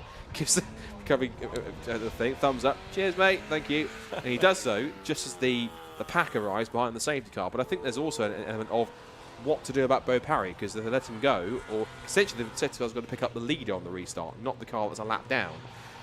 So that's going to be interesting what they do with that in that situation.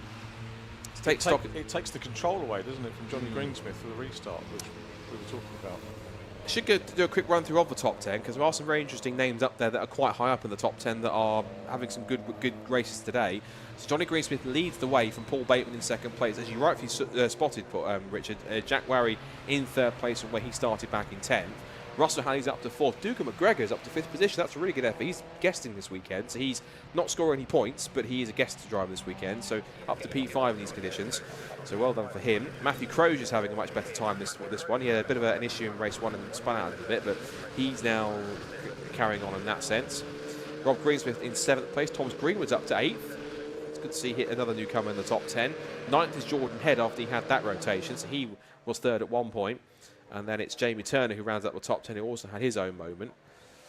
And, right, I think they're now telling Bo Parry to do the wave around. But the whole thing is that either they tell him to do the wave around and then go safety car at the end of this time by, because ultimately if they wait for Bo to come back around, it's going to be too slow. So, unfortunately for Bo, he'll have to keep this. Might technically, I guess, in some cases, will probably be his restart in a way, if you like, in inverted commas, because he'll have to go at this kind of pace to try and catch the back of the train. But I think potentially, for the purpose of getting as much racing as you can in this race, they might well do the restart. It could end up being a one-lap dash, but we'll wait and see. Bo Parry, meanwhile, is now free to go and try and catch the back of the train. I don't think he will, but he'll give it a good red-hot go anyway.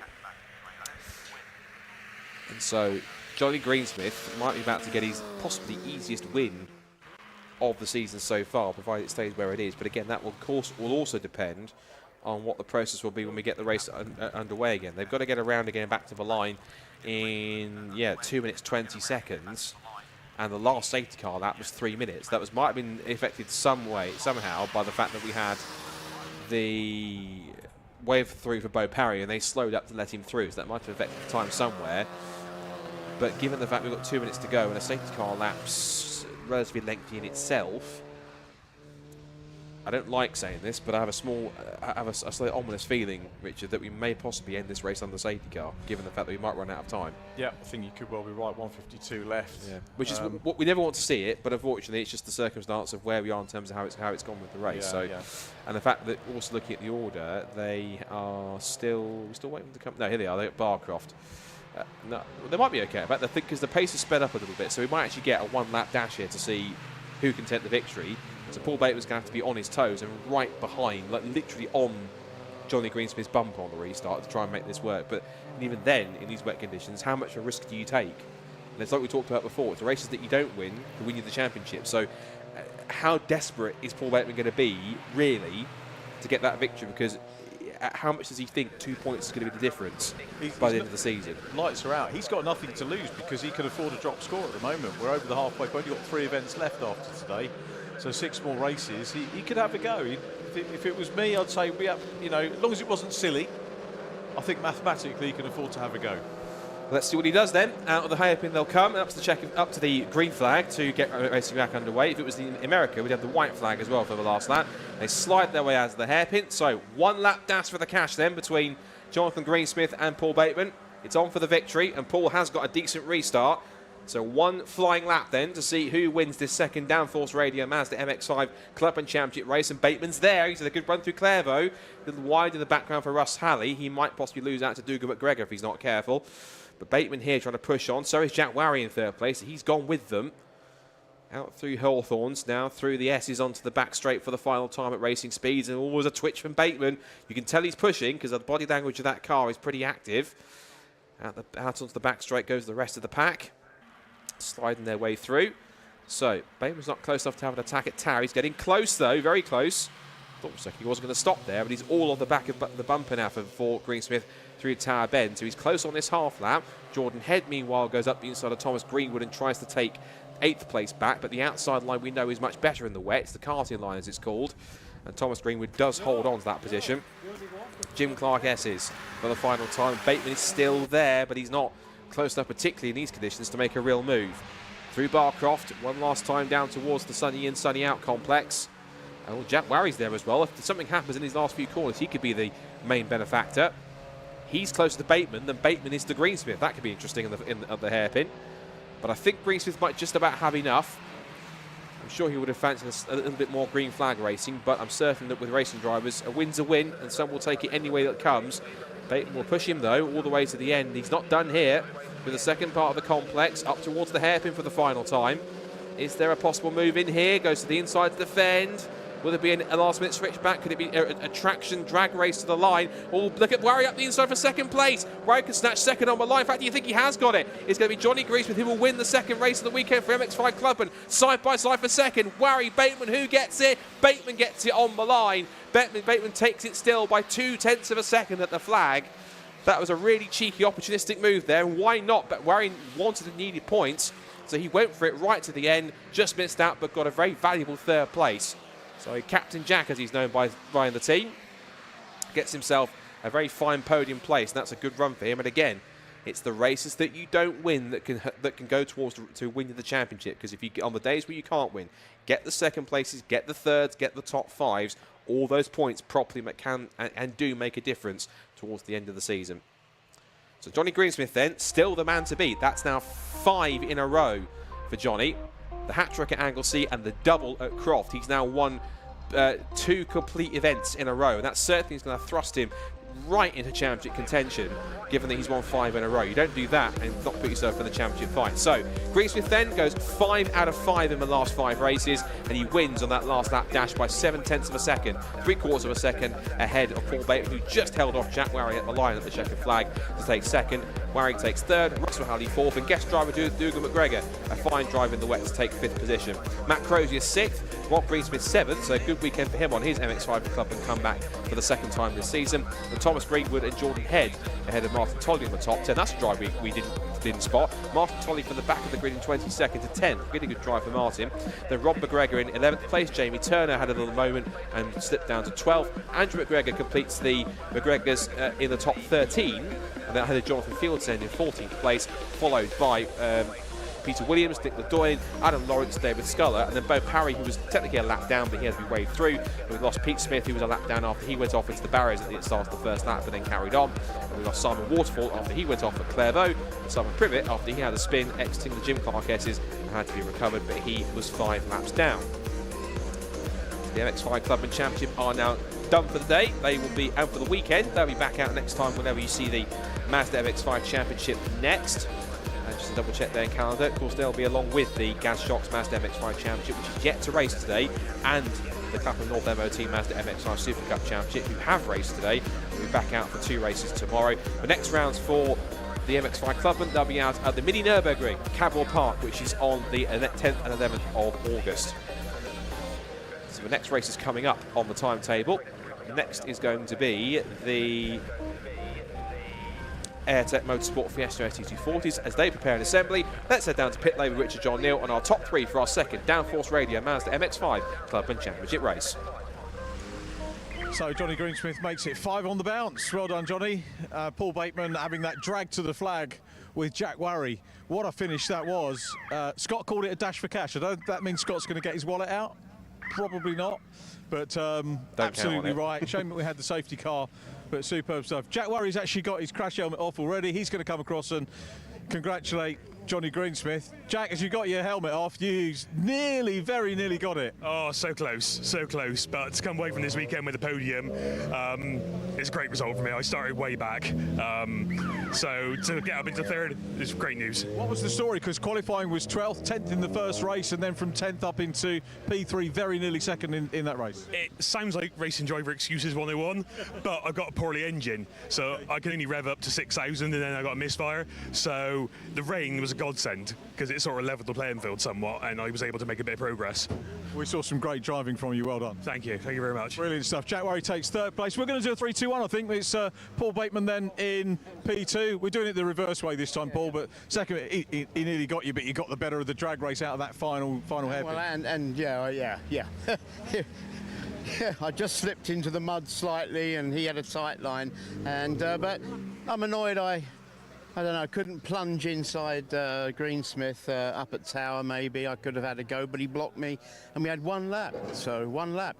It's a shame, wasn't it? But you know, hopefully next time out at Camberwell the weather will be. As long as nobody's hurt. But it's very tricky out the back there.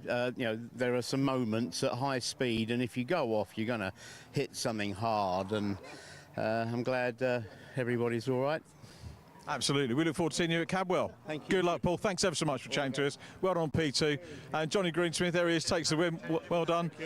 5 on the bounce, and you're going to continue this at Cadwell Park. All being well, yeah. It's going great up to now, so yeah, I think I was super cautious on that last lap. Paul nearly had me, to be honest, but yeah, carry on the good form. Way to go. In terms of the restart, we were a little bit worried because the safety car picked up Bo, and we thought, oh, hang on, Johnny might not be able to control the restart the way you wanted. Yeah, we're going through my mind whether they're going to let him through and carry on, or whether he's going to start on that race, and then I would have to stay behind him until start and finish line and stuff. So it's, yeah, we're all going through my head, and then I saw him waving past on that. The officials had it sorted. Yeah, they had it sorted. So yeah, really. Cars on track, Johnny. Well done. 5 out of 5. Lovely to see you again. Congratulations. Jonathan Greensmith takes the win. 5 on the bounce. Incredible stuff for the Downforce Radio Mazda MX-5 Clubman Championship with the Brscc. We now stay with another staple from the club. It's the AirTech Fiesta ST240s on track. I'm going to nip up to the commentary box and get back in the dry to give you the grid. Let's go back to Scott Woodward.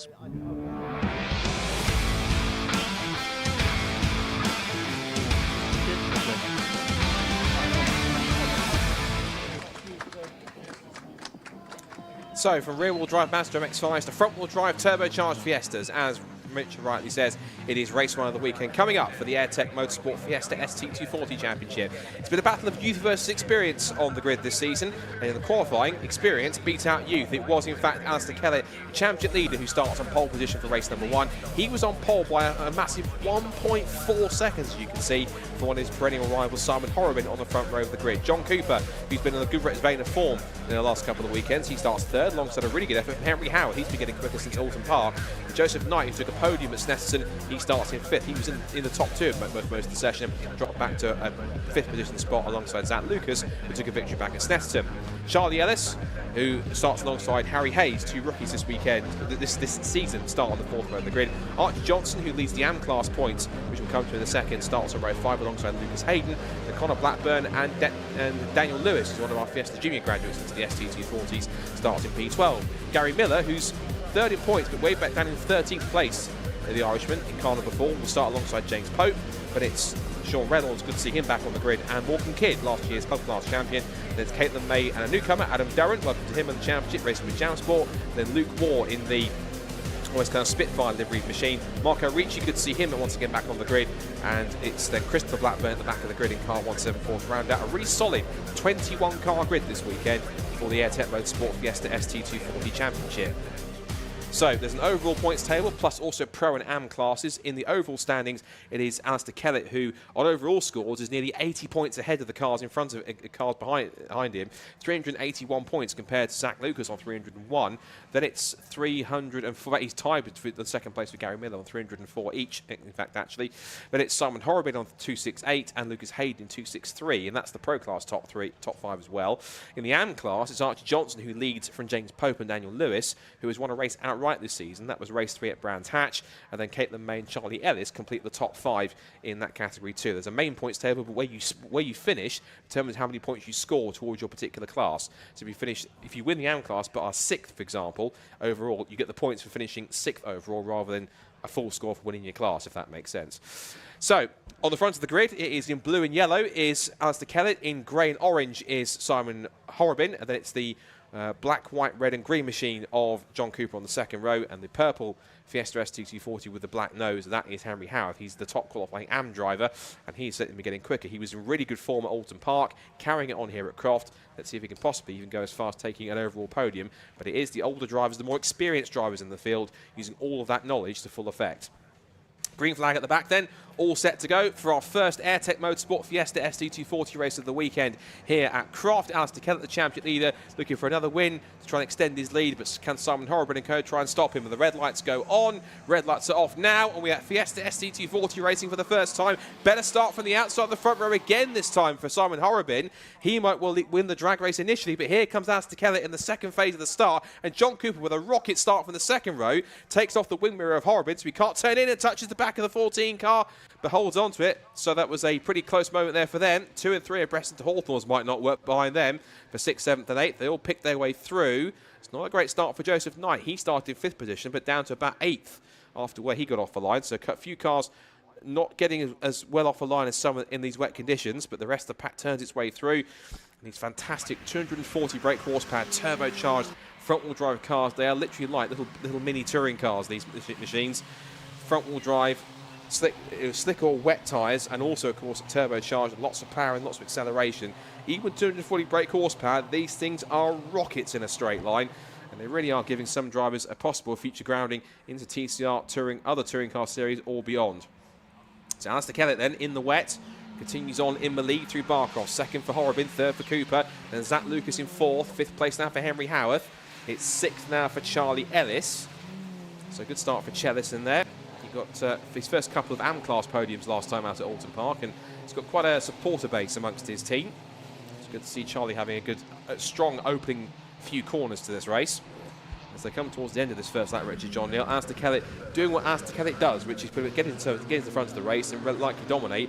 But as I mentioned in the build-up to it, this season's been very much youth versus experience, and it's experience that's winning out against the younger drivers in the field. Alistair's, yeah, sort of laid down a bit of a marker, hasn't he? Zach Lucas, of course, had 2 poles for the first 2 meetings and the 1 win, and then Alistair Kellett had 3 wins in the first 2 meetings, so has sort of returned the favour a little bit. Zach on the back foot a wee bit at the moment, but still in podium territory. 3rd place at the moment behind Simon Horrobin, so still in with a shout, but Kellett away down the road. We're looking at the 42, Henry Howarth, who was the AM class pole setter.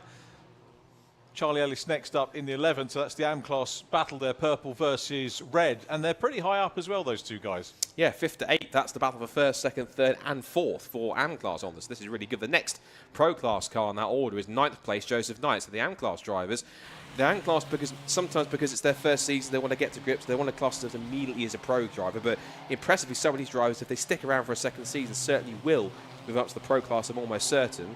And they really are showing some really good form in these early stages and getting up there and scoring really healthy, strong points amongst the overall order. Because, as I mentioned, what you score based on where you finish overall, not necessarily in your class. So it'll be intriguing to see how they can get on, particularly with the likes of Archie Johnson, who is down in 10th. He's being beaten by 5 of his AM-class rivals. That'll be quite intriguing points-wise.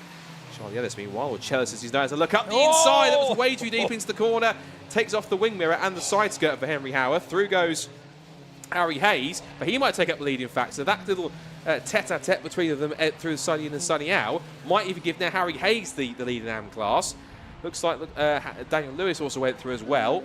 And Chellis is trying to hold on here. Here comes Harry Hayes round the outside for the second part of the complex.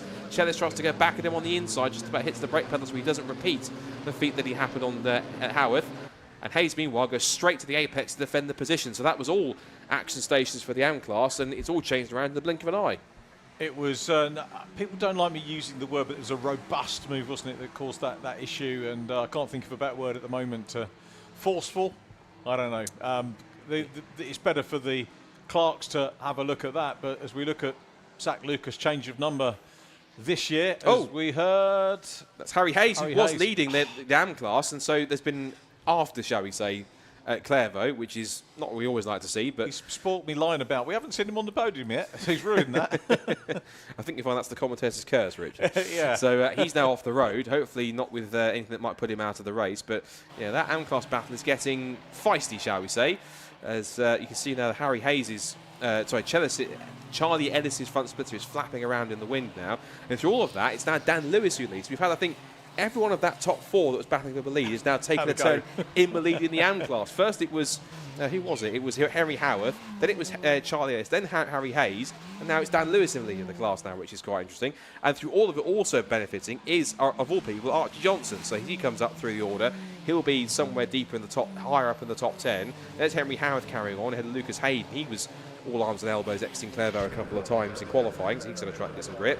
Meanwhile, in front of the pro class, the more experienced drivers are having a bit more of a serene and calmer time up front, because you've got Alistair Kellett here, clear by 2 seconds, ahead of Simon Horrobin in second place. There's the recovering Harry Hayes after he had his moment at Clairvaux or Hawthorns. The question is always, did he jump or was he pushed? But we'll let the stewards decide that, because we didn't see that part. A telltale sign at the front, on the front of his car, I think, nonetheless, but I think we'll say no more about it, I think, after that side. Kellett, meanwhile, is enjoying the wet conditions. Fastest lap of the race. He's now gone to a 1:39.932. That's pretty impressive, considering everyone else is doing 40s into the low to mid 40-something times. 1:39.9 shows that Kellett's certainly got the power down. And as Archie Johnson takes full effect of Charlie Ellis's front splitter flapping around in the turbulent air, he's now up another spot into 7th place. Still Dan Lewis, who leads the class, meanwhile. He'll be 5th position. But into 7th place, and second in class, there goes Archie Johnson, as they turn their way onto the back straight for the now 4th time. And the fastest first sector of anyone has just been set by Dan Lewis. So he's now setting a really good pace. Of course, he was a front runner in a championship contender in last year's Fiesta Junior Championship, and even won a race outright in race number 3 at Brands Hatch. That was a partially reversed grid, and he had such great pace, and he pulled away from everybody else and became the first AM/club class driver, as the class was known last year, to win a race outright, which was fantastic. And so some might argue, yes, he might not potentially be an AM driver in terms of pace, but it is his first season as a senior driver out of Fiesta Juniors, so certainly he would have felt that his pace at least might have put him around, he felt, the AM class, but certainly showing good pace that I'm certain if he sticks around for next year, he will most definitely go into pro, because he has got the pace to be up there and match that. This is, all good stuff at the moment. Kellett, Horrobin and Cooper, and the thing that strikes me about the 3 drivers that we've got at the head of the field is the experience in there, with Zach Lucas in 4th position, Henry Howarth having a look there to try and make a position on Charlie Ellis, but then leaves the door open. Lucas Hayden nips through on the inside, coming up to play as well is the treble 7, I think that's... Is that Sean Reynolds in the treble 7? That's yes, Sean Reynolds, yeah. It's good to see him back after he had an incident. I'm thinking, hang on, he's not racing Fiestas at the moment, but... He had an incident, I think, at Brands Hatch, where I think he had he tweaked his wrist a little, I think, as a result of that, so he had to set out a couple of rounds. But good to see him back on the grid. Good to see that fluorescent yellow and grey number 777 on the grid too as well. So good to see him back to fighting fitness. That's not so good to see, though. Running wide on the exit. No, there's no rallycross circuit this weekend, Sean. Keep it on the grey stuff. There you go. So Kellett's still out front with that fastest lap. Simon Horrobin in 2nd. And behind that was Gary Miller getting very robust. That's Henry Howarth getting into his 2nd tangle of the day. So he's already had a bit of a dust-up with Charlie Ellis. Now he's been rudely shoved out the way by both Gary Miller and Sean Reynolds. And James Pope's taken advantage of that too. So that means that Howarth lost 3 spots in one corner. Yeah, not good for him. There's some great liveries in this championship as well. Absolutely. And you know, how good they look in these murky, wet conditions just tells you how good they are. My favourite has to be Marco Ricci's new livery, which has got a real proper retro. We can see it on track. He's down in... Where is Marco? I think he must be down towards the back. Yeah, he's down 21st, unfortunately, in the last. But if we happen to get a shot of him, if he's being lapped or anything else, or if we happen to see him on camera, his car's got a very neon kind of 80s retro vibe in that livery. Gary Miller's, he is rather energetic when it comes to making moves. He was up the inside of Sean Reynolds. That's the second time he tried to pass him up the inside and it hasn't quite worked, and he's just tapping on his rear bumper with that Morse code looking for a third move. Hasn't quite. I think Sean Reynolds with a flick of the tail there said, do you mind, Gary? Please, if you're going to get past me, do it the right way. Side by side down the pit straight. And now we've got Sean Reynolds trying to drag him into the right-hander. Can he hold on to it here? He breaks it a little bit later. Miller was looking for the inside undercut, but as Sean Reynolds bounces his way over the curb, he now finds Charlie Ellis as his next adversary in front. Tries to take the tighter line exiting Hawthorns, and Gary Miller goes with him. You might well try and stay in the toe if he can. You don't get much of a toe in the wet conditions because the turbulence of the water in front of you tends to kind of negate whatever toe you get. So you have to try and do the best job you can. Who was that running wide? Ellis ran two was onto the grass, I think, looking at it, and that's put him under threat. And Gary Miller with a huge twitch under brakes. It gets him still incredibly up the inside of Charlie Ellis. He might even pull that move off. And I have to ask again, how on earth has he has done that? And he used the space that was there. He wasn't even close to going into the side of Charlie Ellis's car. Now Gary Miller hasn't finished outside of the hasn't finished outside of the top 6 all year. You're right. Here he is flying. Charlie Ellis has with a huge lose. Big spin up towards the exiting Barcroft, the sunny in, the sunny out, and that could be the wet conditions. Just dropped a wheel around he went. Harry Hayes goes past him as a result of that. But Charlie Ellis is one of those drivers so far in this first race where he's almost had it all happen for him today. It's only gone half distance. Oh, and that's more incidents going on. That's Sean Reynolds and Gary Miller, who have not finished with each other, sadly. And that's now led with Sean Reynolds off the road into the grass. I think these Fiestas are getting a bit overexcited at the moment, I think, because there's a lot going on in this first half of the race. There's a lot to cope with out there. This is, a tricky track at the best of times, and the wet makes it even more so when you've got the extremely close competition between these rocket ships out there. Kellett now 4 seconds clear of Horobin and Cooper. Zach Lucas still is there in 4th place, and amateur class Lewis from Johnson. Need to check my TSL to see who's 3rd at the moment. James Pope, need to keep an eye on James Pope at the moment. So he passed, Chellis has dropped right the way down after his moment. So it's Pope from Howarth for 3rd place, and Pope's got a little bit of ground at the moment over Henry Howarth for that final podium step on the AM class. Yeah, it's a little more civilised, shall we say, at the front with the top 4, because in terms of this, it's a lot calmer and there's a lot less going on at the front, but it's still pretty racy between the battle for 2nd, 3rd and 4th between Simon Horobin, John Cooper and Zach Lucas, battling amongst each other for the podium places, because Alistair Kellett at the moment has this race on lockdown, quite literally. 4.7 seconds is the gap. We look further back to see Gary Miller, who has had all sorts going on and getting involved in all sorts in the first half of the race. He's now got to on his tail. I think that was Caitlin May. I think not too far behind him. No, James Pope in the kind of Martini, another car with the sporting a Martini-esque livery on that car, which is quite fitting given that Ford and Martini have a bit of a history in the World Rally Championship in terms of sponsorship.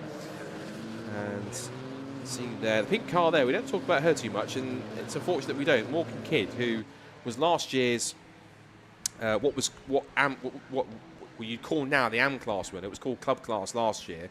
Put some great performances. In fact, actually, last year at Croft was her best performance today because she was in 7th place as one of her best finishes. Won the class all 3 times, and she had the pace to keep at least in touching distance the first 6 cars that were all pro class. So she's had good fortune last year.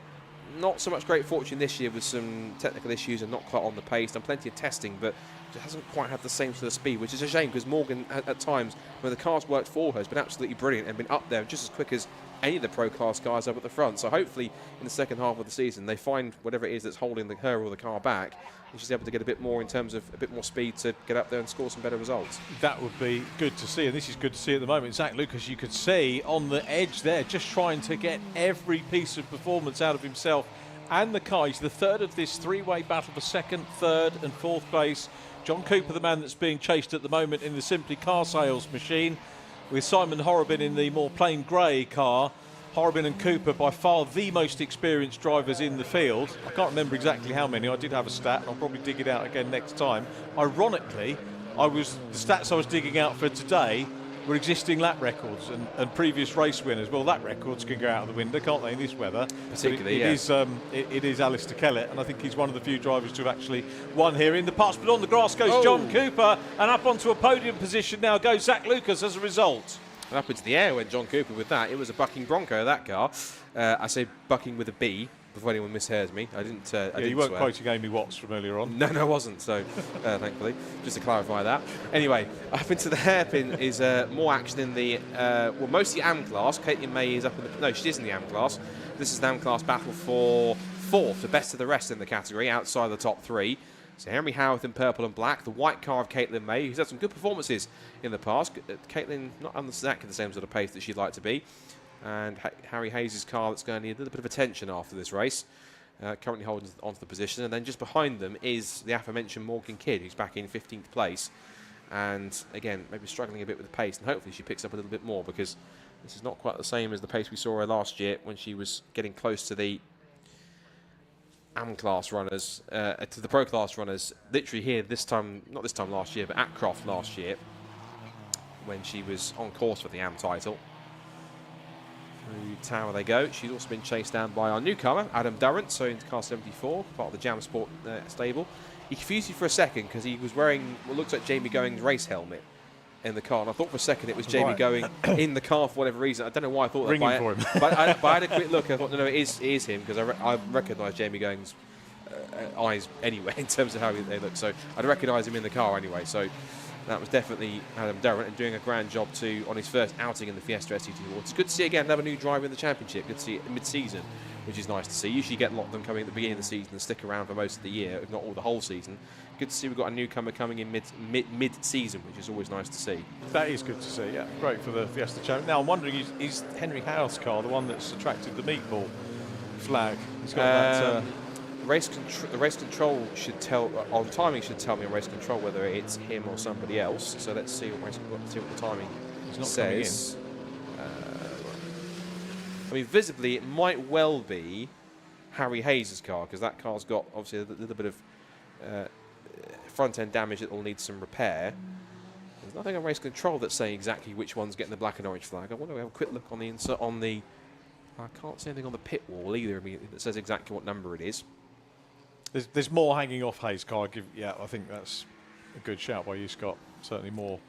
Yeah, it may well be that one, but we'll see who heeds what. Oh, and that was, I thought for a second there that Harry Hayes was putting the brake lights on, but that was just me looking at the rain lights that was coming on. Oh, and that's Zach Lucas. Oh, well, Zach Lucas off the road, as you rightly said, from 3rd place, and that was exiting Jim Clark S. That's been a particularly treacherous part of the circuit throughout today. Lucas ambles his way back on. A little bit of front-end damage. Through goes Archie Johnson, so he slipped down to 7th place as a result of that. So through has gone John Cooper into 3rd. Now Zach Lucas had gone up to 3rd. He got up to 3rd place because Cooper had run wide. But now Zach Lucas has had his own mishap. He's now dropped back behind Cooper, Lewis, Knight, and now Johnson back down to 7th. So he's off the podium, and that will also put him down into 5th position in pro class as well. But he'll score the points for finishing 7th. So as I mentioned, you don't get points for where you are in your class. It's where you finish overall. So ultimately, the higher up you finish, the better you'll score towards your own class total, as well as the overall score on top of that too. So a lot of dramatic moments in this first Fiesta ST240 race. Another one's just seen Gary Miller run wide on the exit of the hairpin. So they're all at it at the moment. And it proves, when you see the odd spin, and I've seen races with considerably more spins, it just underlines how, firstly, how on the edge the drivers are and how close the edge is to getting things wrong. But we haven't seen, drivers getting things badly wrong out there. They're all driving well. They're driving on the limit. Zach was absolutely on the limit when he was challenging for that 3rd place to try and get it away from John Cooper. And I would argue that maybe the pressure that he put Cooper on possibly forced John Cooper to make that little mistake. We'll know a little bit more when we get the interviews at the end of the race, but Cooper getting back into 3rd. And that's Archie Johnson, who's the leader in the AM class. Oh dear, that looks as though that's not just water on the circuit. That looks like fluid out the front of the car, I'm afraid. So Archie Johnson, who was leading not in the race, but leading the AM class in terms of the points. Sadly, he won't make the finish. That's Lucas Hayden getting very wide on the exit of Jim Clark S's. They are pushing the limits here in this first race at Croft in these wet conditions. They really are going for it, aren't they? puts Henry Howarth back on the podium for the AM class now, I think. He does, you're right. So James Pope is second, Henry Howarth does get to third, so I think he'll have some stories to tell for this first race. As we will look at Chris Stutz, Connor Blackburn, who's had a slightly quieter race out there at the moment, been chased by Lucas Hayden. And they're both chasing down Zach Lucas, who is now, of course, in 7th place, recovering after that little off into the tyres, exiting Jim Clark S. It was just before Barcroft, so not having seen it, my guess would be that he possibly would have lost it on the exit or touched the wheel, tried to correct it one way then the other, and eventually saw himself off the road. Up front, I think we're on to the final lap of the race now, because Alistair Kellett has a 5.7 second advantage as we continue to watch Connor Blackburn chasing after Zach Lucas for what could be... Oh, he's up to 6th now, so Zach Lucas has made a pass and he's up into 6th position.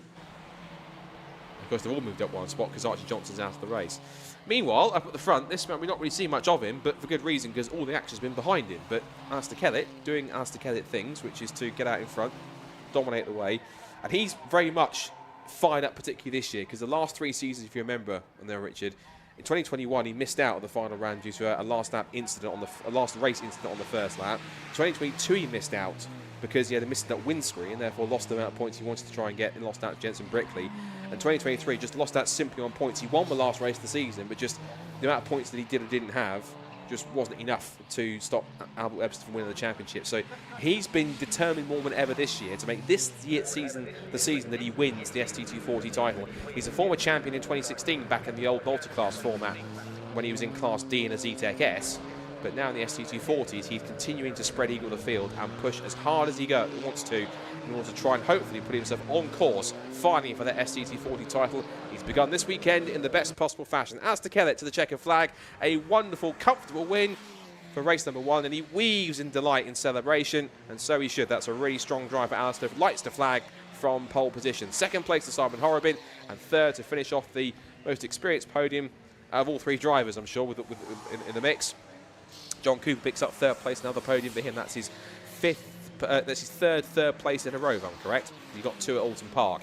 Dan Lewis wins the AM class and also his 4th overall from Joseph Knight in 5th position. Zach Lucas recovers from that incident off into the tyres that gets him 6th position. 7th will go to Connor Blackburn, 8th to Lucas Hayden, 9th to Gary Miller, 10th to Harry Hayes in the end. And then what happened to Henry Howarth in the end? Because he was in the mix for the AM class podium and now he's 4th. So something's happened in that last lap and a half, unfortunately. But he will come back, I'm sure, tomorrow and try and declare himself. They're still racing towards the back of the field for the final few positions. You've got Luke Ward, Christopher Blackburn and Marco Ricci. You see what I mean by the livery. It's going to be a drag race here, as I thought it was going to be between for position. That would have been for 17th and 18th place. Marco Ricci takes 19th, and then the only car we won't see that take the checkered flag, I believe, is going to be Archie Johnson, because his car pulled up just at Barcroft with a mechanical issue. So no, that was down at Tower Bend, so they're going to have to recover that car and get it out of the way. So that was action-packed in that first Airtech Motorsport Fiesta ST240 Championship race. But through it all, the man who saw the least amount of action in the end was the man that leads the championship and the man that won the race. So, results from race number 1 sees Alistair Kellett, the championship leader, once again take victory in the Fiesta ST240 Championship, sponsored by Airtech Motorsport, and he wins by 5.5 seconds from Simon Horrobin in 2nd place and John Cooper in 3rd. So the most experienced drivers in the field take 1st, 2nd and 3rd, proving the experience counts for a lot. Dan Lewis, who's one of the youngest drivers in the field, takes the AM class, winning 4th, and Joseph Knight in 5th position, and Zach Lucas in 6th after he had that off into the tyres just before Barcroft. Connor Blackburn 7th, Lucas Hayden 8th, Gary Miller, who was involved in all sorts in that race, picks up 9th place. James Pope 2nd in AM class, and had Harry Hayes in 3rd in class, 10th and 11th overall. And Henry Howarth lost out a podium on the final lap of the race. Maybe we can find out what happened there. And that was followed by Caitlin May, Morgan Kidd, Adam Durrant, Sean Reynolds, Luke Ward, Christopher Blackburn and Marco Ricci. The only cars we didn't see finish the race. Well, Archie Johnson didn't finish the race. He was, well, he says he's a lap down, but he was pulling off the road at Tower Bend. His car's not there anymore, so maybe he did make it to the flag, but just a lap down. And then Charlie Ellis, again, was involved in all sorts himself too, at the back of the field in 21st and 2 laps down. There is Charlie, in fact, going through the shop. 2 more races left to go. Next one coming up is going to be for the Gaz Shocks Mazda MX-5 Championship. That'll come shortly, but before that, we can hear from our top 3s in Pro and Am from Richard John Neal in pit lane from that first Airtech Motorsport Fiesta ST240 race. Some warm applause has greeted Alistair Kellett as a winner of Our first race of the weekend for the Airtech Motorsport Fiestas. Alistair gets himself out of the car. Tell you what, it looks like he's had a bit of a workout. He's going to go over and have a quick word with Simon Horrobin and John Cooper. What a race that was. Very difficult conditions out there. Simon's mirror is damaged. Handshakes, well done. Alistair, congratulations. Thank you. Super job. Lots of shenanigans behind you, but you were very much focused on clear track, probably the best place to be in those conditions. Yeah, it was to get to the first corner first. Did that, got out of the first corner, and then John and Simon, I think, were battling behind, and the car was just on rails for the whole race. And it was a case of do it back off, and then if you back off and lose concentration, you fall off. So I just didn't look in the mirror, just kept going, and I have no idea who was behind me. It was a wee bit. Take the spoils of victory. So we'll take the honours. A winner every round so far as well. I think so, yeah. So hopefully we can keep that going till the end of the year. We'll see what happens. Yeah, it's good at the moment. We'll try not to jinx it, Alistair, but it's such a tough championship year on year. And one of the things that stood out for Scott and myself commentating on the race was the amount of experience at the top end of the field. You've won here before. I think John's won here before, but nobody else in the field has. Yeah, I think Simon, the three of us, won here. So I think experience showed this morning in qualifying in the wet, and top three experience again. So the old hands are still at the front, so we'll keep the youngsters behind for another while. Love to see the older drivers mixing with youngsters. Well done. We'll catch you again. Can I just say happy 21st birthday to my daughter Chloe, who's in Canada at the moment working, so happy birthday. Happy birthday, Chloe. Hope you have a fantastic day. What a way to celebrate. Good stuff, Alistair. Thanks ever so much. Simon Horrobin, P2. Let's grab a quick word with Simon. Fairly straightforward. Yeah, trying to catch Alistair. It was all right for the first few laps, and then the back tyres were just shot. He just come on and he went strong, and I just dropped off. And then I just had to try and keep in front of John there. And John had his own battles, didn't he, with Zach Lucas earlier on? Well, yeah, there was one point there I thought I'd back him up a little bit, because obviously give him the pleasure of Zach and that, so he might be giving me some breathing space, you know. Just the back end was all over the place, slippery out there. Nice one. Well done. Good to see P2, Simon. Thank you very much. And the experience that we have on the podium, John Cooper, I think the most experienced driver in the field. We mentioned that before this year. He backed you up into Zach. Zach, did he force you into a mistake? No, I kept missing gears. It was all my own out of that one, yeah. And then Zach had a bit of a slide out back, and I managed to nip back past him. We were a good ding-dong, that. I kept making mistakes, he kept making mistakes. I enjoyed that, so good race. And then I saw Dan coming in, and I thought, oh, not again. But we just managed to get away. So. Satisfying race, though? Yeah, I enjoyed that. I was a little bit off the start. I was at the side of Simon, but I could see his wing mirror got folded in, so a little bit hesitant, and I just got back to it with Zach then. So good race, enjoyed it. Well done for bringing it home in P3, and more power to your elbow tomorrow. Thank you. Cheers. Thanks, John Cooper. We're going to have a quick word down with Dan Lewis, who took the AM class win. Dan, let's see if we can grab a word with Dan. AM class winner. Yes. Congratulations, yeah. And a happy man. Yeah, 100%. That was a brilliant race. We started P12, obviously ended up P1 in class and P4 overall, which I think is not bad considering it's nice and wet. No offs for me, so that was a lovely clean race for me. It was all good, yeah. You know, again, to make the point we were saying in the comms box, it was the race for us about experience. These three guys that finished ahead of you got the most experience of racing here. They've taken wins here. This is relatively new ground for you. So I've actually raced it twice now, once in the MX5 ST in the juniors and in the MX7 DTEC in juniors as well. But I've got some experience in the wet here, so I think it translated today, so it's great, yeah, loving it. Class win's mega, isn't it? But obviously you're going to be looking to get up with the overall podium, and that's now doable. Yeah, that comes with experience, you know, so it'll come, and maybe in a couple of rounds' time I'll be at the top again, so. And some of the juniors need to be looking at what you're doing and maybe making the move next year, or maybe you don't want them in next year. Well, I know a lot of the juniors are really quick, but yeah, no, it's definitely a good step up to come from juniors into these, and it's definitely the right way to go, I think, or something front-wheel drive, you know, or maybe rear-wheel drive if you're feeling different, but, you know, I love a Fiesta. Super one. Great drive in the wet. Dan Lewis, many congratulations. Takes the win. We'll get the spoils of class victory to you in a moment. James Pope takes second position. Well done, James. Congratulations. Enjoy that? Yeah, it was scary. It was scary. I was just guessing round the corners because I couldn't see anything. I literally could not see nothing because the heat windscreen wasn't working. And I came into tower and arrived, and I'm here. Yeah, I'm really happy with the second place. I felt I had good pace overall. In qualifying, I was a bit annoying, got set back, so I had a lap deleted. I managed to pull it back in the end. I was just practically guessing going around. Was it track limits, the qualifying? Yeah, it was track limits, yeah. But I'm really happy with it. Really, really happy. And anything to change? Obviously, with conditions, you're probably not thinking about changing things other than being advised on wet setup to maybe dry tomorrow. Yeah, the start was a brand new thing for me. I'd never really done a wet start on that before, so the turbo was a different learning curve for me. But I managed to get a good start, just a bit messy on the opening lap into turn 1, and managed to get pushed back a bit, but we're working on it next race. Okay, we look forward to seeing you tomorrow. Well done. Thank you. Nice bit of silver weather. Enjoy your evening. And I think our third and final podium finisher is, wasn't Henry Howarth, was it? Harry Hayes. It's alliterative anyway. Henry Howarth, how you are. You're live to the nation. First podium. Congratulations. Thank you very much. I don't know what to say. I'll go now and chill and see my girlfriend. I don't know, what do I say into the mic? Well, it's up to us to ask the questions. But what have you done differently today, or what's happened differently to bring you here? I don't know. It's my second time at Croft overall, and I just kind of pushed really, and had trust in the car in the wet, and I got my podium. And that's the start of, being able to move forward, isn't it? Yeah. Obviously, you try and consolidate your position in the AM class, move up and join some of those pros. Yeah, of course, fingers crossed. It's only my fourth time ever in a race car, so yeah, I'm really proud of myself. And how have you got here? What was the background before Fiestas? So my father, who owns Brscc Limited, who's on the car, we sponsored a driver called Toby Trice, who raced in Ginetta, and then it kind of took it on from there, and then we got into it December last year.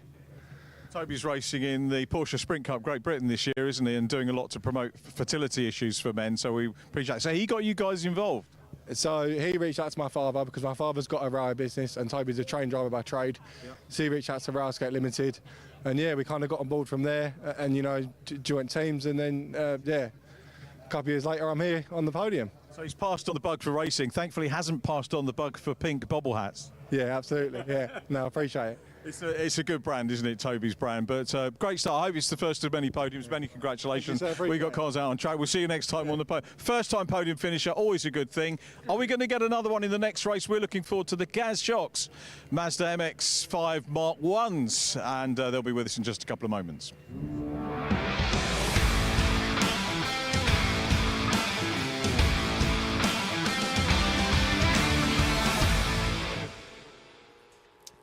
Who knows, maybe we might well get a first-time podium finisher. It's a slightly more jumbled-up grid again for the Gaz Shocks Mazda MX-5 Championship. Thanks to Richard and thanks to all of our podium finishers. Well done to them. We'll see the Fiesta ST240 back on the grid tomorrow.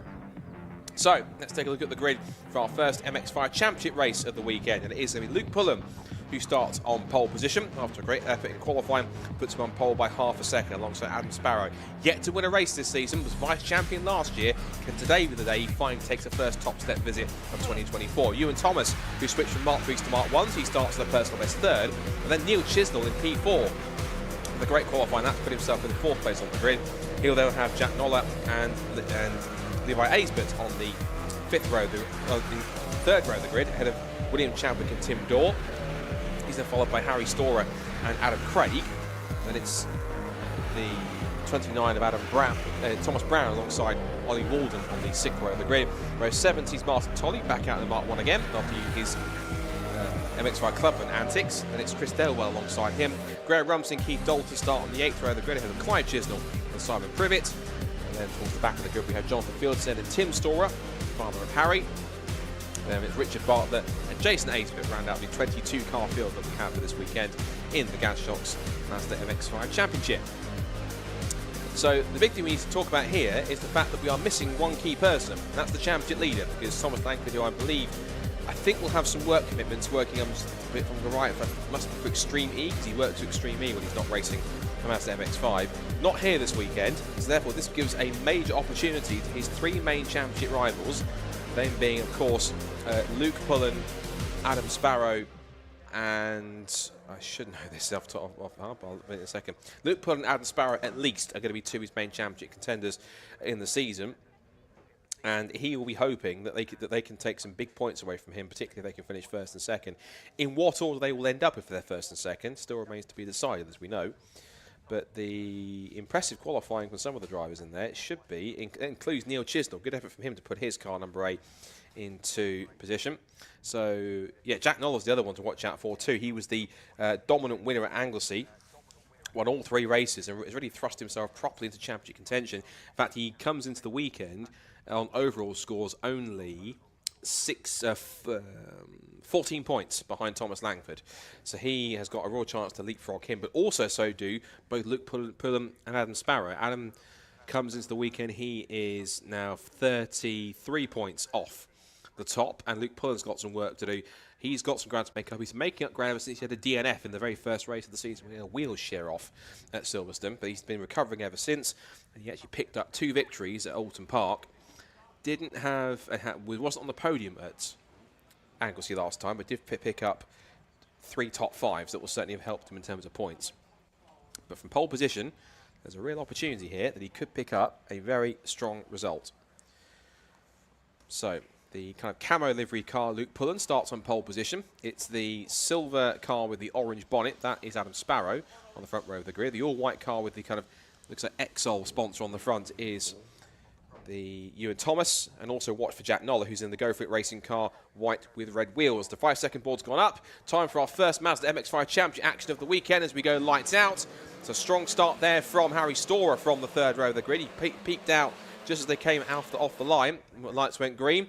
He's already up to third, maybe second. Jack Noller slots the gap between Neil Chisnell and looks like that's Ewan Thomas. Thomas leans on Noller through the first corner. It's nearly 3 abreast to Clairvaux. There's more fisticuffs going through Clairvaux and Hawthorns, but it looks like Thomas will hold on to the place. It's allowed both Pullen and Sparrow to get away cleanly from the start, but they're all fighting over third place here with Thomas in front of Noller, then Chisnell. It's then Storer, William Chabot with a good start. It's not Harry Storer, in fact, it's car 13. So car 13 in MX5 Championship. Levi Aisbett. It's Levi Aisbett, so that was a strong start from Levi too. So thanks for the save on that one, Richard. He's done a good start there. Up the inside goes Noller for third position. Ewan Thomas takes the wide approach around the outside. Now there's a yellow, looks like there's a slippery surface flag gone out. I'm not sure if that's anything that's gone down. As Harry Storer gets a big wiggle on. Or that's because it is quite slippery out there, particularly because of several cars that have going off, and Adam Sparrow's finding that one out particularly quickly. Yeah, there's a warning them how treacherous and slippery it is around this part of the circuit in particular. I'm not sure if there's been anyone dropping extra fluid down there, like oil or fluid that you can't necessarily see in these wet conditions. Johnny, the cameraman, was speculating with me that someone had put some oil down on the previous race that maybe we haven't seen. Possibly. It's a thought. The only other reason why I thought they'd put that flag out, if it's not for oil, is because of the amount of cars that have had issues at that part of the circuit when it's been wet. So they've said, look, just take it steady through that part of the course, good shout, because of how wet it is out there and how many cars have fallen foul of it. So whether it's one way or the other, certainly drivers have to be a bit more careful down the back end of the circuit. Not being too careful there was William Chadwick up the inside of Leo Aisbett. A nice clean move up the inside. He's almost got it done. Aisbett gets a good run on the exit. In fact, on the acceleration part off the corner, we'll get him back again here, and also it's side by side behind him between that's Harry Storer and Tim Dorr. Off the road has gone the other Storer, that's Tim Storer off the road in car 50. So as one's battling for position, the other one recovering after a spin. Chadwick tries to find the apex and turns in just around the outside of Aisbett. Meanwhile, Tim Dorr getting into it with Harry Storer. Tim Dorr, the defending Masters champion, and he is currently third in those points. It's Graham Rumsey who leads the Masters standings from Chris Delwell, and then Tim Dorr in third place. So they will be battling through. In fact, he is the highest placed Masters driver at the moment. Second of those is Martin Tolley, who is 12th overall. Then you find the Masters points leader, Graham Rumsey, in 13th. End of the opening lap, it's Luke Pullen who leads by 0.3 of a second. They're now a second and a half clear from the fight for third between Ewan Thomas and Jack Noller. Ewan making the switch from Super Cup to Mark 1s mid-season, and he made his first appearance at Alton Park. And since then, has been pretty well suited to the Mark 1s in many cases. And he's now moving up the order. Jack Noller 4th, Neil Chisnell 5th, Levi Aisbett 6th, then Will Chadwick. This battle between Harry Storer and Tim Dorr, which has now got Tim in front of Harry, and Adam Craig rounding out the top 10. So into sunny in and sunny out for the second time. And Phil just getting a tiny bit spread out. Everyone trying to find as much grip as they can in these opening couple of laps in conditions that are quite different to what they had in qualifying. It was damp and it was a little bit drizzly, but it wasn't quite as wet as it is here on track this afternoon. So the slight weather conditions, it's not a significant change in conditions that have required an extra formation lap. It's enough for them to realise that it is damp and slippery, but a bit more than it was compared to this morning's conditions. Just seeing Adam Craig there. He's has some up and down fortunes and some up and down pace sometimes. Sometimes I've seen him, he's been pretty quick. Other times he's been sort of hovering around the top 10, which is usually where usually in the second half of the top 10 is where you tend to find him. Sort of the 6th to 10th range. He's currently sat in 10th at the moment behind Harry Storer and Tim Dorr. There's the Anglesey Dominator. Jack Noller in 4th position, taking all 3 victories, and again, that really has pushed him right into contention for the championship. And even though both Pull and the Sparrow are quite conveniently finishing quite a few positions ahead of him at the moment, it will certainly be, in fact, he's 4th, and of course it's 1st and 2nd, so they'll take a few more points out of him. But I imagine that Jack Noller, by the end of today's race, if he stays where he is or moves up a couple more spots, will effectively take over the championship lead on total points, which is exactly what he'll be hoping to do. Shame we don't have championship leader Thomas Langford this weekend, but I imagine he has got some prior work commitments with Extreme E that's forced to clash. It means he can't make it this weekend. It'll probably mean, though, Richard, that if he does come back for the remaining rounds, like Jacob Hotchkiss in Fiestas, he can't afford a slip-up. Yeah, it's all about managing the... It creates a different mindset as well, isn't it? Knowing that you've got to finish, knowing that you've got to get those points if he's going for the championship, rather than just thinking about coming out and enjoying each individual race. Does indeed. Certainly, if he comes back for Cadwell Park, which I certainly will do, he'll be fired up to, again, get himself back to the top step. For the races that he's competed in, he hasn't finished off the podium once. So he's been on the podium consistently. So in terms of drop scores, these 3 races will become his drop scores. But it means then, as we talked about, is that every single result after that has got to be a strong one. And if he can keep that up and stay on the podium for the rest of the season for the races that he can do, that again will put him in no end of a strong position, particularly when drop scores come into play. It'll put him in the pound seats to hopefully hold on to that lead. And you need that. You need that psychological advantage, as it were, and confidence to take into the closing stages. Are we still, by the way, on the scenario where drop scores can't be done on the last event? It's slightly changed this year. If you take part in the final event, you can drop it. If you don't take part in it, you can't drop it. Oh, that's cool. That's brilliant. So that's a bit tweak to it. There were some people that liked that rule. Some people didn't quite like it being hampered in the last round. So there's a choice there, is that you can drop it as long as you take part in the event. But if you choose not to, you can't drop it, and it has to count as one of the major scores. That advantage. That's an interesting sort of little dynamic in there, and that's across a few Brscc championships in that one. In that you can use the drop score at the final rounds of drop score, but you've got to take part in it in order to be able to use it. That's absolutely fair, isn't it? So that's you want the showdown, don't you? You want the you top do. runners there. And we've seen it in other championships in the past, as we watched William Chadwick and Neil Chisnell battling over 5th position. We've seen it in the past where the champion will dominate, and then either for safety because they want to keep the car clean or don't want to get themselves potentially in trouble that could cause disqualification or something else, but they'll park the car on the sidelines for the last round of the season and watch it and let everyone else fight each other. Right? And I'm maybe a purist as Neil Chisnell gets a huge tank slapper on. Maybe that it was a twitch at least for Extinction Car guesses, but I'm one of those purists that if you win the championship, I mean, example, Max Verstappen wins the championship, but he does all the races. He doesn't sort of stop 2/3 of the way through if he wins the championship and goes, I'll give it to Liam Lawson or whoever's the reserve driver. He goes and does the whole races. Now, granted, yes, F1 is different to club racing, absolutely, it's the budget and size. But at the same time, if you're the champion, in my view, you do all the races to show that you've actually probably done it from start to finish. And it's up to you to make sure that you can get through all those races cleanly. So, yeah, I think that's a good rule in terms of it gives them incentive to do the final round, but also it means that you do get the ultimate thing of if you don't do it, then you can't use it as a drop round. It's almost like an ultimate penalty. And then everyone will moan that you do the first race and then park up, but at least they're there. Well, I guess it's their prerogative, but that's more the end of the season before against now in the second half. At the front of the field, Luke Pullen sets a new fastest lap of the race. He's now just about under a second ahead now of Adam Sparrow. Now, Pullen will be on for his 3rd win of the season. Adam Sparrow his 1st, because he hasn't won a race so far this season. Vice champion last year, where he won a handful of races, to last year's champion with Steve Foden, of course, who is now in Audi TTs, which we'll see next time in next race up, coming in the Audi TTs. And took that win when he took the win, but it was inherited slightly by the fact he got it from Adam Blair after he had a DQ. So because of that, or a penalty, which meant that Steve Foden did win, but he won it kind of off the road rather than on the road, which is, you take each win as it comes, but you have to wait and see how it works. But he still has his grounding in MX5s, and that was a really nice move out on the outside from Will Chadwick. He's using all of the experience, I think, as this year's esports winner, because he was the esports series winner, and translating that well onto the circuit. Good to see him up the front, and really has come on well in these last few meetings where he's been up there towards the front. He was particularly strong at Anglesey, where he was in that mix for a podium finish. He got about 4th, so hasn't had a podium yet, but he's been threatening the last few meetings. And actually, to be fair, he's not too far behind Jack Noller and Ewan Thomas. If he can keep on pushing, it's possible. He's looking good, and the one thing you can't really, people say you can't really get wet driving skills in sim racing or e-racing or iRacing? I'd say possibly the best example to do that is probably nowadays is possibly iRacing. Their new Tempest weather system has got, from what people have reviewed, they're people raving about it because it's so realistic. It's properly custom built from the ground up. And a lot of people are saying when they drive it, yeah, this feels exactly how it should do in terms of wet weathers. And you can get MX5s in there. It's granted it's the newer MX5 Global Cup car. I think the older Mark III one still exists as well. But for Mark 1s has not quite made it to iRacing, if at all, if it ever will. But some drivers might have started using that. Others might be using just iRacing as a training tool just for certain circuits. I believe, if I'm right, I think Croft is on the way. I think it's on the way for iRacing. I need to double check it whether it's that. There's Cadwell Park and Thruxton coming, and also Croft on top of that. But anyway, that's esports. We'll get back onto the race at hand here, as we tend to go off into tangents.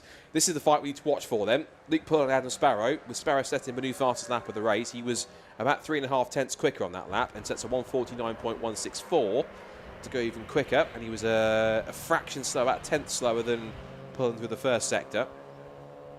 And Ewan Thomas has lost half a second to Jack Noller as well, so that's now nose to tail by less than a second for the final podium place. And also keep an eye on Chadwick. His first sector was quicker than both of them, so he's closing in. He's only got about a second to find also. So there could be a three-way scrap for third place as well as a one-on-one fight for the lead. This is like one of those races where you interview the fourth place guy and, oh, if I'd have had another lap, you know, we might get that from Adam Sparrow. But yeah, he has, as you said, got the bit between his teeth and trying to close in. We haven't had a podium yet, have we, for you and Thomas? So not in SuperCup, and I don't think I haven't been at all the Mark 1 rounds. Let me have a quick look at my summary. I don't think Ewan's had one yet. Let's have a quick look through. No, I don't think he has. So this could be a first podium for the ex-Carter. Yeah, and he had some decent enough results starting off in the SuperCup, but they decided to make the switch from Alton Park onwards into Mark 1. He feels a lot more comfortable in the Mark 1. And he showed some good pace here too, so he's actually in front of one or two of the regular front-running cars. So good stuff from him so far. Jack Noller, meanwhile, Chadwick's done well to catch him, hasn't he? He has, very, very well. In fact, Luke Pullen sets the new fastest lap of the race, and as I expected, given how quick he was going, Will Chadwick steals it. So that went from a 1:48.736 literally to a 1:48.733. So he stole it by 0.03 of a second on that lap, and so he is the fastest man on track at the moment. And as we talked about it, that first podium for Will Chadwick, touch wood, it could be on, but he first needs to obviously get past Noller and then Thomas to do so. And he's also running out of time. It's only 3.5 minutes, so he's going to have to get on with it. He will. What a fascinating dynamic this race has had in terms of Pullen getting away, Sparrow responding, trying to close in, got fastest lap, then Pullen went faster than him, momentarily getting fastest lap, and then William Chadwick in fifth position, who's having a look. That's Noller. As Noller goes off. Jack Noller off into the gravel, the man second in the championship coming into the weekend. And Jack Noller skids off through the gravel. Thankfully, he tracks through it. I've seen other drivers who have not been so fortunate in that gravel trap in the past, but thankfully, because it's been raining, the gravel in there is slightly more solid and more hard packed. So therefore, thankfully, he's managed to track through. He's now dropped to what will be 8th position because he's now behind Tim Dorr. So he's lost out to Thomas, to Chadwick, to Neil Chisnell, to Levi Aisbert, and now Tim Dorr from that mishap. He'll be kicking himself for it. And in terms of his worst results, that might well be his worst result because he hasn't finished outside the top 5 in all the race. Finished every single race, hasn't finished outside the top 5. So that will be one of his automatic drop scores if he stays where he is in now, what will be 8th position. Now for the lead, Sparrow's closed back in on this lap. He's now found... Yeah, he's found about 6/10 on this lap, and he's right on the back bumper of Luke Pullen, who is hoping to try and add to his double clean sweep at Alton Park, where he took his first 2 wins of the season. Took his first 2 wins of his MX5 career last year in fine fashion at Donington Park. But Adam Sparrow, who takes the fastest lap of the race back again, 1:48.618, so he lowers it by about another 10th or so. He's still trying to push on, and I think Pullen was a bit hesitant through the first apex of Hawthorne there. Now through the curb, and I can see Pullen twitching away at the wheel, trying to find grit. And I think Sparrow's a bit more comfortable behind the wheel of that car, and I think possibly, Rich, he could be sizing him up for a move in the next lap or two. It would be well timed, wouldn't it, if he can do it? And here he comes now, has a little look out. He's going to have a look down the inside run and does it. He's through. Adam Sparrow upsets the order, grabs the lead going into Tower Corner, runs a little bit wide. Luke Pullen's going to try and come back. Not done yet. He puts a wheel onto the white line. You never want to do that. He squeezes him to the edge of the circuit. but he forces Pullen to back out of it momentarily. We know how treacherous it is here through the Jim Clark S's. They're still wanting to be a bit careful in terms of conditions. In fact, the the red and yellow flag has gone, so the slippery surface flag is there no more. And if it is raining, it's raining very gently. If not, they've just got the wipers on just to deal with any droplets of water or spray on the car if there is any. But Pullen's not finished here. He's not been dropped by Adam Sparrow, so he's keeping with him, and they're going to come on to the last lap of the race. So one more time around the Croft circuit today. They'll have 2 more chances tomorrow to try and replicate that if they can. Into the complex they'll come. And Sparrow then, I don't want to put the commentator's curse on it, but he is quite literally just a fraction over a lap away from his first win of the season. And he'll be desperate to try and make that happen because he's been trying so hard. He's gone pretty much, that will have been, how many races has he done? He's done 11 races so far in the first half of the season without a victory. His 12th attempt in 2024. It could be a victory, but Pullen's coming back at him down the pit straight with a good exit off the hairpin. Does the dummy to the inside line. Will he be daring enough to go later on the brakes? It's a spit of flame on the downshift, but Sparrow takes the racing line, sweeps across and holds on to the place. Meanwhile, for third, it's on between Thomas and Chadwick. These two had never been on the podium before. One of them's got to give, and he's up the inside. There's a little tap in the tail from Chadwick. He's pushing him all the way through, quite literally. This is the fight for the first ever podium. Who's it going to be? It's Thomas or Chadwick between them. Out of the S's onto the back straight towards Tower. These are the 2 fights for the lead in 3rd place. Here comes Pullen down the outside to try and reclaim the lead. There's going to be more grip on the outside line. Does he stick it round the outside? Yes, he's halfway through. He's 3/4 of the way there. And Sparrow, it shows on the edge of the road. He's off the road onto the grass, and that might be game, set, and match, I think, Richard. Yeah, absolutely right. He had a go. Got a bit squeezed. They might have words about that. Didn't give each other room. But racing here side by side for 3rd position is the battle for the final podium. And Chadwick's through. Brilliant gutsy stuff up the inside. You don't go side by side with Jim Clark S's, particularly in these conditions. But William Chadwick, absolute guts of steel to get through. And now Thomas goes back up the inside, tries to hold the line, squeezes back up the inside. They make contact, they touch. But Chadwick's still round the outside with more grit. Thomas isn't going to give it up. And Chadwick does indeed go back to him. He slides wide, he's off onto the grass, he's off the road. Sideways and off of a podium place. Thomas goes back through. All happening. He loses 4th as well because passing goes Levi Hayes, but it's all happening on the last lap. Plenty of activity, but this man, finally, it seems that his 12th attempt in 2024, vice champion last year, still in the hunt for the championship, and finally in 2024, it is going to be a long-awaited first win of the year for Adam Sparrow in race 1 of the season, of the weekend, rather, for the Gas-Shocks Mazda MX-5 Championship. Sparrow wins, Pullen in 2nd place, and Ewan Thomas will take his first MX-5 Championship podium in 3rd place. It'll be 4 for Levi Hayes, but it'll be now 6th for William Chadwick because he lost out to Neil Chisnell as well. That's heartbreak for him. He'll want to try and rebound and put that right tomorrow. After the scrap for 7th and 8th after Nola's off the road, side by side to the line, and it's going to be Nola just by 0.135 of a second from Tim Dorr, who is also top Masters driver. Then Harry Storr and Adam Craig round out the top 10. That's quite a wholesome podium, that. Adam Sparrow's first victory of the season. Oops, off the road's gone 991, and that is into the tyres, glancing off the barrier, Simon Privet. So he's been in the Mazda MX-5 Clubman Championship also. He had a spin in one of the earlier races, but he's now got off the road and had a rather eventful day. He can regroup and come back tomorrow. He will come through in what was going to be 15th, but he's off the road, in fact. He's dropped down several spots. So Sparrow with his first win of the season. Luke Pullen takes another podium finish and a first podium in the championship since switching to Mark 1s. Goes the way of Ewan Thomas. Levi Hayes, but also, I should mention, that might well be his best result of the season. It is. His previous best result was 6th place, and that was in the first race at Alton. So great effort from Levi Hayes, but to pick up 4th, his best result of the year. And Neil Chisnell also improving too. So, for the first time this season, at last, Adam Sparrow takes his first victory of the year in the Gas-Shocks Mazda MX-5 Championship, but with a gutsy move to get through and a robust defence to hold off Luke Pullen back in 2nd place by 0.4 of a second. Ewan Thomas, after that last lap tussle, gets his first MX-5 Championship podium, and of Levi Hayes with a personal best result. Neil Chisnell picks up 5th. That might well be one of his best results of the season. It is. Best result since Brands Hatch. Then it's William Chadwick, who just lost out on a podium but will come back stronger tomorrow in 6th. Likewise, Jack Noller, he was off the road at the town corner. He rebounds to 7th, only just ahead of Tim Dorr in 8th from Harry Storer and Adam Craig. Then Ollie Walden, Thomas Brown, Martin Tolley finishes 13th ahead of Graham Rumsey in 14th. They were 2nd and 3rd in the Masters category behind Tim Dorr. 15th place goes to Chris Thelwell from Keith Dalton, Clive Chisnell and Jonathan Fieldsen, Simon Privet after he had his small off at the end of the race, and then Richard Bartlett, Jason Ainsbert and Tim Storer, who we saw spinning off at the end of the race, and he was 4 laps down in the end and looks like didn't complete the race. One race left to come then today, which is the first race of the day for the weekend for the Audi TT Cup Racing Championship, sponsored by Demon Tweaks, and that should be quite entertaining in the mix. But equally entertaining was today's MX5 Championship race, and here's Richard with the top 3, and the first time for this year, the winner, Adam Sparrow.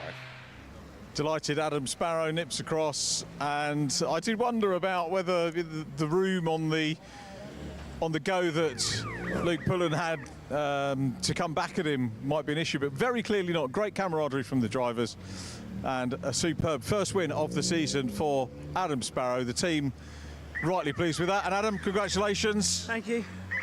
That's one off your back. Yes, yeah, it's taken half the season, but consistent podiums and first win. We were looking at the qualifying times and thinking, hey, hang about, the top 3 in the race are exactly as they were in qualifying, not something we get used to seeing in Mazda racing, and then you pulled off a move at the outside at Tower. Yeah, it was great racing between myself and Luke. I think he had the edge on me, but I saw he made a mistake, so I thought now or never, and then I just had to make my car as wide as possible. He tried to come back at you, and he was on the grass. A little bit of a squeeze? I tried to give him as much room as possible, but it's just greasy out there, so... But nice to get that first win of the season. Yes, exactly. I'd like to say a massive thank you to the MX5 shop and BC Cars Motorsport, and also Midland Tyre Shaving. It's a good start to the weekend. Also, let's say a good luck to Steve Foden, who's about to go out in the TTs. Yeah, nice one. We're looking forward to Adam. Congratulations. Brilliant to do a winner's interview with you. Very well done indeed. Luke Pullen takes P2. How you doing? Very well, thank you. Good to see you. I was just saying that the speculation I had was that you were squeezed onto the dirt there on that last lap, but the camaraderie here is fantastic. It is, I'm going to absolutely tooth at Adam later for squeezing me off the track. No, to be honest, it's the last lap, it's greasy conditions. I probably would have done the same to him, what he did to me, so I'm not emotional about it. At the end of the day, we ran a great race. We were speaking beforehand about the pace we had in quali in these conditions, and yeah, it was from start to finish really. We pulled away, and I just wish I've made a mistake on the second to last lap and he got me, but it's always a pleasure running with Adam, and happy that we can both pick up some decent points. That is so good to hear. Congratulations on racing as it should be. A fine P2. We'll see you in P1 next time out. We've got time for one quick interview with you and Thomas. I think a first car podium for you. Is that right? You and many congratulations. Switch from SuperCup to rejoin the Gaz Shocks, or join the Gaz Shocks Championship. Decision work for you. What was the thinking behind that? Oh, well, we just had some problems technically, and so we thought we'd give it a fresh start, because I'd just come from karting beginning of this year, so now I've arrived, I suppose. And a maiden podium, a little bit of a historic moment for us. So, congratulations, that's straightforward for you. A little bit of pressure in the later stages. Yeah, it was not straightforward. I had good pace at the beginning and then sort of tailed off a bit towards the end, and so I got put under pressure by Chadwick, but yeah, we've managed to get it. We had a little bit of unfortunate contact, but it was just really hard racing. But yeah, I just want to thank AB Motorsport, Midland Tyre Shaving, my dad, Kokora Performance, and my sponsors, Compound and Exol. Many congratulations. First of many podiums, I hope. We look forward to seeing you resume battle with William Chadwick in tomorrow's racing. Well, as you heard, Steve Foden was wished well in the upcoming race, the Audi TT, sponsored by Demon Tweaks, and we'll be with them on the grid in just a few moments.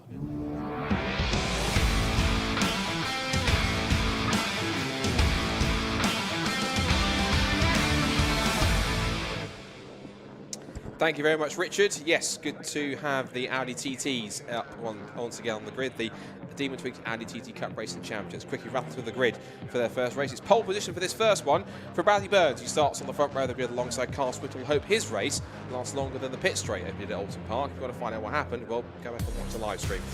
Meanwhile, on the second row of the grid, it's double Alton Park race winner Matt Luff, who starts alongside William Stacey. then Paul Luty and Andrew Dye on the third row of the grid. Andrew Dye getting better in form after a shaky start to the year. Row 4 sees Ross McCarr and a newcomer Sam Heading, who switched across from the Super Cup into his first TT Cup debut race. Then it is Mark Bryce and Charles Buddy round out the top 10, followed by Sean Smith and Jason Pelosi on 11th and 12th on the grid. Then we have Nick Brady and Steve Foden, of course, took his first TT win after he inherited it from Adam Blair after he was disqualified at Snetterton, so he'll be looking to go well from 14th. Patrick Booth and Paul Savage on the 8th row of the grid, ahead of Sam Meager and Ruby Smith. Then Morgan Root and Brad Kaler then come next from Daniel Budd and Tim Gray, and David Richardson right at the back of the grid for our 23-car field here starting off at Croft. So, Audi TT Cup, brand new championship for this season. It debuted last year as a series, but first year as a championship, supported and sponsored by Demon Tweaks. And as you can see, some top quality cars and top quality drivers across the field from start to finish. And Bradley Burns hasn't won a race yet in the Audi TT Cup Racing Championship, looking to take that here today in race number 1. But he's got Carl Swift alongside him, a slightly different looking car, silver, black, grey, orange, blue and two-tone blue. That's after his race car was involved in the start line incident at race 1 at Croft. But thankfully back on the grid and now trying to rebound, because on drop scores he still leads the championship. But trying to try and get some more points in the mix to try and get himself back on the horse in terms of point scoring. As I say, Matt Luff is the double race winner. He's the black and silver car with the little yellow piping. Watch for him. Started from the second row of the grid, took a double victory. William Stacey, who has been mostly racing rear-wheel drive up before this year, but back at the wheel of an Audi TT for front-wheel drive for the first time and getting stronger with each season. Also keep an eye out for Paul Luty as well, starting 5th on the grid. He's the white car with the offset red colouring just in the third row of the grid. He's also sponsored by a rather favourable sponsor, I think Tunnock's tea cakes, or Tunnock's caramels wafers, which is always quite a delight to see in the race admin office when you see those. And Andrew Dyer also as well, who is in the black, red, orange and yellow number 15 machine. Former race winner on top of that. And you can't miss Ross McCarr either, because he is in the Martini liveried car with the blue wheels. He's got the little blue neon LED strip around the grille, so watch for that car from the 4th row of the grid. All the cars are Mark II generation Audi TT 2-litre front-wheel drive race cars that you can run either a DSG gearbox or a manual, and they have a custom front splitter and rear wing, custom SW Motorsports roll cage. They are plenty of sponsors, plenty of supporters for the championship, and these cars really do look the part, sound the part and race the part. They've been an absolute sensation over the last 12 to 18 months, plenty of them in the mix. We'll be waiting for more action as it goes on. So just the last few cars is being pushed back into positions. They're not starting out of place and possibly getting a penalty. 87 being pushed back, which is Brad Kaler, and also Tim Gray's being pushed back into position. Last car at the back there is David Richardson, as he prepares for liftoff, as does everyone else. So we'll see a green flag at the back very, very shortly. And then our final race of this TCR UK Race Weekend Saturday is all set to get underway. 23 Audi TTs all set for the off here in North Yorkshire. Green flag waving at the back any second now, as it does. And so Bradley Burns on quest for possibly his first TT Cup race victory, but can Carl Swift & Co stop him in the next 15 minutes? Let's find out then. Revs are about to rise for our first Audi TT Cup Racing Championship race, sponsored by Demon Tweaks.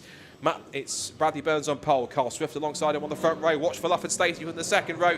We're lights out and racing. It's a good start from the front row from Carl Swift on the outside, as it has been for several cars today.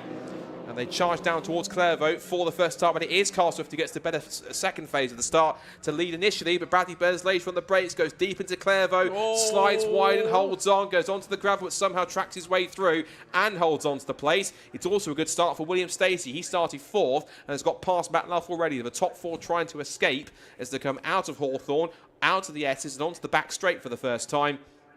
And it looks as though it is going to be the top 4 breaking away from 5th place downwards.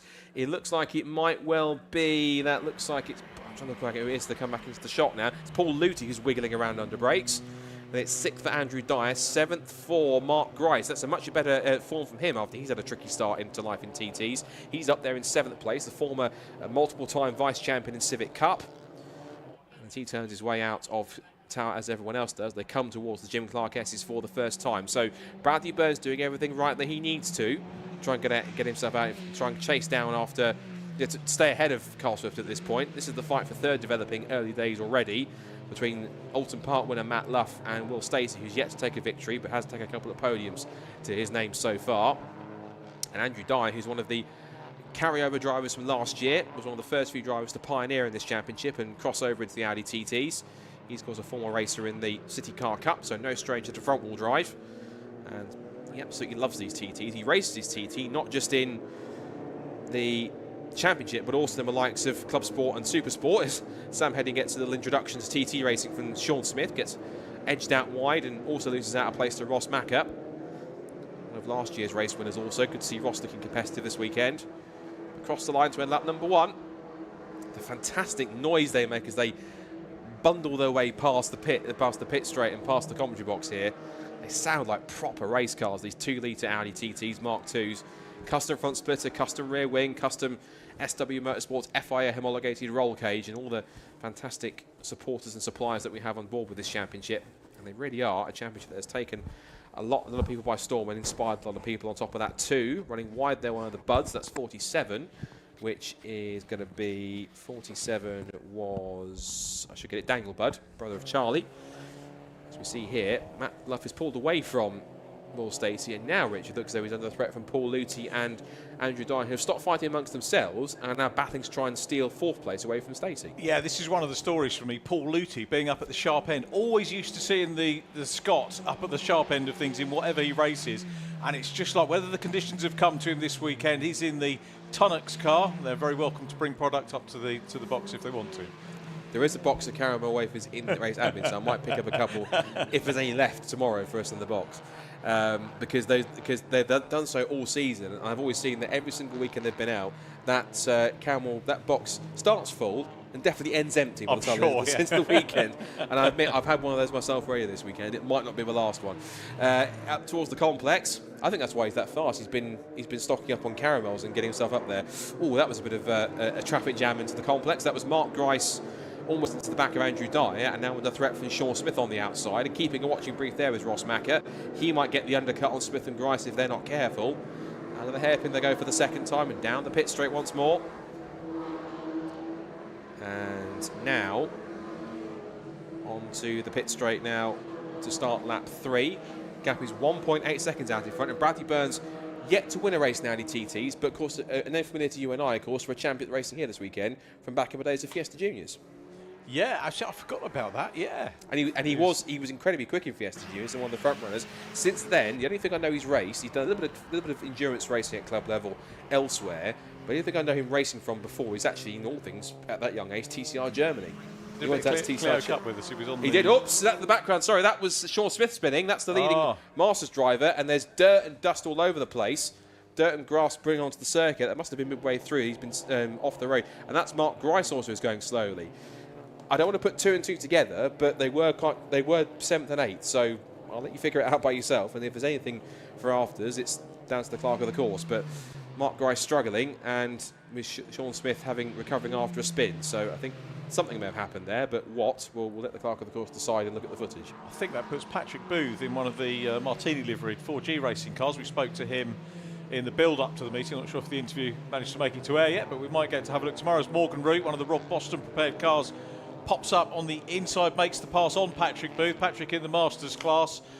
Rob Boston, incidentally, I don't know if you've covered this, apologies if you have, Scott, for our viewers as well, but the Rob Boston car that we saw at the previous round, he's actually sold the car. And do you know who's driving it? I'm going to guess it's possibly Sam Heading. Sam Heading, yeah, spot on. Yep. Sam Heading moving across from MX5 SuperCup, who was racing with Rob Boston Racing anyway, if I'm correct. Or he was at least. I think he's racing at AB Motorsport at one point, and then he switched to Rob Boston, or the other way around. Either way, he's either back or still with Rob Boston in the Audi TTs, and certainly getting a bit of an education. Currently sat at the moment in 7th place, so good early start for him. And that's interesting. That's a switch from rear-wheel drive to front-wheel drive, and that's not always a simple thing to do for some drivers. So it shows good adaptability and good overall speed, at least regardless of what drive training he's having to deal with. He's got a good coach, isn't he, with Rob Boston. Rob was quick in whatever he raced in. Just pointed out, Mark Grice has pulled off on a little inroad between the exit of Tower Bend and the pit straight. So sadly, Mark Grice, who we know how quick he is because he's been, I think, a 3-time vice champion in Civic Cup in the past. He's a good driver in front-wheel drives. just can't get a break in TTs this season. Absolutely just no luck at all for him this season. It will probably come when this championship, obviously it started as a series last year, and when it joined us this year, and we got so many big names coming into it from different disciplines, and I think drivers are actually spoiled for choice now, you know, because you could go into the Senior Fiesta Championship, you could go into Mazda's, Mark 1 or SuperCup, or you could come and race here. So, you know, there are plenty of places to get some great live streaming coverage as well. And this is a mega weekend for us, isn't it, having the Mazdas. We love whatever guest formulas we have on with our TCR and Civic Cup shows, but yeah, just super mega weekend that we've got here at Croft. Change of position there. Yeah, that would have been Daniel Budd up the inside of Paul Savage, and that would have been for 15th position.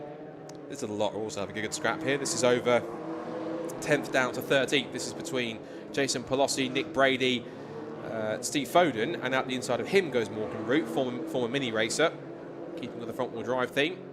Another Rob Boston racing car, while Steve Foden now with Area Motorsport. And again, he had a shaky start of the season, but there was an issue which they found with the car, which they, after the first race at Brands Hatch, they found out what the issue was, fixed it, and of course he was on form all the way through Snetterton. Had a, again, a not so fortunate weekend at Alton Park, and just trying to find his feet in the wet conditions in this car. And I think this is one of the first few wet races that we've had. And Morgan Root touches the inside, smashes the tyre stack that brings it into the middle of the road. That might be his race no further. That's an impact enough that it's brought the hazard lights on. He's parked the car right on the exit. He just hooked the inside wheel through the inside of Hawthorns. He just tipped the car sideways, and the route he was taking, unfortunately, just took him towards the tyre stack, and I'm afraid that's caused him out of the race. Now, that will be at the very least a safety car, because his car is, at the moment, unable to really move. Yeah, shame for Morgan Root. First, as you said, encountered him in the mini challenge. I think it was the Coopers originally. Remember rocking up and having a chat with him at the mini festival. Oh. Sean Smith getting it all sideways again. Not the happiest of races for Smith at the moment. Completely different discipline for Sean this year. Moves over. He's still actually got the lead of the Masters class, and Patrick Booth is, I think, or was immediately behind him in terms of track, and that's going to close up now with the safety car coming out. And not great for our leader, Bradley Burns, who'd got a 7-second lead over Matt Luff. And that is going to get erased now, and Matt Luff will be delighted. Carl Swift now showing down. Oh, Carl Swift's gone as well by the look of it. Down to 6. Yeah, you're right. He's gone down to 6th position. In fact, even more. No, he's still there. There might be a timing issue because he's right there just behind Bradley Burns. Oh, of course, yeah. It's me looking at the timing tower and ignoring the... Sorry, apologies to all Carl Swift's many fans that are out there. This is the tricky part. I think the Masters, they have to wait, first of all, push away Morgan Root's car, and then try and reposition the tyre stack, which has now been moved out of its position from what was on the inside of the first part of the S's. Now, whether the Masters can do that themselves, or if they're going to need some help from a towed vehicle or possibly a snatch vehicle, either way. Because I saw one of the tractor kind of forklift tractor machines that we have in the assembly area actually move and lift one of those tyre stacks whilst it was in assembly, able to move it out of the way to a different position. So whether or not that can be moved by simply just manpower alone, I'm not 100%, or whether it's in a position which could be deemed inappropriate or not, I'm not sure. It's difficult to tell from that angle. I'll look at outside the window. Yeah, it's fairly on the road by the look of it, so I think they may well have to get something to quickly move it out of the way, or push it back into position, or something that gets it out of the way. It's a small benefit, at least, that the longer the safety car we have, the easier it is for Bradley Burns to retain it. There is the said vehicle I was talking about, and thankfully it's on its toes and quickly going around to get itself back, get the aforementioned errant tyre stack now back into its place, and hopefully get this race back underway pretty quickly. I always want the Thunderbirds theme tune when you get little vehicles. That one would come out of the little pod, wouldn't it? On which Thunderbird 2. Which Thunderbird would that be then? I won't do the tune. Which Thunderbird would that be then? It would come out. What's the Thunderbird 2 pod? Don't know what pod number. Okay, but it could be one of the pods. It's nearest to Thunderbird 4, isn't it? The underwater one, but clearly it's not underwater. Even though I'm 33 years old, I never really watched Thunderbirds. It was never really one of my shows, but it was a different time for me. Right, we get to see some. Look at that! Didn't need to pick it up, just pushing it out of the way.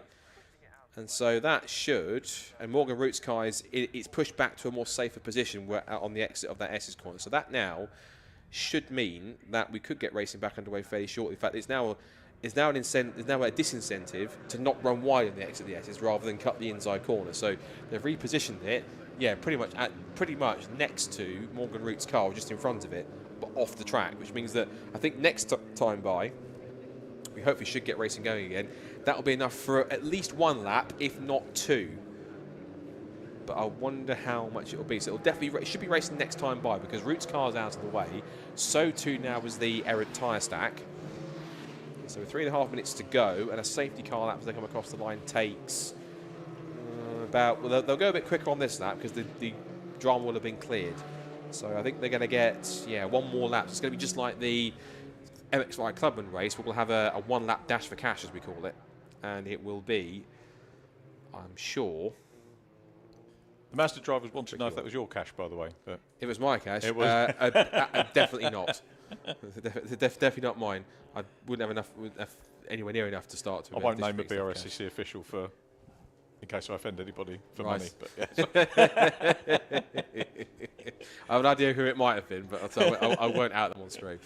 Anyway, back to the safety car. We should give a run through the order, of course, on the safety car. We're going to get a 1 lap shootout here to see who wins this race. So Bradley Burns, who hasn't won a TT Cup race yet, is in the lead. It's now showing even though the time screen says Matt Luff, it's not. It's Carl Swift who it looks like he has some kind of transponder issue. So he is definitely in second place, even though it's showing that he's way down the order. He's not. He is in the race.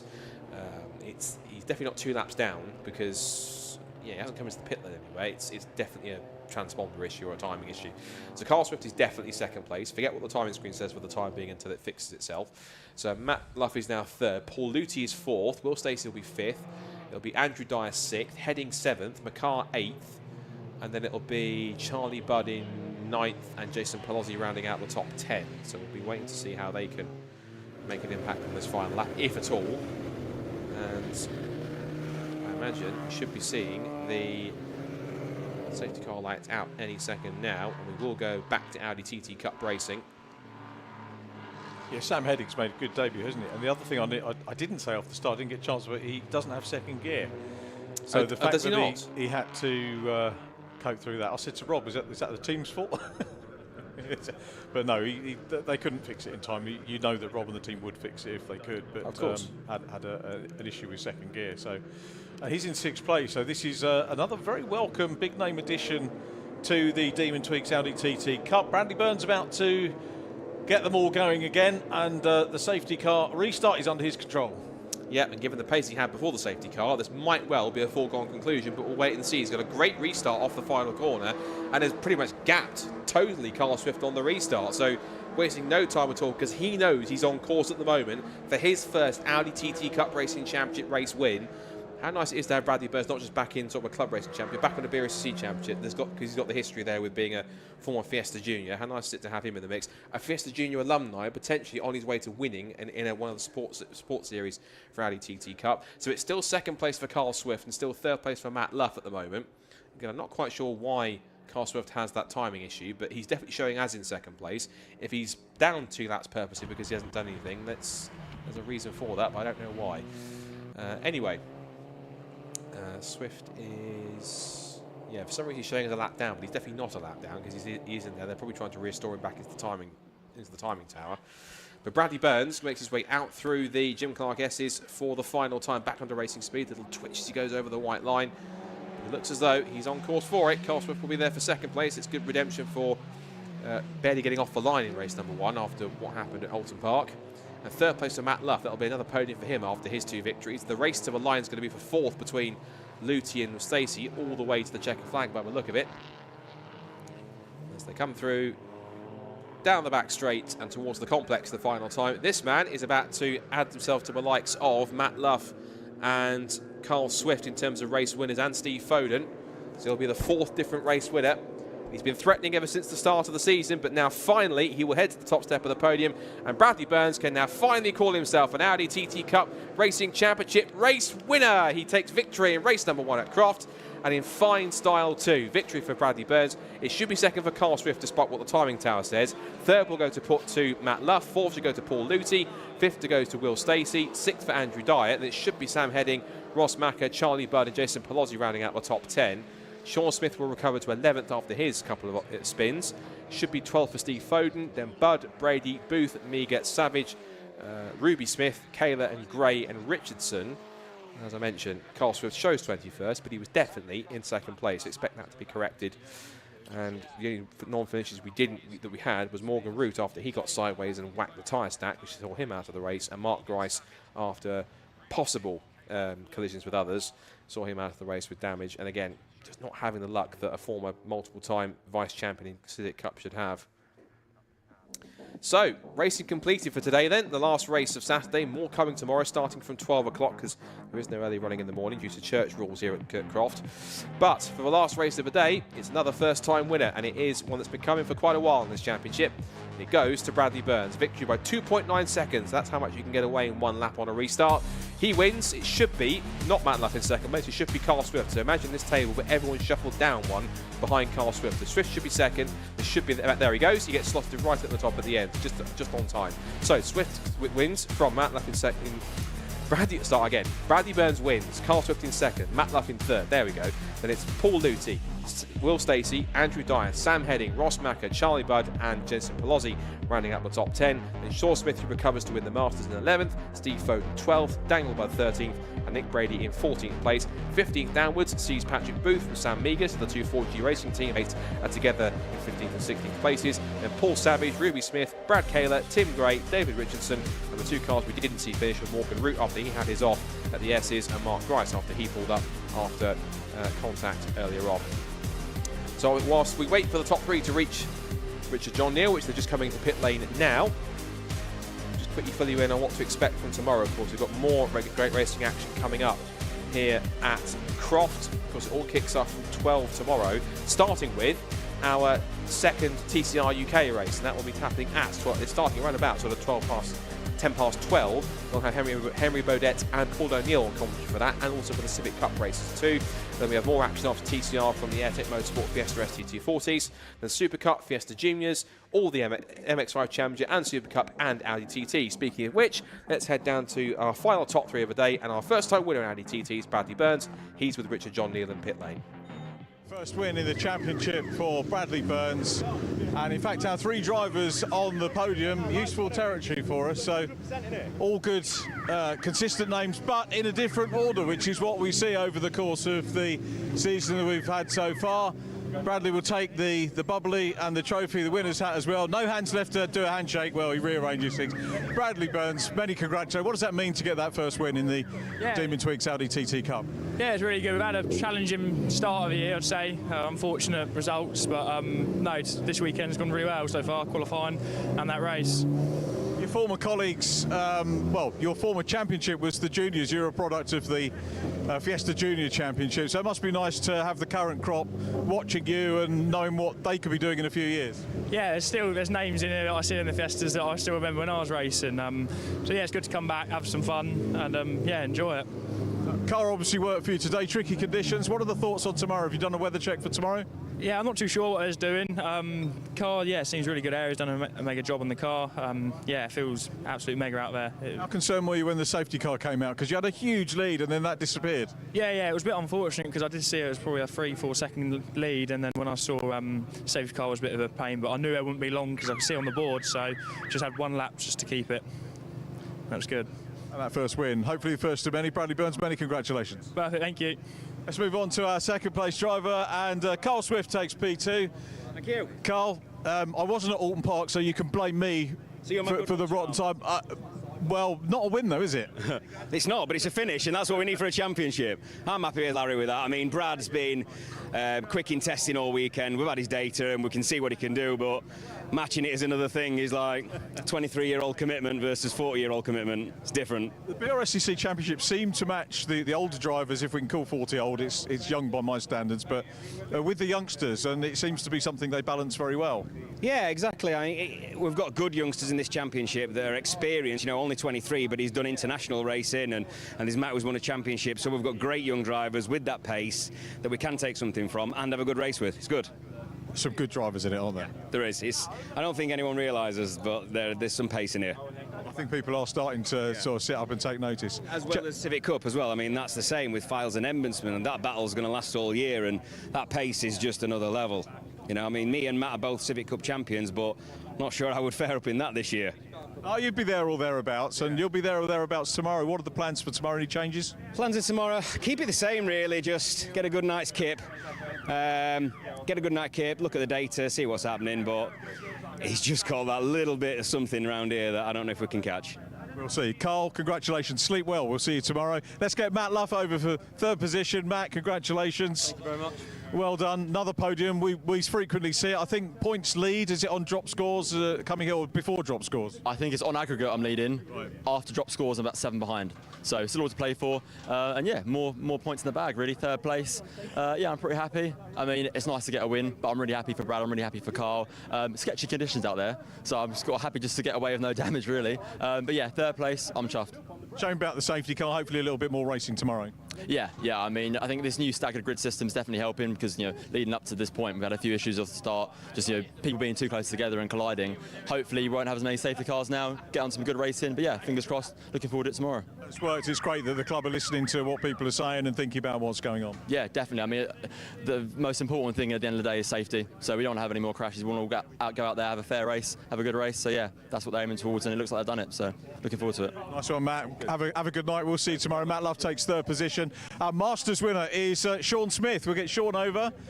Making a habit of this, Sean, but you tried your hardest not to get this interview by the look of it in the race. Talk us through the various things that occurred. I made it really hard work, I think. It was, I think we started P11, got up to about P5, and then I think someone took out the barrier, the tyres, in the middle of the race, and literally he went one way and I chose the other and spun. So we were near the back, worked our way through. I don't know, safety car helped as well a bit. So it was, yeah, it was all right, it was good. So car was good, felt good. The key thing for me is you're picking up the Masters wins, but also you're edging towards those overall front runners as well, which I know is where you want to be. Yeah, that's it. I think we were about P4 coming into here, something like without the drop round. So, but I needed to be a bit further forward in this one to make it count a bit more, I think. So, but these boys are quick. They're quick in the dry and quick in the wet. So I've got a bit more work to do. And as we've said before, it's been a big change from your previous racing. Yeah, it's completely different front-wheel drive. So rear-wheel drive only, so it's good. I'm enjoying it. We're enjoying setting up the car and learning about them, so we'll just move forward, hopefully. Look forward to seeing you tomorrow. Sean, congratulations on another Masters win. We'll let you get the spoils and we'll see you tomorrow. Cheers, mate. Thank you. Sean Smith taking, it's our last podium interview of the day here. A day that we've had in memory of Bill Kirkpatrick. And we said that at the start of the day. He's been in our thoughts all day. He'll be in our thoughts all weekend and indeed for the rest of the season. I hope you've enjoyed the racing today with TCR UK Championship event here at Croft. We've had great racing from those with Callum Newsham taking his first win of the season. We've had the Milltek Civic Cup giving us great action. 3 lots of Mazdas joining us as well. Absolute Brscc heaven, isn't it? Plus the Fiesta Juniors and the Fiesta Senior Championship as well have given us some superb action. We'll be back online around about noon tomorrow, so get on your browser, set your alarm just before noon, and we'll have the run-in and the look forward to all of tomorrow's action. A big thank you to everybody who supported us today, marshals, medics, officials, all the drivers for giving us great service and entertainment throughout the day, and all of the teams and support people for getting us through a terrific day's racing. Finally, a thank you for you at home for watching and your support for us here, Alpha Live doing the production, and all of us at the Brscc again say thank you. Have a great evening and we'll see you tomorrow. Bye-bye for now.